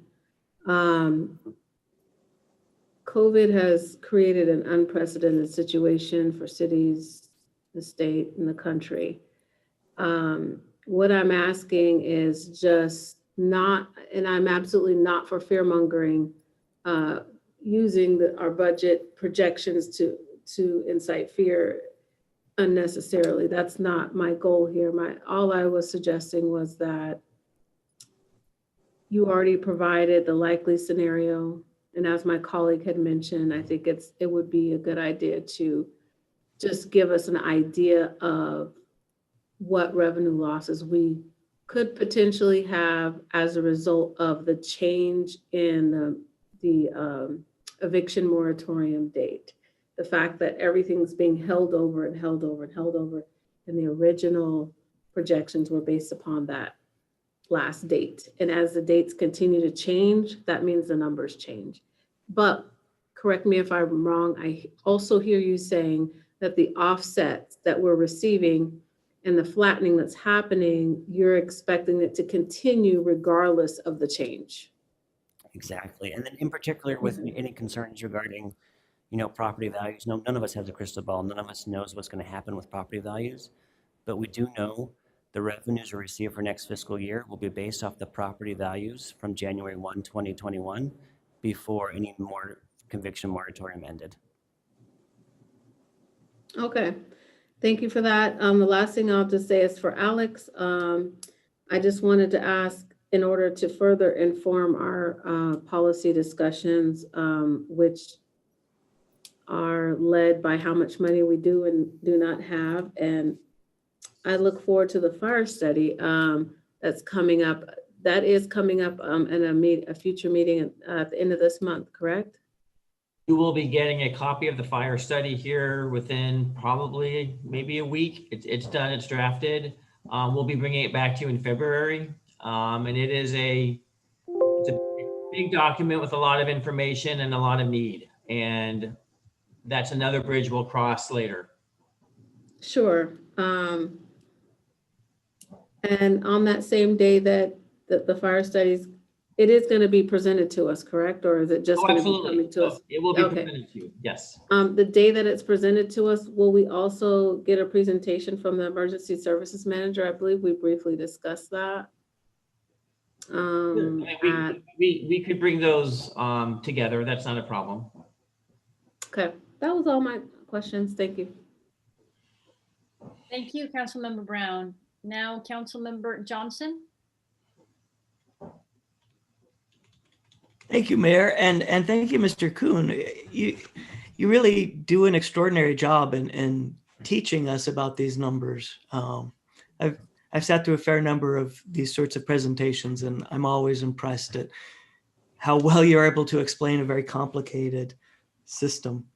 And I'd like to thank Councilmember Brown for bringing up some issues about what things might look like in the next 3 or 6 months. I just pulled up the timetable that the county has for vaccinations. And, you know, we're looking at teachers, police, people 75 and over being in a group that may go into late March. The next group would include older adults, meaning I believe 60 and above.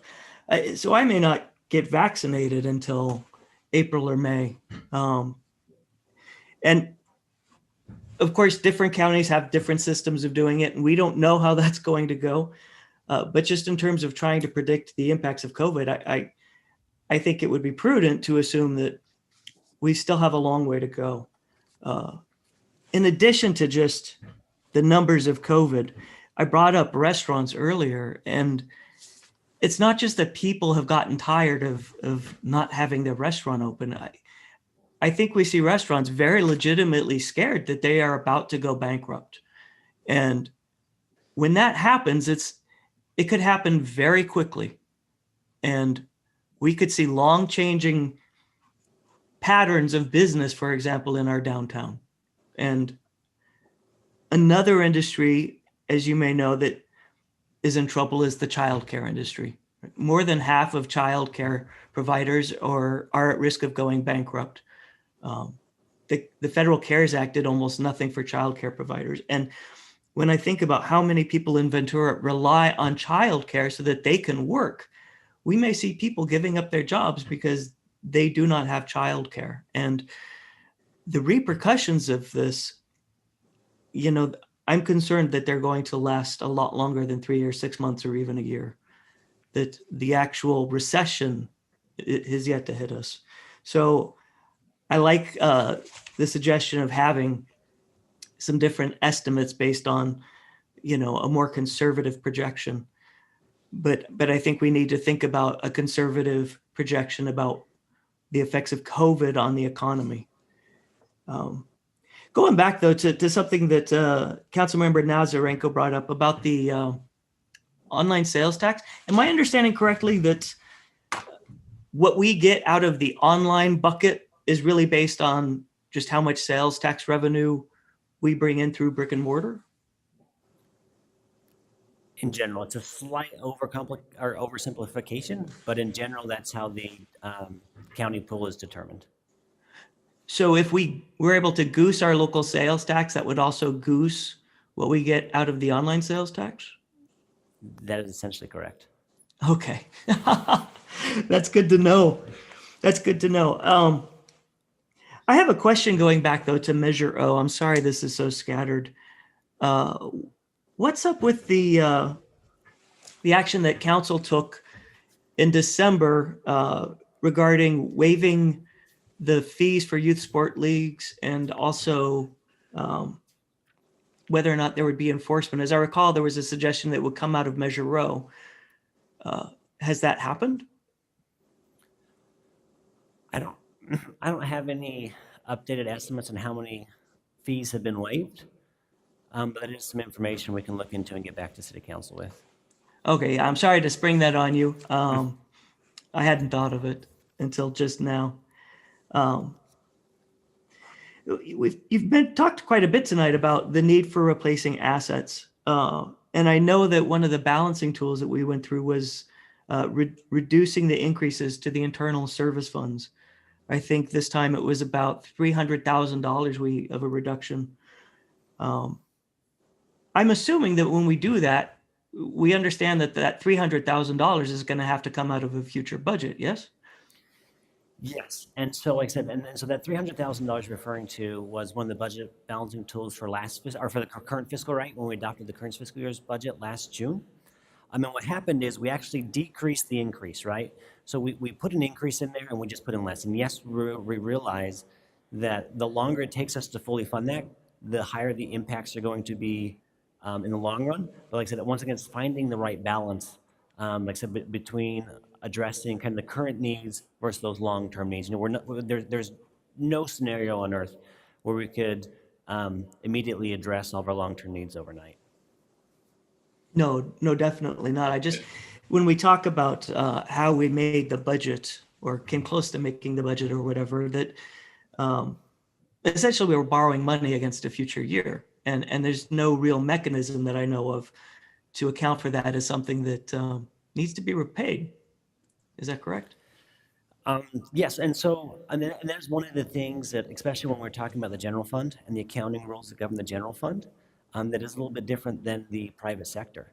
Is, you know, when we're looking at the general fund, you know, the budget focus and, you know, even the predominant accounting focus is on current assets and current liabilities.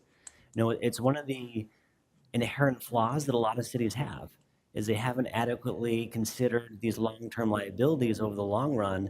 And so now those of us today, you know, are left trying to think through this and try to think through how to address these long-term liabilities to leave a better city for the future.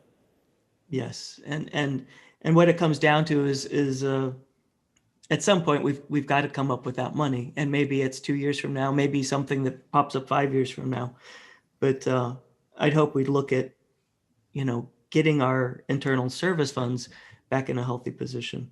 One of the other tools that was used to make the budget this last time was transferring the debt from the parking garage at the pier.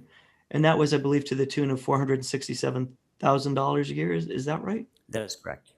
So it was still city money. It was just the debt was moved into the parking district. Yes?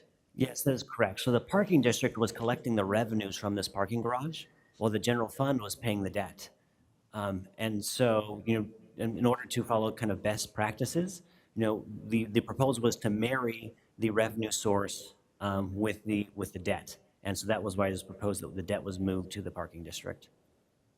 Sure, but so what we have is the general fund increased. We had an extra $467,000 to spend, but it meant that we have $467,000 less to spend in the parking district. That is correct. Yeah. Okay. So the reason I bring these up is because, you know, it's great that our budget looks to be in great shape, but these are not things we can keep doing to keep making the budget. We can't continue underfunding the internal service funds, and we can't go finding more money in the downtown parking district. And so I hope we look at ways of undoing as best we can some of those tools that we used in the prior budget as we look forward to the next one. And I know that's going to be difficult, but we've got to get our house in order. And I applaud my colleagues for doing all the hard work that they've done to make it work. It's a reason why, you know, our CAFR looks so good. It's a reason why our bottom line looks so good is because the city really does have a very strong policy of fiscal responsibility. So thank you to everybody for that. Mr. Kuhn, could you go to slide 21, please?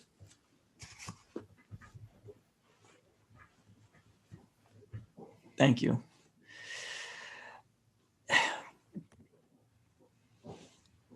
When I look at this slide, what I see is a lot of money piling up. And this is money that for a long time, people have suggested that they were overpaying their rates under Prop 218. But the explanation was always this is to pay for the big projects like WaterPure. If we're going to finance just about all of WaterPure, where will that money be going? Yeah, so you know, there's a lot of talk, you know, that, you know, this money, these savings goes to big projects like Ventura WaterPure. And while that's true, you know, a portion of Ventura WaterPure is slated for revenues like this. However, there's also, I believe in water alone, the number I want to say the average number that we need for CIP projects over the next 5 years is about $20 million a year. And so just to maintain the infrastructure that we have, you know, we need about $20 million a year in the water fund to keep our assets running. Okay. And just on a final note, this graph was brought up when people question why we did not have water rate increases over the last 3 years. Just a final note for that. So Yes. that's all my comments. Thank you. Thank you, Mr. Kuhn. Thank you, Mayor. Thank you, Councilmember Johnson. Now, Councilmember Schrader. Yeah, I want to make sure I have this right. So the forecast is that we're going to be $950,000 better than budget. Is that about right, Michael? So that is the for the revenues, but when you look at the revenues and expenditures together, it's about it's about $300,000 better, better revenues than expenditures is the projection. Okay, so one of the parts of this is, or one of the issues is, are we performing well enough during this really tough environment to go back to the merit increases? And on the merit increases, it's $717,000 in additional expense. Is that true? Yeah. So it's $719,000 in expenses that are already included in the projections for the current fiscal year. Oh, so that's already included in the projection. That is correct.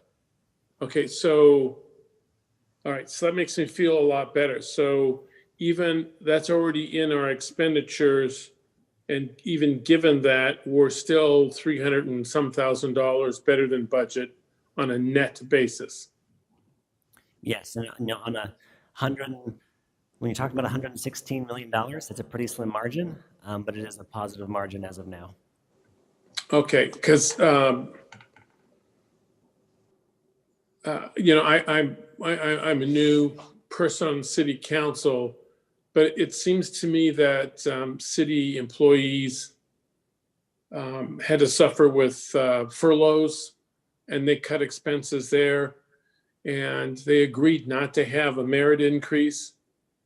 And it looks to me that we're having the kind of year that if we made an agreement, and probably I need to be told that, if we agreed with the staff that I know you're giving up a merit increase, but if we financially turn it around, we'll put the merit increases back into play. If that's the agreement that we have, then it seems to me that we need to live up to our promises, and particularly it would be tough if, as we show these numbers on a public basis, and then turn around and tell staff that, well, we want to wait longer for the merit increases, and they're going to say, well, how much longer? And so it just seems to me that we're at a point financially where it can support the merit increases that the staff gave up. Does that make sense? Yes. Sorry, I kind of croaked a little bit there as I was responding, but yes, that does make sense. And like you mentioned, that was one of the commitments that was actually written in to a lot of the side letters, or written into all the side letters with those unions, was basically saying, hey, look, if things are looking better for the city, we will reopen discussions on bringing back merit and step increases. That was actually one of the most contentious issues when HR was working on the concessions, was those merit and step increases. And it was very important, obviously, to the unions that we made that commitment to relook at it if we could. And that was kind of what got those deals across the finish line. Okay, so tonight we're relooking at that. I said, so formally, council already took action to approve that in November. This is just then amending the budget to fall in line with that action. Oh, okay. I didn't understand that city council already approved that in November. I apologize.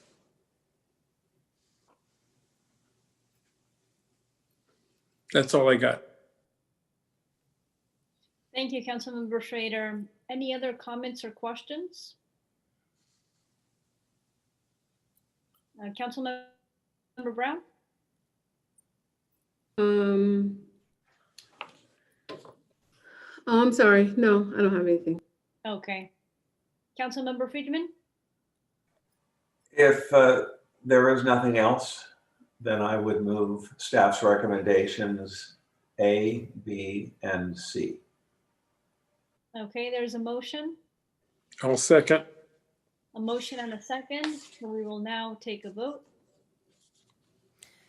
Now is the time for City Council to vote on agenda item 13D. Councilmember Nasarenko? Yes. Councilmember Brown? Yes.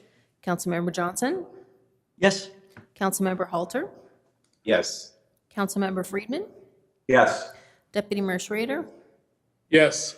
Mayor Rubalcava? Yes. That motion carries 7-0. All right, thank you. We have 2 items left, so we are coming up on 11 o'clock. We would have to ask for another extension. I want to kind of get a feeling of how everybody, what does everybody think? Madam Mayor, if I can interrupt really quickly just to help inform the council tonight, the next 2 items combined are probably a solid 2 more hours. I just want to make sure the council's aware of if you're going to continue. Now, if you took just the matrix report, it's probably 45 minutes. If you took the streamlining item, it's probably 1 hour and 15. Mayor, my preference would be to put these items on another agenda. I would agree. Okay, it seems like there's agreement for us to put these items on a future agenda. And I know that we had public comments, so to those who are still waiting to give their public comment on these 2 items, just thank you for waiting, thank you for your patience. But I think given the time of day, it would be better for us to wait for a future meeting, and that way we're all fresh and we can have a much better discussion about these items. So thank you for that. Okay. Madam Mayor, would it be possible that if we move these 2 items to our next city council meeting, that they be moved up as far as possible in the agenda?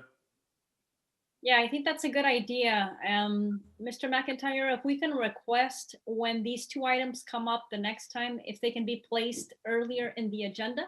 We, of course, we can do that. These 2 items may not pop up on the 25th agenda. They may have to bump into February because of, I'm trying to remember, on the 25th agenda, we have a large item and I'm completely blanking on what it is. I apologize. GPAC hours. GPAC. Oh, GPAC. Okay. Oh, okay. That's not that large of an item. Let me work with the mayor and figure out how to get these back in front of the council within the next couple of meetings. I know one thing that we can do, and I know it's early to start asking for this, but we can schedule a special meeting just to handle these 2 items if that's of interest to the council as well. I would be okay with that. Let me work with Mayor Rubalcava and we'll come back to the council with a plan on how to get these back in front of the council really as soon as possible and as soon as reasonable. Particularly the emergency streamlining ordinance, depending on the direction provided by the council, we would need to, potentially losing days can be difficult for us depending on the action of the council. So let me work with Mayor Rubalcava and we'll have a plan for you. All right, thank you, everybody.